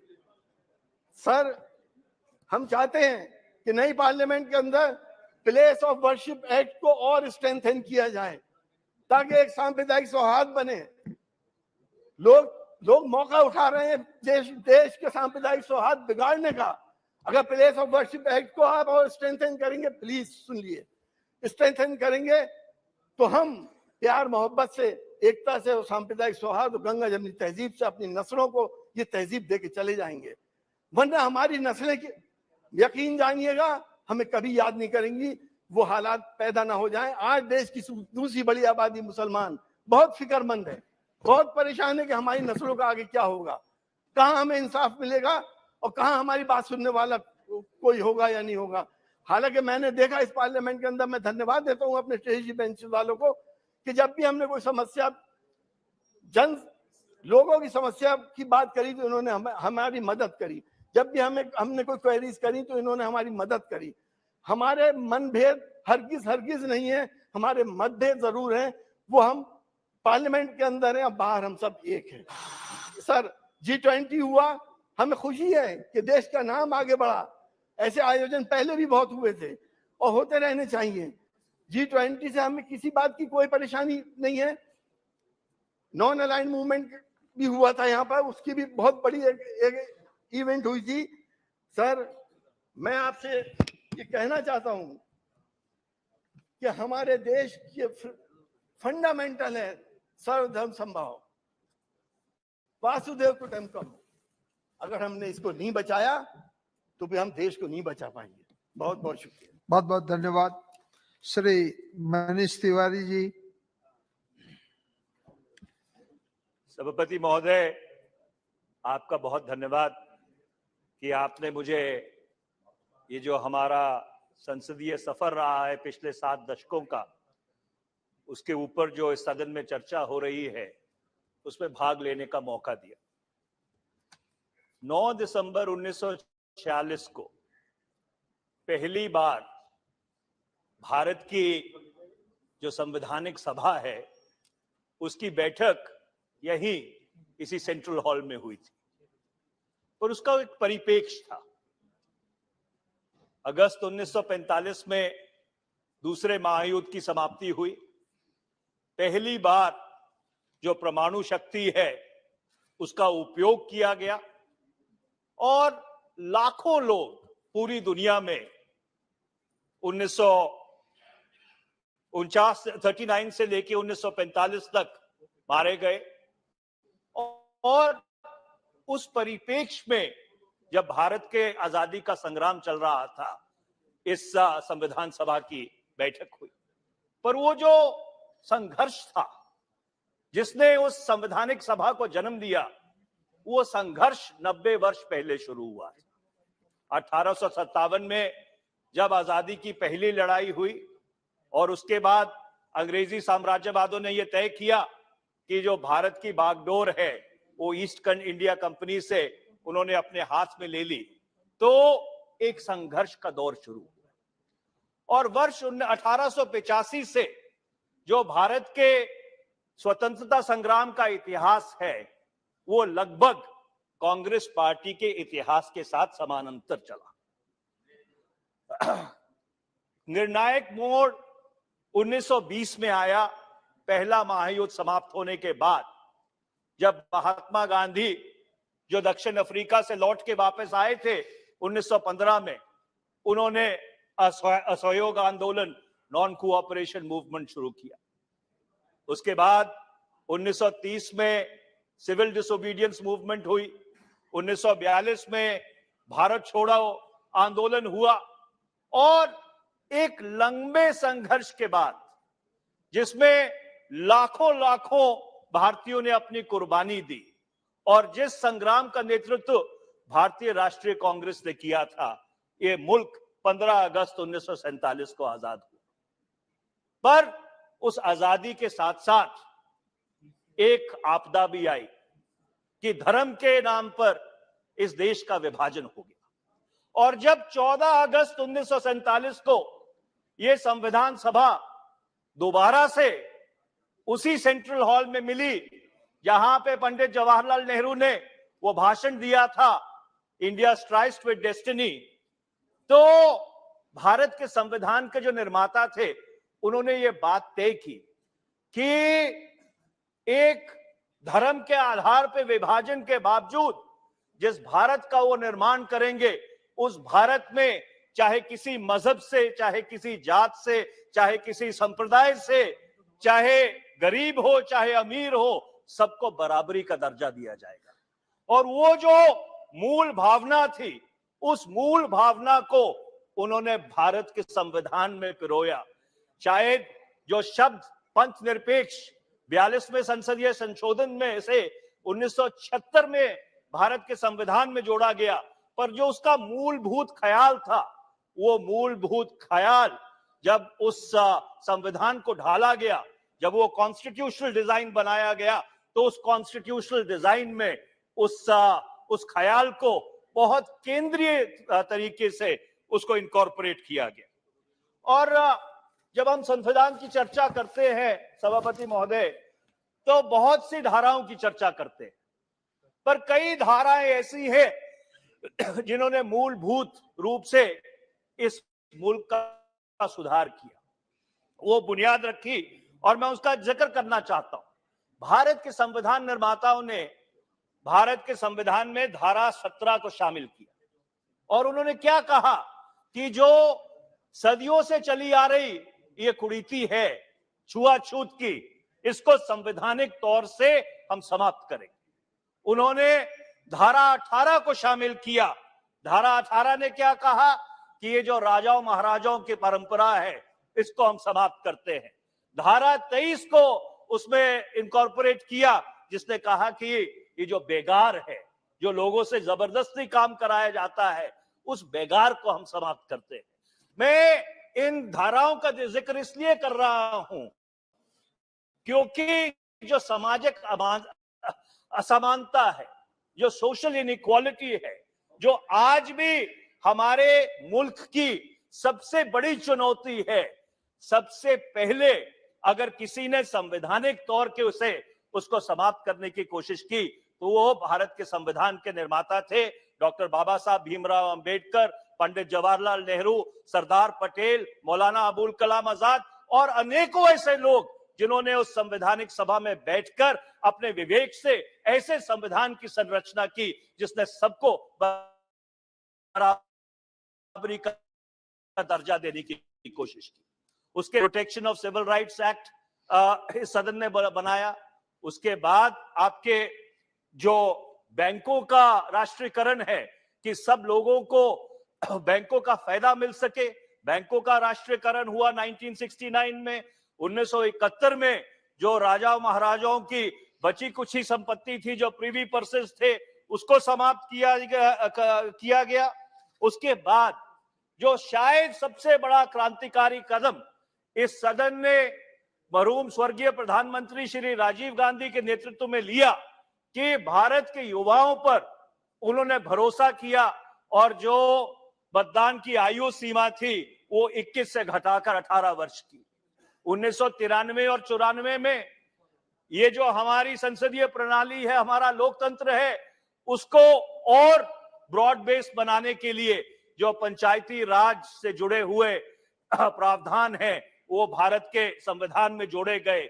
जहां पे पहले एक समय भारत का जो लोकतंत्र था वो 543 जो लोकसभा में सदस्य बैठते थे, 250 सदस्य राज्यसभा में बैठते थे और जो विधानसभाओं और विधान परिषदों में चुन के आते थे उन तक सीमित रह जाता था। संविधान तौर पे ये सुनिश्चित किया गया कि लाखों व्यवस्था है उसमें चुन के आए और उससे जो भारत का लोकतंत्र है उसको मजबूत किया गया। 2004 में आरटीआई का कानून, 2005 में आरटीआई का कानून, 2006 में मनरेगा का कानून, 2009 में निःशुल्क शिक्षा का कानून, 2013 में फूड सिक्योरिटी एक्ट, ऐसे कई क्रांतिकारी कदम इस सदन में उठाए गए और मुझे इसके कहने में गर्व है कि कई इन सब जो क्रांतिकारी कदम उठाए गए उन सब में अधिकतर तौर पर सर्वसम्मति से इस सदन ने उन कानूनों को पारित किया। ये भारत की जो लोकतंत्र है उसकी सही जो क्षमता है, जो सही उसकी शक्ति है, उसको दर्शाती है। मैं अपनी बात खत्म करने से पहले सभापति महोदय 2-3 बातों का जिक्र जरूर करना चाहूंगा। सुप्रिया सूले जी ने भी उन बातों का जिक्र किया था। ये दुर्भाग्यपूर्ण बात है कि 1952 से लेकर 1971 तक भारत की संसद लगभग 120 से लेकर 130 दिन साल में मिला करती थी।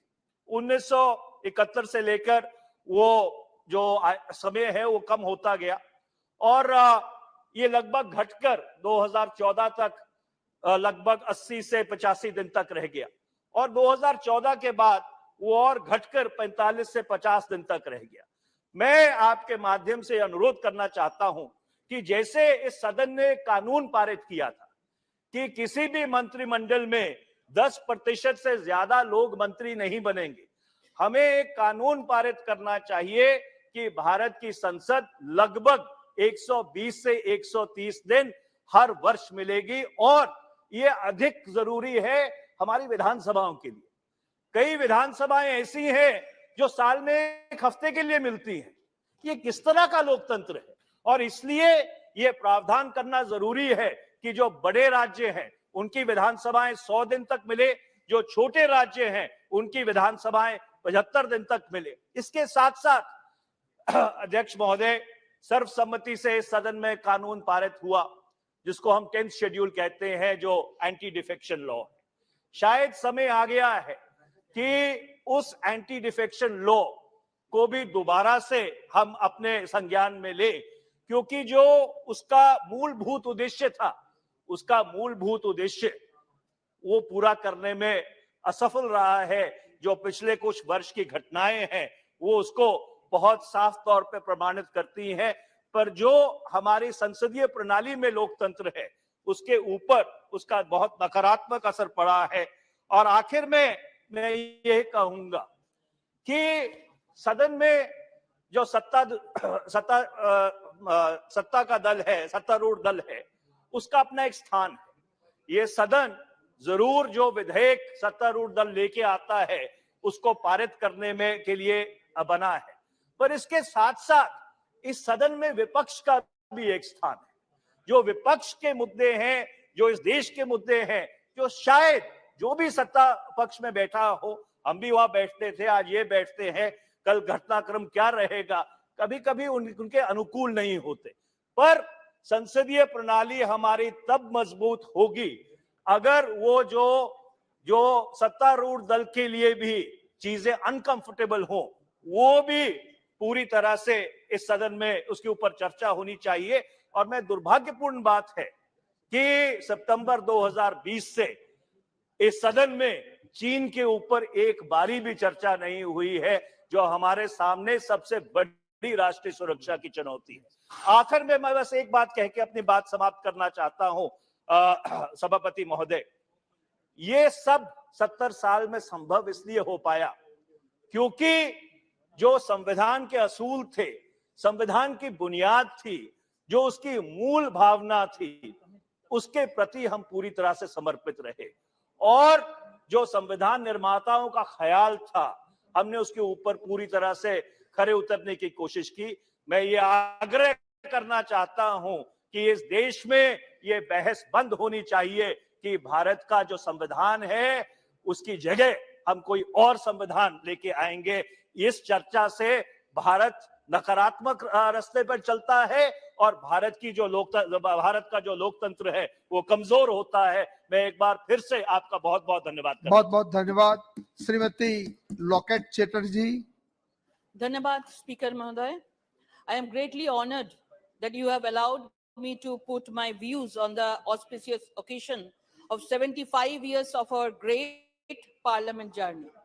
Bande Nitarang Bharat Vasidham Divya Himalaya Ganga Yamuna Saryu Krishna Shavito Sarsamaha देवभूमि हिमालय, गंगा, यमुना, सरयू, कृष्णा और कई नदियों के साथ चमकने वाली भारत की भूमि को मेरा नमन। अध्यक्ष जी, 75 वर्ष के समयकाल में संविधान सभा के गठन से आज तक भारत निरंतर विकास के नई आयामों को छू रहा है। Days after Bharat overwhelmed the world by landing Vikram on the unexplored south pole of the moon, an achievement Modi ji monitored every moment. A big shining diamond was added to the crown of Bharat Mata when Bharat hosted G20 summit. G20 के इतिहास में पहली बार ऐसा हुआ कि किसी देश में 60 शहरों में 200 से ज्यादा सफल बैठक हुई, जो अपने आप में हिस्टोरिकल बन गया। अध्यक्ष जी, कभी इस देश की सत्ता पर बैठे लोग केवल एक परिवार की बात करते हैं, परंतु आज प्रधानमंत्री श्री नरेंद्र मोदी जी के नेतृत्व में भारत वसुधैव कुटुंबकम, जो सनातन धर्म का मूल संस्कार तथा विचारधारा है, उसका संदेश संपूर्ण विश्व को दे रहा है। Modi ji said, and I quote, India's successful moon mission is not India's alone. Our approach of one earth, one family, one future is resonating across the globe. We must know that Bharat is the first nation who has reached South Pole as no other country could have reached there. The able and effective leadership of our Prime Minister and his government could have made it possible. Atul Prasad Sen had written, Bharat abar jagot sabhay shreshto ashono lobe. Bharat will once again reclaim her seat in the world stage. Bharatvarsha সূর্যের এক নাম, আমরা রয়েছি সেই সূর্যের দেশে। आज वही सूर्य पर आप भारत आदित्य L1 लॉन्च कर सूर्य का अध्ययन कर रहा है। बहुत दुख की बात है, विपक्ष वाला जो लोग हैं इसको लेकर भी राजनीति करते हैं। मैं बस उनसे इतना कहूंगी कि आपके पड़ोसी मुल्क इसलिए खुश है कि उनके झंडे पर चांद है। आप लोग इस बात पर गर्व कीजिए, हमारा तिरंगा आज चांद पर है। विश्व के जो अब देश भारत आएंगे वो सपेरे का खेल नहीं देखेंगे, बल्कि स्पेस टेक्नोलॉजी में भारत के कद को बढ़ना देखेंगे। Following Bharat's independence from the British rule in 1947, its members served as the nation's first parliament as the Provisional Parliament of Bharat. The assembly met for the first time in New Delhi on 9 December 1946, and its last session was held on 24th January 1950. The first task of the assembly is to free Bharat through a new constitution, to feed the starving people and to clothe the naked masses, and to give every Bharatiya the fullest opportunity to develop himself according to his capacity. This is certainly a great task. आज हम यहाँ बैठे हैं, एक दिन हमारे पूर्वज भी यहाँ बैठकर देश का संविधान को निर्माण किया था। मैं इसको नमन करती हूँ। अध्यक्ष जी, आजादी के बाद से अच्छे बुरे हर प्रकार के कालखंड को इस देश को लोगों ने देखा है, परंतु हमारा लोकतंत्र और लोकतांत्रिक व्यवस्था में विश्वास सदैव अटल रहा है। किसी ने कहा है कि मुश्किलों से कह दो उलझा ना करे हमसे, हर हालत में जीने का हुनर आता है हमें। 1952 में हुई लोकसभा बैठक में तत्कालीन प्रधानमंत्री ने, नेहरू जी ने इसी सदन में ये कह दिया था कि I will crash the Jana Sangh, और उसका जवाब देते हुए हमारे आदर्श डॉक्टर श्यामा प्रसाद मुखर्जी ने कहा था कि I will crash this crashing mentality. किसी भी लोकतंत्र में पक्ष और विपक्ष दोनों को ही महत्वपूर्ण भूमिका होती है। हम एक लंबे कालखंड एक विपक्ष में रहे हैं। हमने तो वो समय भी देखा है जब हमारे मात्र 2 सदस्य होते हैं और पक्ष के लोग हम दो हमारे दो बोल के मजाक उड़ाते थे। वही अटल जी ने कहा था, अंधेरा छटेगा, सूरज निकलेगा और कमल खिलेगा। और आज भी वो भविष्यवाणी सच होती जा रही है। इस देश की 140 करोड़ जनता ने हमें लोकतंत्र के इस मंदिर में लगातार दो बार बहुमत से भेजा है। अध्यक्ष जी, हमने इसी संसदीय यात्रा में एक समय वो अभी देखा है जहां 1962 का युद्ध हारने के बाद नेहरू जी की शांति नीति के विरोध में उनके द्वारा नामित सांसद और प्रसिद्ध कवि दिनकर जी ने संसद में अपनी नाराजगी व्यक्त करने कहा था कि रे रोग युधिष्ठिर कौन है यहाँ, जाने दे उनको स्वर्ग धीर, पर फिरा हमें गांडीव गदा, लौटा दे अर्जुन भीमवीर, कह दे शंकर से आज करे वे प्रलय नृत्य। तो फिर एक बार सारे भारत में गुंजे उठे हर हर बम बम का फिर महोच्चार। जो विपक्ष आज लोकतंत्र पर बड़े बड़े भाषण करते हैं, वो विपक्ष इमरजेंसी पर क्यों मौन है? जिस विपक्ष के युवराज आज विदेश में जाके भारत में लोकतंत्र समाप्त हो गया बोल के भाषण देते हैं, आज मैं उसको याद दिलाना चाहती हूँ, उनका दादी ने अपनी सत्ता बचाने के लिए इस देश में इमरजेंसी लेके आया था। अध्यक्ष जी, 1975 में एक व्यक्ति की सत्ता बचाने के लिए लोकतंत्र का गला घोटने का प्रयास किया गया। अटल जी, लाल कृष्ण आडवाणी जी, जयप्रकाश नारायण जी, मुरली मनोहर जोशी जी जैसे विपक्ष के नेताओं और समाज के प्रमुख लोगों को जेल जाना पड़ा। यहां तक कि इस सदन में अधिकारों को भी समाप्त कर दिया था, मीडिया पर भी प्रतिबंध लगा दिया था। परंतु उन लोगों के शायद इतिहास को समझ में कम आती थी कि ये तानाशाही यहाँ पे स्वीकार नहीं होगा। ये देश लोकतांत्रिक मूल्यों का जीता जागता उदाहरण है। अत्यंत परिणाम आपके और हमारे सामने है। कबीर का एक दोहा है जो शायद वर्तमान में विपक्ष पर सटीक बैठता है, बुरा जो देखन में चला, बुरा ना मिलिया कोई, जो दिल खोजा अपना, मुझसे बुरा ना कोई। अध्यक्ष जी, मुझे कहने में संकोच नहीं है कि 1986 में प्रधानमंत्री राजीव गांधी शाहबानो केस में सुप्रीम कोर्ट के आदेश के केवल राजनीति के कारण इस सदन के माध्यम से पलट दिया था और मुस्लिम महिलाओं को उनके अधिकारों को वंचित कर दिया था। परंतु वो भूल गए थे कि the parliament always made efforts to make upliftment of Nari Shakti, poor and weaker sections of the society. इसी सदन में जब प्रधानमंत्री जी नरेंद्र मोदी जी आए, उन्होंने 3 तलाक को समाप्त कर मुस्लिम महिला को आत्मसम्मान से जीने का मौका दिया है। कांग्रेस सरकार द्वारा कश्मीर में धारा 370 लगाकर उसे विकास के मुख्य धारा से अलग करने का प्रयास किया, परंतु हमने हमेशा कहा था जहां हुई बलिदान मुखर्जी, वो कश्मीर हमारा है, वो कश्मीर हमारा है, वो सारा का सारा है। और आज धारा 370 समाप्त कर जम्मू कश्मीर को विकास की मुख्य धारा से जोड़ने का काम आदरणीय प्रधानमंत्री नरेंद्र मोदी जी ने किया है। This house also witness of many historical debates from midnight freedom to debate on citizenship amendment bill. The CAA was passed to provide India citizenship to the illegal migrants who entered India on or before 31st December 2014. इसी सदन में 73वां 74वां संविधान संशोधन पर महिला को पंचायत में 33% का आरक्षण दिया है। वही सदन में परमाणु प्रशिक्षण और वैश्विक नीतियों पर भी चर्चा करते हैं। The House passed the 124th Constitution Amendment Bill 2019, providing for people from economically weaker sections to avail of 10% reservation in government jobs and educational institutes. This Parliament approved the Unlawful Activities Amendment Bill 2019, which gives the power to the center and states to declare any individuals as terrorists and confiscate their property. This act definitely a correct procedure to make my country more secure. I also must acknowledge that since last 70 years, this auspicious house has passed many acts which have shaped our country. This include Right to Education Act, Right to Information Act, Information Technology Act, Panchayat Raj Act, and मैं One Nation, One Ration Card, 80 crore जनता को free में ration देना, international millet CR, ये सब यही 75 साल में घोषणा हुआ। जब अटल जी ने नेता प्रतिपक्ष के प्रधानमंत्री पीवी नरसिम्हा राव जी ने उन्हें जेनेवा भेजा था पाकिस्तान को मंसूबे पर पानी फेंकने के लिए, अटल जी राजी हो गए क्योंकि उस समय राजनीति की नहीं देश जरूरी था। तब कांग्रेस ने बोल रहा था कि ये राव साहब का चाल है, लेकिन वाजपेयी जी ने कहा था देश हमारी प्राथमिकता है, राजनीति नहीं। अटल जी जेनेवा गया और देश को जिता के लेके आया। सर, हमारे लिए सबसे पहले देश है, पर कुछ लोगों के लिए देश से बढ़कर एक परिवार है। इसी सदन में देखा है कैसे 1971 में पाक से युद्ध के दौरान वैचारिक मतभेद होते हुए भी कैसे जब राष्ट्र की बात आए तो तब हमारे वरिष्ठ नेता, तत्कालीन नेता विपक्ष अटल जी ने सदन में माध्यम से इंदिरा जी का सरकार को समर्थन किया है।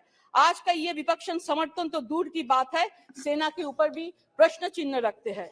However, this house also witnessed the fall of Vajpayee government by only one vote. A BJP prime minister was ousted by the single vote of a Congress chief minister. It was one of the most unfortunate incident in Indian parliament. Sushma Swaraj ji ने एक बार सदन में कहा था कि इस सदन में सत्ता को स्थानांतरण कभी भी गोली और बम से नहीं होगा।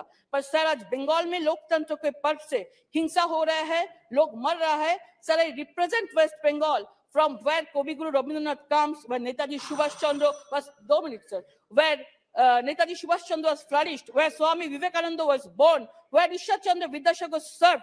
My state was the epic center of democratic norms and value.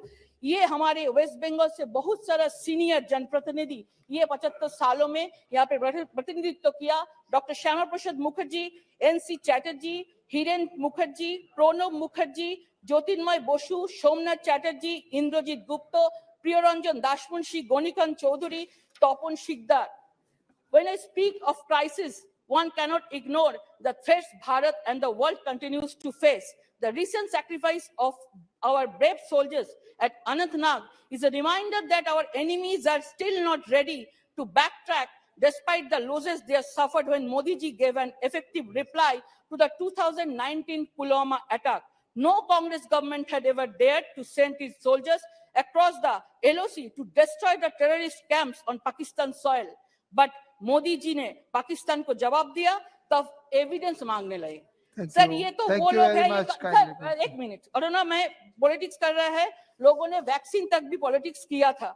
Sir आज कल प्रधानमंत्री जी का जन्म दिवस था, मैं उसको शुभकामना देती हूँ और उनके माध्यम से उनका नेतृत्व में भारत आज विश्व के 5th लार्जेस्ट इकोनॉमी में पहुंच गया है। स्पीकर सर आज भारत पूरे विश्व का नेतृत्व कर रहा है। प्रधानमंत्री जी ऑलवेज बोले हैं कि जीरो टॉलरेंस, ना खाऊंगा ना खाने दूंगा, लेकिन सब लोग इसको लेके नाराज है क्योंकि बंगाली में एक कहावत है, सब एलोमेलो करे दे माँ लूटे पुटे खाई, माने सब इधर उधर खाद्दो, हम लूट के खाते हैं। आज मोदी जी का नेतृत्व में एक शक्तिशाली वैभवशाली भारत का निर्माण हो रहा है। मुझे एक गाना याद आ रहा है, भारत आमार भारतवर्ष स्वदेश आमार स्वप्न गो, তোমাতে আমরা লোভিয়া জন্ম, ধন্য হয়েছি ধন্য গো, কিরীটধারিণী তৃষা সিংহ সবুজে সাজানো তোমার দেশ, তোমার উপমা তুমি তোমার রূপের নাহি তো শেষ। সগন গহন তমসা সহসা নেমে আসি যদি আকাশে তোর, হাতে হাত রেখে মিলি একসাথে আমরা আনিব নতুন ভোর। শক্তি দাইনি দাও মা শক্তি, ঘুচাও দীনতা ভীরু আবেশ, আধারে জননী ভয় কি জননী, আমরা বাঁচাবো এ মহাদেশ। রবীন্দ্রনাথ বিবেকানন্দ বীর সুভাষের মহান দেশ, নাহি তো ভাবনা করি না চিন্তা, হৃদয়ে নাহি তো ভয়ের lace. Thank you very much. Thank you very much. Bharat माता की जय। श्री नमो Nageshwar Rao ji. Thank you, Chairman, for giving this opportunity to speak on 75 years journey of this country in this house.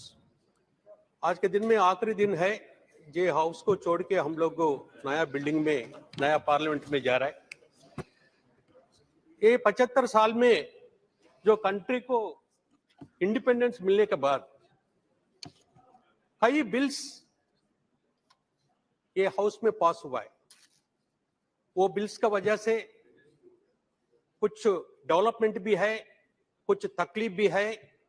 इधर का लोग उधर हो गया है, उधर का लोग इधर हो गया है, मगर देश जो है ना एक तरह से आगे बढ़ रहा है। इस टाइम में हम लोग मॉर्निंग में ऑनरेबल प्राइम मिनिस्टर का भी जो स्पीच हम काफी अच्छी तरह से सुना है।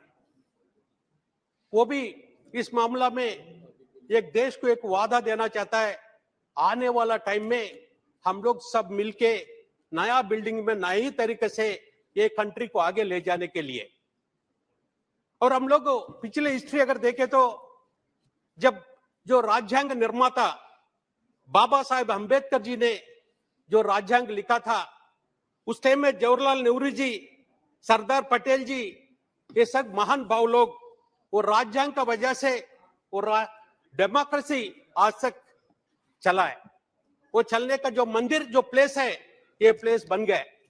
उसमें अगर देखने से जो 75 साल में जो पहले जो स्पीकर था, जो बलवंकर साहब से लेकर अभी हम लोग ऑनरेबल स्पीकर ओम बिरला जी तक 17 लोगों को ये अवकाश मिला है।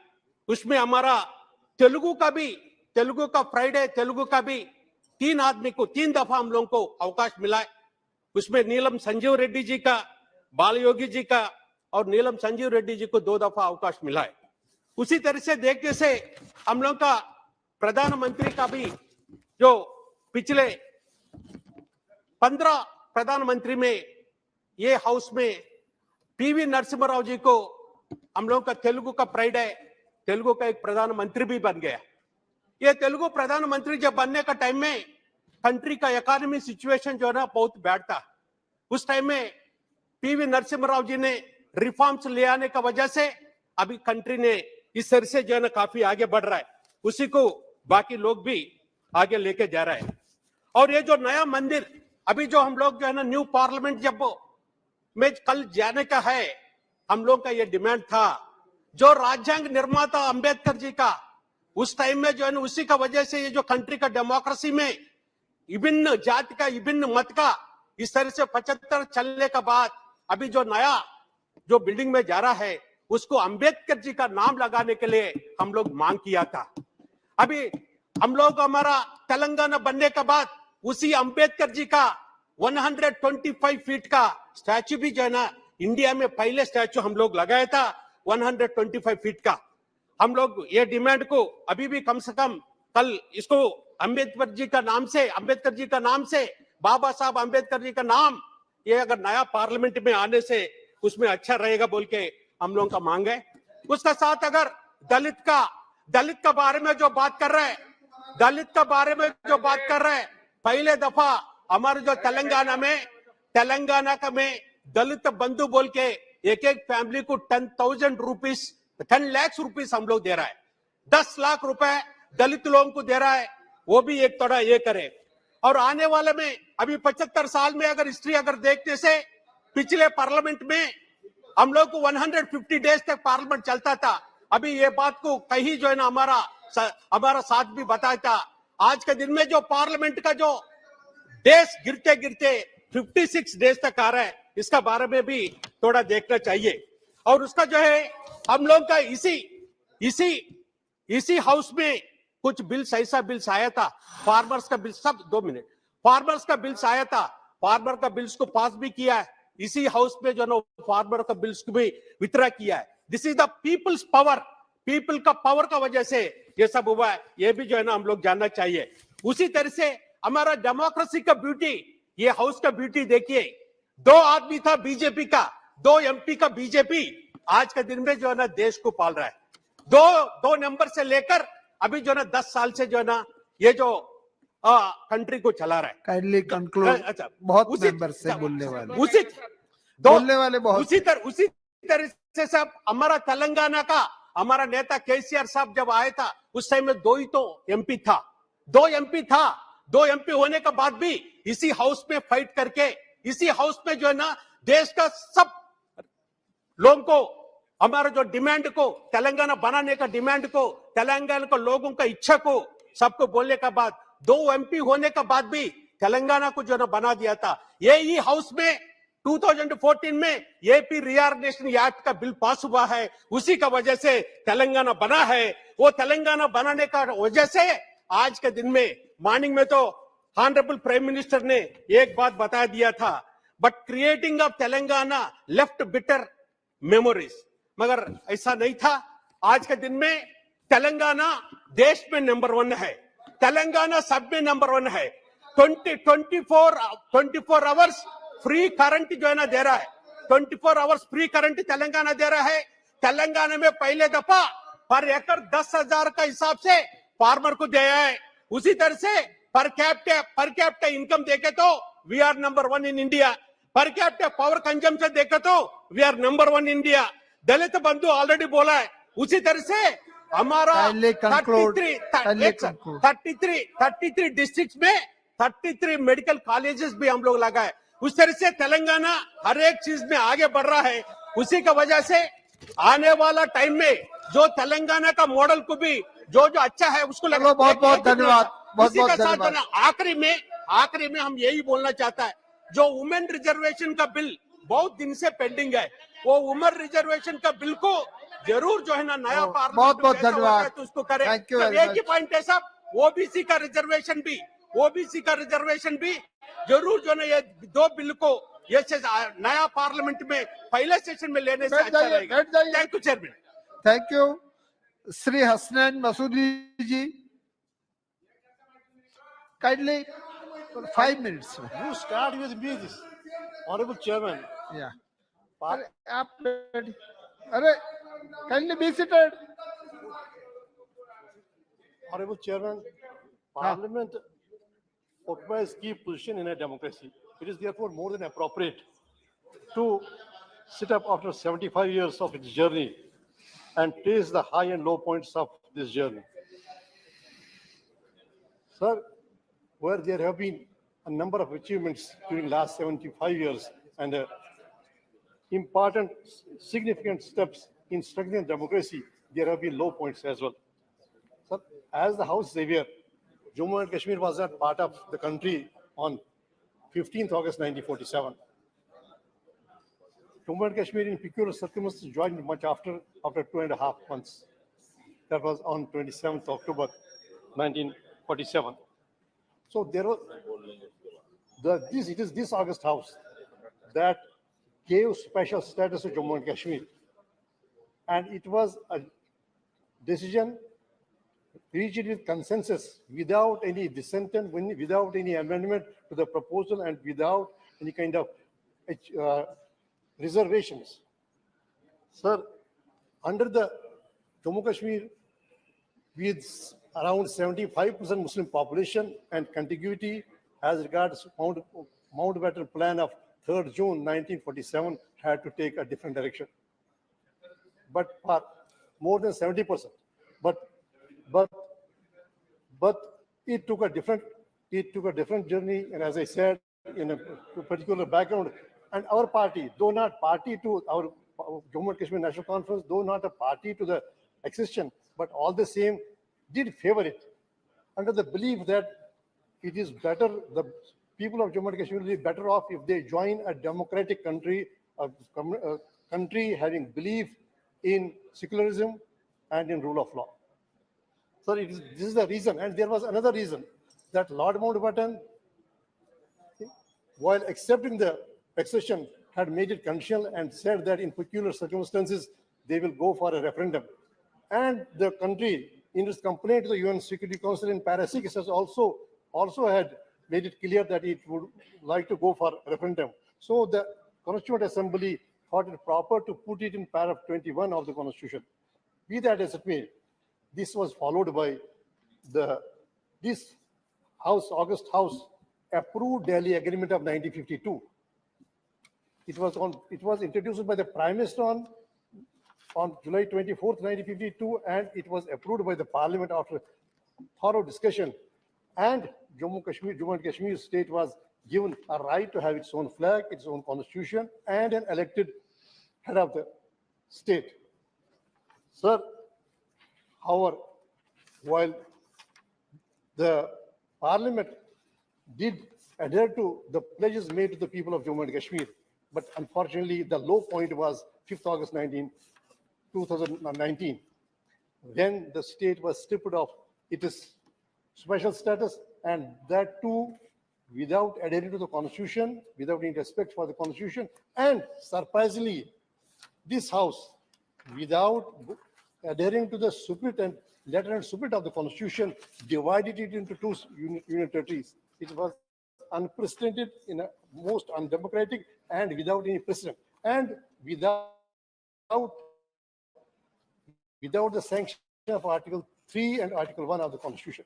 So these are when we just map out, trace the course of this journey, we cannot lose sight of these events that I think, in my opinion, were not in tune with the mandate of the Constitution. Sir, way back on 15th January 1948, that is how this Article 370 was made part of the Constitution. The representative of the Indian representative in the United Security Council had made it very clear that they are committed to have a referendum, and the people of Jammu and Kashmir will have a right to join either of the two dominions. And if they feel it proper, they decide they would even remain independent and seek membership of the United Nations. So in that background, sir, these two, the decisions taken on 5th August 2019 were not only undemocratic, unilateral, but were not in accordance with the Constitution. Now, when we just go ahead, I mean, see, now it has been fair on part of the Lieutenant Governor to admit that. No, I mean, where do we at my turn? Why don't you stop? Just allow me to. You conclude kindly. So he has been fair enough to admit that it has yet to be integrated. Why? Because the time has shown what are the events that are taking place in Jammu and Kashmir. As we sit here in this house, a battle is going on in a suburb of my constituency. It is not in an interior. And there are back-to-back 15 encounters, 15 conflicts have been there since 1st January, and the encounters have claimed lives of more than 50. Please conclude. And the civilians. Sir, so we have not achieved anything by taking the decisions that were on 5th August. So this parliament, this house, while taking those decisions, is under an obligation to go for an introspection. Thank you very much. Seconds. Just wait for 2 minutes. Give me 2 minutes. Sir, then. We are having so many members. Just 2 minutes. Sir, I fully support the suggestions made by Madam Supriya ji and also. Thank you. Shri Chirag Paswan ji. Just 2 minutes. एक second. Within 2 minutes. Paswan ji, conclude in 1 minute. Within 2 minutes. Conclude. Chirag ji, 1 second. Within 2 minutes. Conclude कीजिए. So there is, I mean, whatever is happening on ground, demands a shift in approach, and the shift to.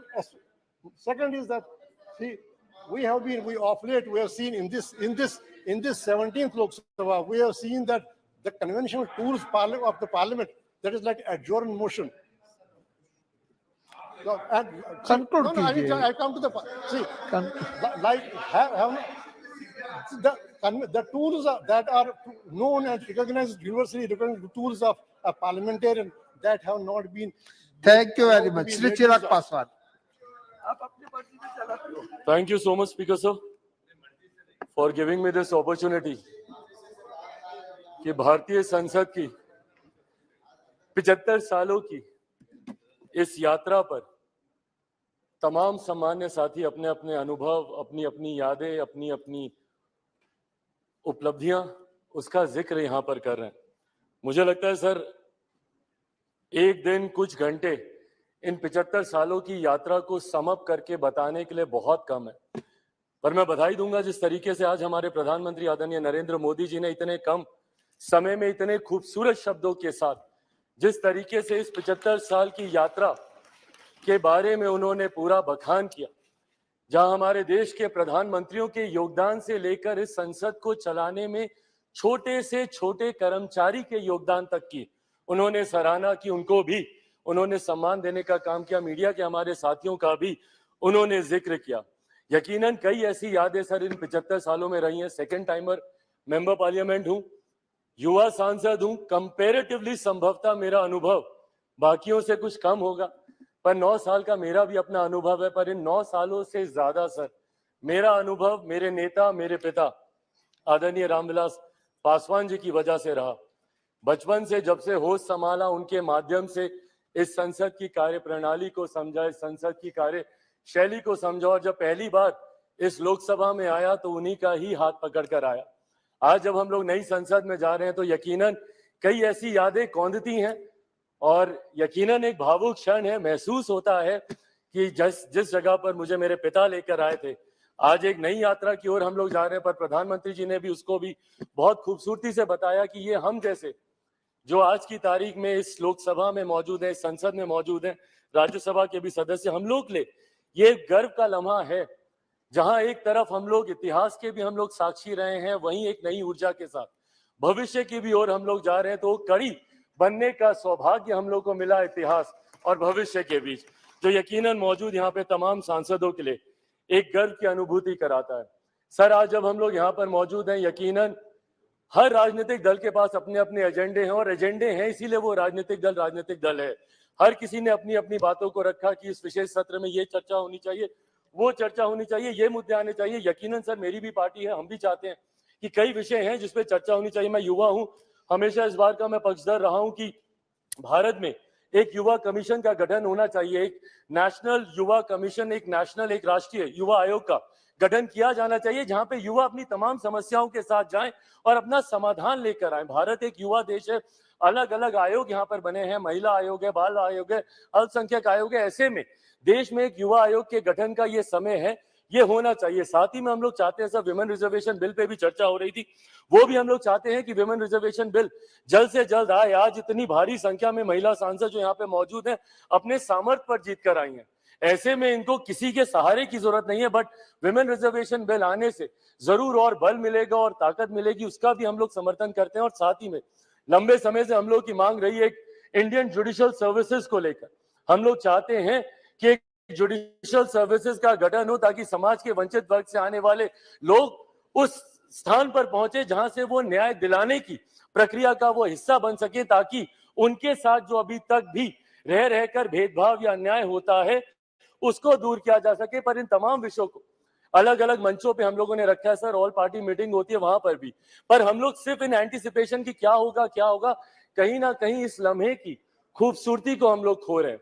आज मैं बस यही आग्रह करूंगा कि कौन सा बिल आ रहा है नहीं आ रहा है, पर ये जो विशेष सत्र बुलाया गया है, ये इतिहास और भविष्य को जोड़ने वाली कड़ी को लेकर बुलाया गया है। हम लोग का ध्यान यकीनन केंद्रित उस तरफ भी होना चाहिए ताकि इस लम्हे की खूबसूरती को हम ना भूल जाए। पूरा देश नजर लगाए इस पर, देख रहा है कि कैसे हम लोग यहाँ से दूसरी नई संसद में हम लोग जा रहे हैं। देश ही नहीं, पूरी दुनिया देख रही है। और आज सर जब डॉक्टर बाबा साहेब भीमराव अंबेडकर जी के बनाए हुए संविधान के आधार पर जिस तरीके से भारतीय संसद के 75 सालों का इतिहास रहा है, मैं उम्मीद ही नहीं पूरे विश्वास के साथ ये कह सकता हूं कि हमारे मौजूदा प्रधानमंत्री आदरणीय नरेंद्र मोदी जी के नेतृत्व में डॉक्टर बाबा साहेब भीमराव अंबेडकर जी के बनाए हुए संविधान के आधार पर ही हम लोग एक विकसित देश की हम लोग नींव रखने जा रहे हैं। और जो लक्ष्य है 2047 में विकसित देश के निर्माण का, उस लक्ष्य को हम लोग नई संसद से हम लोग जरूर अचीव कर पाएंगे। अंत में अपनी बातों को समाप्त करूं सर, मैं जरूर अपने क्षेत्रवासियों का धन्यवाद करूंगा। और मुझे लगता है हम सब यहाँ पर हैं भारत की जनता की वजह से, अपने अपने क्षेत्रवासियों की वजह से। मैं जमुई से आता हूं सर, मैं जमुई वासियों का धन्यवाद करूंगा। मेरे नेता, मेरे पिता अगर आज जीवित होते और यहाँ पर होते तो जरूर वो भी अपनी कर्म भूमि हाजीपुर का जिक्र करते। मैं पूरे अपने प्रदेश बिहार का और देशवासियों का धन्यवाद करूंगा जिन्होंने भारतीय संसद को इतना सशक्त, इतना मजबूत बनाया कि आज जब दुनिया भर के राष्ट्रीय अध्यक्ष आते हैं तो वो G20 जैसे इतने भव्य आयोजन को देखकर, जो हमारे प्रधानमंत्री जी के नेतृत्व में किया गया, उसको देखकर देश ही नहीं पूरी दुनिया बढ़ते विकसित भारत के बढ़ते कदमों की सराहना करती है। एक बार फिर से मैं प्रधानमंत्री जी का भारत को नई संसद देने के लिए उनका धन्यवाद करता हूं और यहाँ पर आपका धन्यवाद करता हूं कि आपने मुझे समय दिया। Thank you so much sir. धन्यवाद। Next speaker Shri E.T. Mohammed Basheer. Sir, thank you very much. Sir, it gives me immense pleasure in participating in this discussion pertaining to the parliamentary journey of 75 years. Sir, firstly, my tribute to those who dedicated their life to get the freedom for us from the shackles of the British Empire. Similarly, sir, my salute to the memories of our forefathers who spent days and days for about 3 years in making our constitution and their work in the Constituent Assembly. Similarly, sir, this is a high time for an introspection, whether we have succeeded in realizing the dreams of our founder leaders and whether we did justice to their thoughts and aspirations. So, Pandit Jawaharlal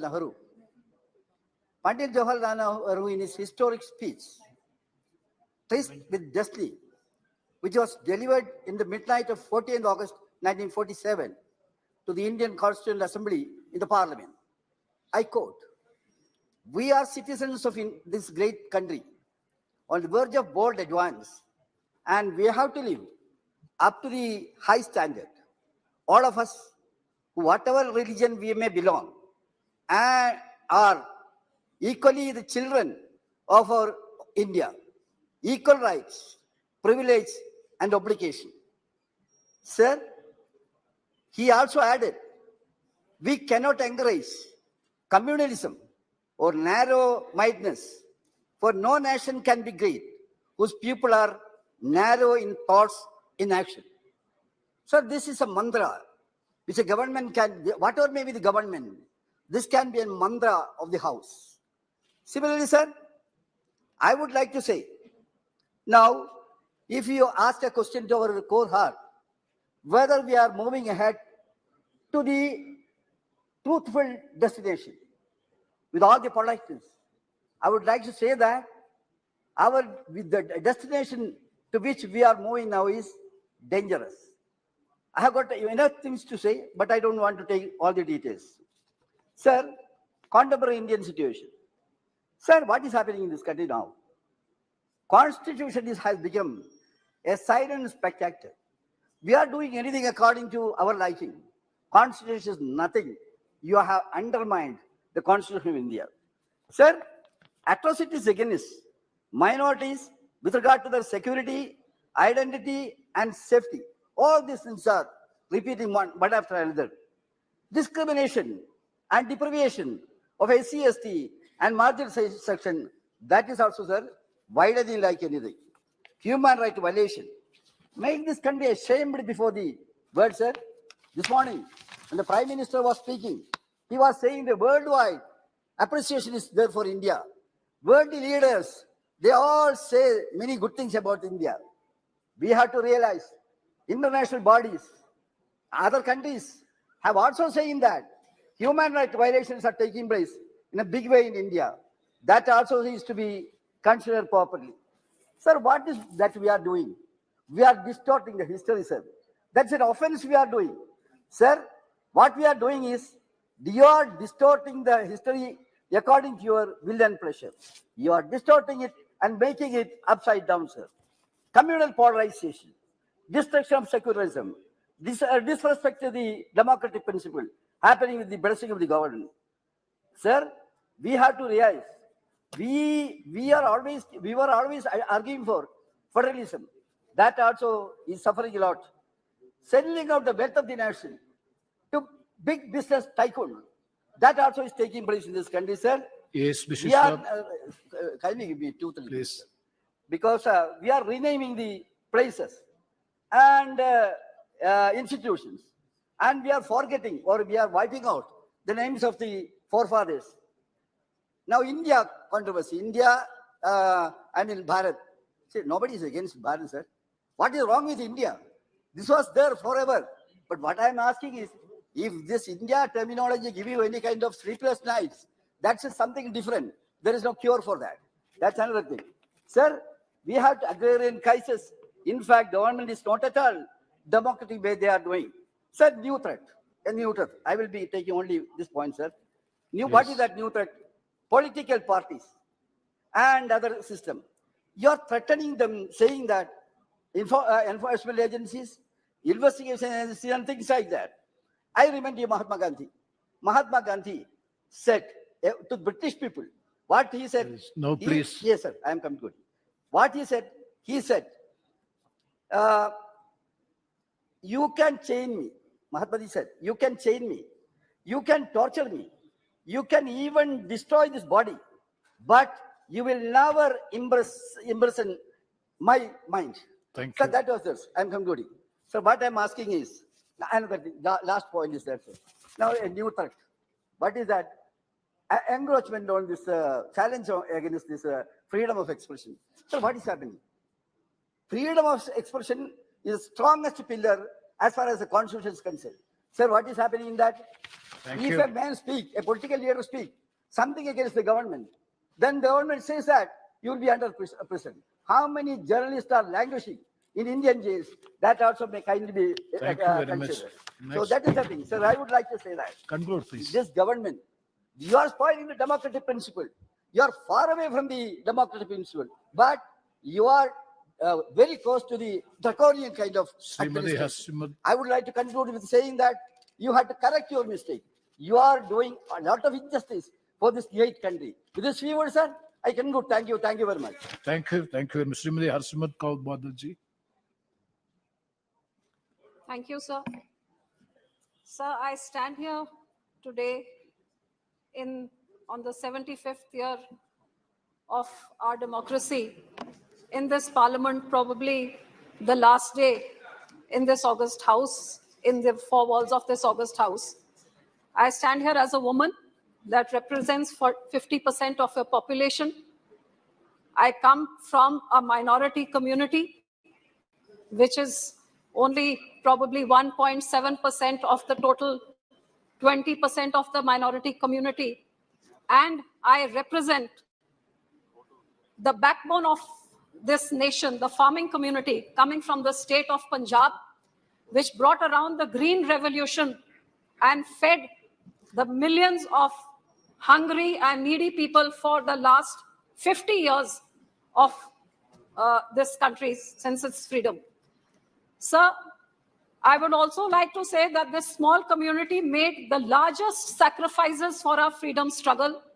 It may be a small community, but this brave community that fought the battle for the freedom struggle, where the highest number of people to reach Kala Pani was from Punjab, the highest number of hangings were of the Punjabis. It was on the borders of Punjab, really, that the division of the country took place. So the largest suffering and the largest bloodshed that took place to ensure this freedom was on the borders of Punjab. But sir, I would like to go back to even beyond this. 350 years ago, sir, our ninth Guru, Shri Guru Tegh Bahadur Sahib, known as the Hind Ki Chadar, the only example in the world where an individual of one community walked all the way to Delhi to get martyred, to sacrifice himself to save a minority community, the Kashmiri Pandits of Kashmir. Sir, this example in itself is one of its kind. And I would say the basis, the very foundations of human rights, equality, freedom of religion was laid by our ninth Guru, who came here and martyred himself and sacrificed himself a few yards from here to ensure the religious freedom of the Kashmiri Muslims, and that laid down the foundations of where the entire democracy and the voice of the people stand.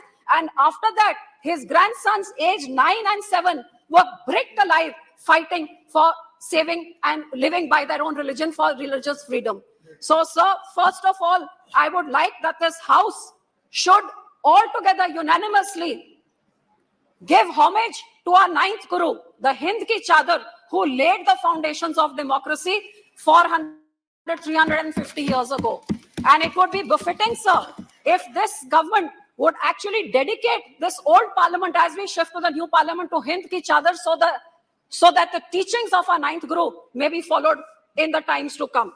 Sir, in the same way, I would like to also say that I am the proud granddaughter of a grandfather, Sir Surjit Singh Majithia, who was a member of parliament from the first, second and third parliament here as defense minister. And after that, sir, I had the honor of being the daughter-in-law of Sir Prakash Singh Badal, who was in the 6th parliament here, and someone who walked on the ideals of our great Gurus and for parliamentary democracy in true letter and inclusiveness. Sarbat ka bhala, as what our religion preaches, is what Sir Prakash Singh Badal's life was about, who led the first battle against emergency, which was the biggest dictatorship since Indian freedom. And he led the fight against emergency to lead the first morcha to court arrest. And for 19 months he spent in jail and was the last one to leave the jail during emergency, making this fight for democracy his personal fight. And his entire life was dedicated towards more powers to the state and strengthening the federal structure. Sir, today I also take this opportunity to salute both these men, and I would say that they have been a role model in inspiring what parliamentary democracy stands for. Sir, as a woman, I would definitely like to say that in my time in the last years of what I have understood of parliament, if there was one thing which I saw in my lifetime, which I never thought that I would even get a chance to voice in this house, was as a young 18-year-old who saw the murder of democracy, the murder of minorities, and the murder of religious freedom in 1984 when the genocide of the Sikhs took place. As an 18-year-old, I was a victim of this. My community was a victim. It is shocking that in a free and independent India, the state itself, the Congress government, would stoop down to killing an entire generation of Sikhs because of whatever reasons, what they may have thought. This is the Congress which attacked our holy shrines, which put in tanks and bullets into our Akal Takht Sahib, killed innocent people over there, and then murdered thousands of Sikhs. Sir, this state-sponsored genocide is unheard of in the history of our country. And if this government had ensured justice, which after 40 years we have still not got, if they had ensured justice, maybe bigger tragedies would not have happened. Sir, I also ask this government that before we finish and shut the doors of this parliament, this house needs to unanimously condemn the Sikh genocide. No, sir, very important to see. Unanimously condemn the 1984 Sikh genocide, which has not been done till date, and nor have they received justice till date. Sir, secondly, I would like to point out that women reservation bill must come in. Sir, in our first parliament, in the first Lok Sabha, sir, there were 46%, there were 24 women, sir. And today in the 17th parliament, there are only 78%. Yes, madam, now please. Sir, just 2 minutes, very important, 2-3 points, sir. Sir, in the first election of our country, 46% women turnout, and now 67, even more than the men. How can women issues be addressed if there is not proper representation? I demand women reservation, sir. Yes. If it is not enough women, that is why it takes a Nirbhaya to bring in strong laws. That's why our women wrestlers who bring laurels to the country have to fight for months to get justice. And that is why a horrific Manipur incident of atrocity on a women, a no confidence motion has to come in to make this government speak. I think, sir, more women are needed in this parliament. Thank you very much. Sir, lastly, I would like to say, for the farmers which I represent, which feeds this entire nation, sir, it is time we stop making hollow promises about doubling farmer income. But it's time that we ensure that farmer, I come from the state which has fed this nation. Sir, today the farmer has lost his water. His ground is contaminated. So he cannot feed his children. He cannot educate his children.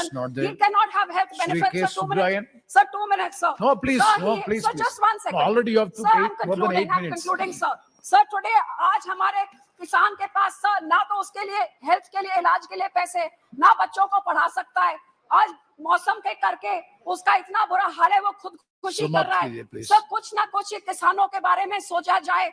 उनको इस भद्दर हालत में 75 साल के बाद double farmer income का slogan नहीं, लेकिन उनके जेब में कुछ पैसे पहुंचे ताकि वो भी आत्मसम्मान से ये नए भारत में आत्मनिर्भर होके अपने खानदान का ख्याल रख सके. Thank you very much, Sri K. Subrayan. ஜனநாயக அரசியல் அமைப்பின் 75 ஆண்டு கால அனுபவங்களை பரிசீலிக்கின்ற நிகழ்வாக இது நடந்து கொண்டிருக்கிறது. தேசிய விடுதலை இயக்கத்திலும் தேசிய விடுதலைக்கு பின்னர் இந்திய வளர்ச்சியிலும் பெரும் பங்காற்றிய இந்திய கம்யூனிஸ்ட் கட்சியின் சார்பில் நான் சில கருத்துக்களை சொல்ல விரும்புகிறேன். 75 ஆண்டு கால அனுபவங்கள் என்பது துயரம் நிறைந்தது இருக்கிறது, மகிழ்ச்சி தரத்தக்க அம்சங்களும் இருக்கின்றன. ஆனால் அம்பேத்கர் சொன்ன ஒரு விஷயத்தை நான் இந்த நேரத்தில் நினைவுபடுத்த விரும்புகிறேன். 1949 நவம்பர் 25, 26 அரசியல் நிர்ணய சபையில் அரசியல் சட்டம் நிறைவேற்றப்பட்டு நிறைவுரையாற்றிய போது குறிப்பிட்டார்கள், எதிர்காலத்தில் இந்தியர்கள் நாட்டை காட்டிலும் மதத்தை பெரிதாக கருதுவார்களா அல்லது மதத்தை காட்டிலும் நாட்டை பெரிதாக கருதுவார்களா என்று எனக்கு தெரியவில்லை. ஆனால் நாட்டை காட்டிலும் மதத்தை பெரிதாக கருதுவார்களே ஆனால் இந்தியா இரண்டாவது முறையாக மீள முடியாத சிக்கலில் சிக்கி சீரழியும் என்று எச்சரித்தார். அந்த எச்சரிக்கையை இந்த 75 ஆண்டு கால அனுபவங்களில் கடந்த 9 ஆண்டு காலம் ஏற்பட்டிருக்கிற அனுபவம் என்பது துயரம் நிறைந்ததாகும். மதிப்புமிக்க உயிர்கள் பலவற்றை கொடுத்து பெற்ற விடுதலை இன்றைக்கு கேள்விக்குறியாக்கப்பட்டு விட்டது. நாடு என்பது வெறும் வகுப்பறைகளில் தொங்குகிற மேப்பில் இல்லை, நாட்டு மக்கள் தான். 120 கோடி மக்களின் ஒட்டுமொத்த நலனை பிரதிபலிக்க வேண்டும். 140 கோடி மக்களின் நலனை பிரதிபலிப்பதுதான் தேசத்தின் நலனை பிரதிபலிப்பதாகும். எனவே தேச நலன் என்பது வெறும் எல்லை கோடுகளில் இல்லை, மரம் அட்டைகளில் இல்லை, தார் ரோடுகளில் இல்லை. தேசம் என்பது மக்கள் தான். மக்கள் பல மதங்களை சார்ந்து ஜாதிகளை சார்ந்து இருக்கிறார்கள். அனைவரின் நலனை பிரதிபலிப்பதுதான் தேசத்தை பிரதிபலிப்பதாகும். எனவே அந்த அக்கறையோடு பிரதிபலிக்கிற போக்கு கடந்த 9 ஆண்டு காலமாக இல்லை என்பது வரலாற்றில் ஏற்பட்டுள்ள மிகப்பெரிய விபரீதமாகும். அந்த விபரீதம் இன்றைக்கு ஏற்பட்டிருக்கிறது. அதற்குரிய பல்வேறு காரணங்களை நான் விரித்து சொல்ல வேண்டும், ஆனால் நேரம் இல்லை. வழங்கப்படுகிற 2 நிமிடங்களில் இந்த 75 ஆண்டு கால அனுபவங்களை விரிவாக சொல்ல இயலாது. எனவே 2 விஷயத்தை மட்டும் நான் சொல்லி விடைபெற விரும்புகிறேன். முக்கியமான ஒரு விஷயம், இந்த 75 ஆண்டுகளில் திட்டமிட்டே ஜனநாயக அரசியல் அமைப்பு தகர்க்கப்படுகிறது. ஜனநாயகத்தின் பெயரால் ஆட்சிக்கு வந்துவிட்டு ஜனநாயக அரசியல் அமைப்பை தகர்க்கிற போக்கு நீடிக்கிறது. இந்த போக்கு ஆபத்தானதாகும். அதே மாதிரி நாடாளுமன்ற முறையை படிக்கட்டுகளை மண்டியிட்டு வணங்குவதால் நாடாளுமன்றம் வளர்ந்து விடாது. நாடாளுமன்ற உள்ளடக்கத்தை காப்பாற்றுகிற ஆட்சியாக இந்த ஆட்சியாளர்கள் இல்லை. இவர்கள் நாட்டை நேசிக்கவில்லை, நாடாளுமன்ற முறைகளை நேசிக்கவில்லை, வெறும் தோற்றங்களை மட்டுமே வெளிப்படுத்திக் கொண்டிருக்கிறார்கள். எனவே தேச நலனை பிரதிபலிக்கவில்லை, நாட்டு நலனையும் பிரதிபலிக்கவில்லை, நாடாளுமன்ற முறைகளையும் காப்பாற்றவில்லை, ஜனநாயக மரபுகளையும் காப்பாற்றவில்லை, அரசியல் சாசனத்தையும் காப்பாற்றவில்லை. எனவே இந்த ஆட்சி நீடிப்பது 75 ஆண்டுகளுக்கு முன்னர் விலை மதிப்பற்ற உயிர்கள் பலவற்றை கொடுத்து விடுதலை பெற்ற விடுதலையை இழக்க நேரிடும். G20 பற்றி பெரும் பாராட்டு சொன்னார்கள். அமெரிக்காவோடு என்ன ஒப்பந்தம் போடப்பட்டிருக்கிறது? இஸ்ரேலோடு என்ன ஒப்பந்தம் போடப்பட்டிருக்கிறது? ஜவஹர்லால் நேரு அவர்களால் உலக அரங்கில் மதிப்புமிக்க ஒரு பிம்பம் இந்தியாவுக்கு உருவாயிற்று. அந்த பிம்பம் சிதைக்கப்பட்டிருக்கிறது. இன்றைக்கு இஸ்ரேலோடு கூட்டணி, யுஎஸ்இன் பட்டிகளில் கட்டப்பட்டுள்ள மாடுகள் மாதிரி இன்றைக்கு இந்தியா அவர்களுடைய கைக்கு சென்றிருக்கிறது. இவற்றிலிருந்து மீட்க வேண்டுமானால் இந்த ஆட்சி ஜனநாயகத்தை காப்பாற்றாது, அரசியல் சட்டத்தை காப்பாற்றாது, நாடாளுமன்ற முறையை காப்பாற்றாது. எனவே இதற்கு விடிவு கொடுப்பதன் மூலம்தான் இந்தியாவை காப்பாற்ற முடியும், இந்திய அரசியலை காப்பாற்ற முடியும், ஜனநாயகத்தை காப்பாற்ற முடியும்.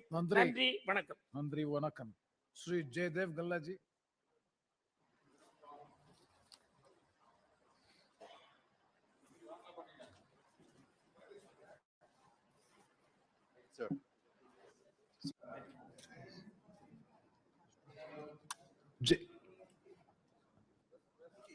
You're in your seat. Okay. Yes. Thank you, sir. Sir, it is a momentous day in the history of our parliament. It is a historic day that this house, which witnessed our freedom struggle, witnessed India's tryst with destiny, witnessed the creation of the Indian Constitution, and is now witnessing as we are bidding adieu to this great house, sir. As members of parliament, we have dedicated ourselves to serving our beloved nation. Over the past 7 decades, as the Honorable Prime Minister has noted, more than 8,500 members have tirelessly served our mother India within these hallowed halls. It's worth noting that many of these dedicated individuals hail from Andhra Pradesh as well.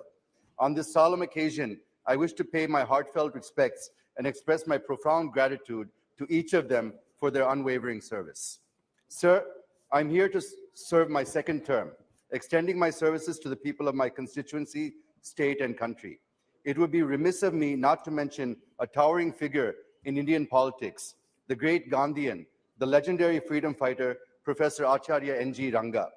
He served as a member of the Central Legislative Assembly from 1930 onwards, and as a member of the Indian Parliament since independence until 1991. Professor Ranga achieved the remarkable feat of 60 years of service in this House, starting with the Constituent Legislative Assembly in 1930, and 50 years as a parliamentarian, earning him a place in the Guinness Book of World Records. Many of you have seen his statue at building gate number 4 of this Parliament House. Sir, Professor Ranga was an inspiration to generations of politicians, including my own grandfather, Sri Paturi Rajgopal Naidu, a freedom fighter and two-time member of Parliament during the 6th and 7th Lok Sabha. Another great leader from the state of Andhra Pradesh that I should mention here is Sri GMC Balayogi, who served as Speaker for the 11th and 12th Lok Sabha and who was elected unanimously and served with distinction. I take this opportunity to pay my humble tributes to them and to all the other leaders from erstwhile and current state of Andhra Pradesh. Sir, I feel 7 decades journey in the history of any nation is too short a period. But in this short period, we have shown the world what we are capable of. We have proved to the world, particularly the British, who wished India to become a failed state, that Bharat is second to none in every respect. We have proved and demonstrated to the world, the recent example being the G20 summit, that India's civilization, culture, philosophy, and more than anything else, the concept of Vasudhaiva Kutumbakam cannot be destroyed. We could achieve these in spite of being home to almost every single religion in the world, and also to a vast array of diverse cultures, languages, syncretic heritage with rich history of democracy and nonviolence. Sir, today's occasion is not to score brownie points. Today's occasion, I feel, is to remember our achievements, successes, experiences, and where we have faltered, and address them through the current discussion. It is also our duty to express what lessons that we have learned from our past mistakes and give inputs for making this country great again. Sir, as Modi ji rightly says, that every government, every PM contributed towards the growth, progress, and development of the country. The degree of pace, commitment, and resolve might be different, but everyone contributed whatever they could for the sake of the country. So on this historic occasion, I remember all those great leaders, and I pay tributes on behalf of my Telugu Desam party and on my own behalf. But I would also like to highlight that it was during this period that the bifurcation of Andhra Pradesh was enacted. Sir, this parliament, as the Honorable Prime Minister said in the morning, is a sacred institution, and whatever promise it makes will be sacrosanct. But the commitments made in the AP Reorganization Act and on this floor are yet to be fulfilled, sir. Even the special category status, which was promised on the floor of this House, has not been implemented till date. I only pray that these sacred promises are implemented without any further delay. Sir, the new capital of Andhra Pradesh is in doldrums. Nobody knows what is the capital of Andhra Pradesh today. The farmers of Amaravati, who have been given more than 33,000 acres of land, are on a dharna for nearly 4 years. I wish and pray that Amaravati will remain as the sole capital of AP and that government of India should intervene and do the needful in this regard. Sir, from 2014, under the leadership of Honorable Prime Minister Sri Narendra Modi ji, there have been many initiatives that have been introduced aimed at making India Atmanirbhar and positioning it as a global power. Of the many achievements over the past 9 years, I would rate financial inclusion through Jan Dhan Yojana as the most successful achievement, which helped inclusive growth and reduced corruption, which otherwise, as per Sri Rajiv Gandhi, only 15 paisa used to reach the beneficiary. Yes, Jaydev Galaji. Sir, just give me Please. few more minutes, sir. There are some very important points I want to make. The second is Ujjwala Yojana, which helped 10 crore women escape from the cooking with firewood, coal, dung, cakes, etc., instead of using safe, clean environment for LPG. So I'll skip to the end, sir. Sir, my party, the Telugu Desam Party, has played a pivotal role in this country's politics and growth. Both Sri NTR and Sri Chandrababu Naidu Garu played key roles in molding and shaping both the National Front and the United Front governments. So you may recall that when Sri Vajpayee returned to power in 1999, after having lost no confidence motion, the TDP with 29 MPs in the Lok Sabha was the strongest partner of the NDA. And during that government, many key reforms, such as banking sector reforms, telecommunication reforms, aviation reforms, the Golden Quadrilateral Project, the National Highway Development Project, and the promotion of information technology which saw the establishment of technology parks and IT zones. All these reforms and projects were envisioned by Sri Chandrababu Naidu Garu and implemented by the central government, playing a key role in shaping India's economic growth. Sir, Dr. Kalam was also made president with the support of TDP and Sri Chandrababu Naidu Garu. Yes. Even in the recent past, the suggestions provided by him during the COVID pandemic helped our country to effectively fight it and come out resilient and stronger. And today we see that an unblemished, seasoned leader being arrested with political incarceration. It is a black day to democracy and the history of AP, sir. I wish to bring to the notice of the Honorable Prime Minister and the Honorable Home Minister how law is blatantly violated, cleverly twisted, and maliciously to achieve political try to vendetta avoid all the by arresting controversial Sri Chandrababu issues, Garu. please. Sir, 2 minutes, I'll finish, sir. No. The main allegation in the case that 10% share of the state government, which comes to about 371 crores, for the purpose of skill development, had been released to the project implementation companies and was swindled through shell companies.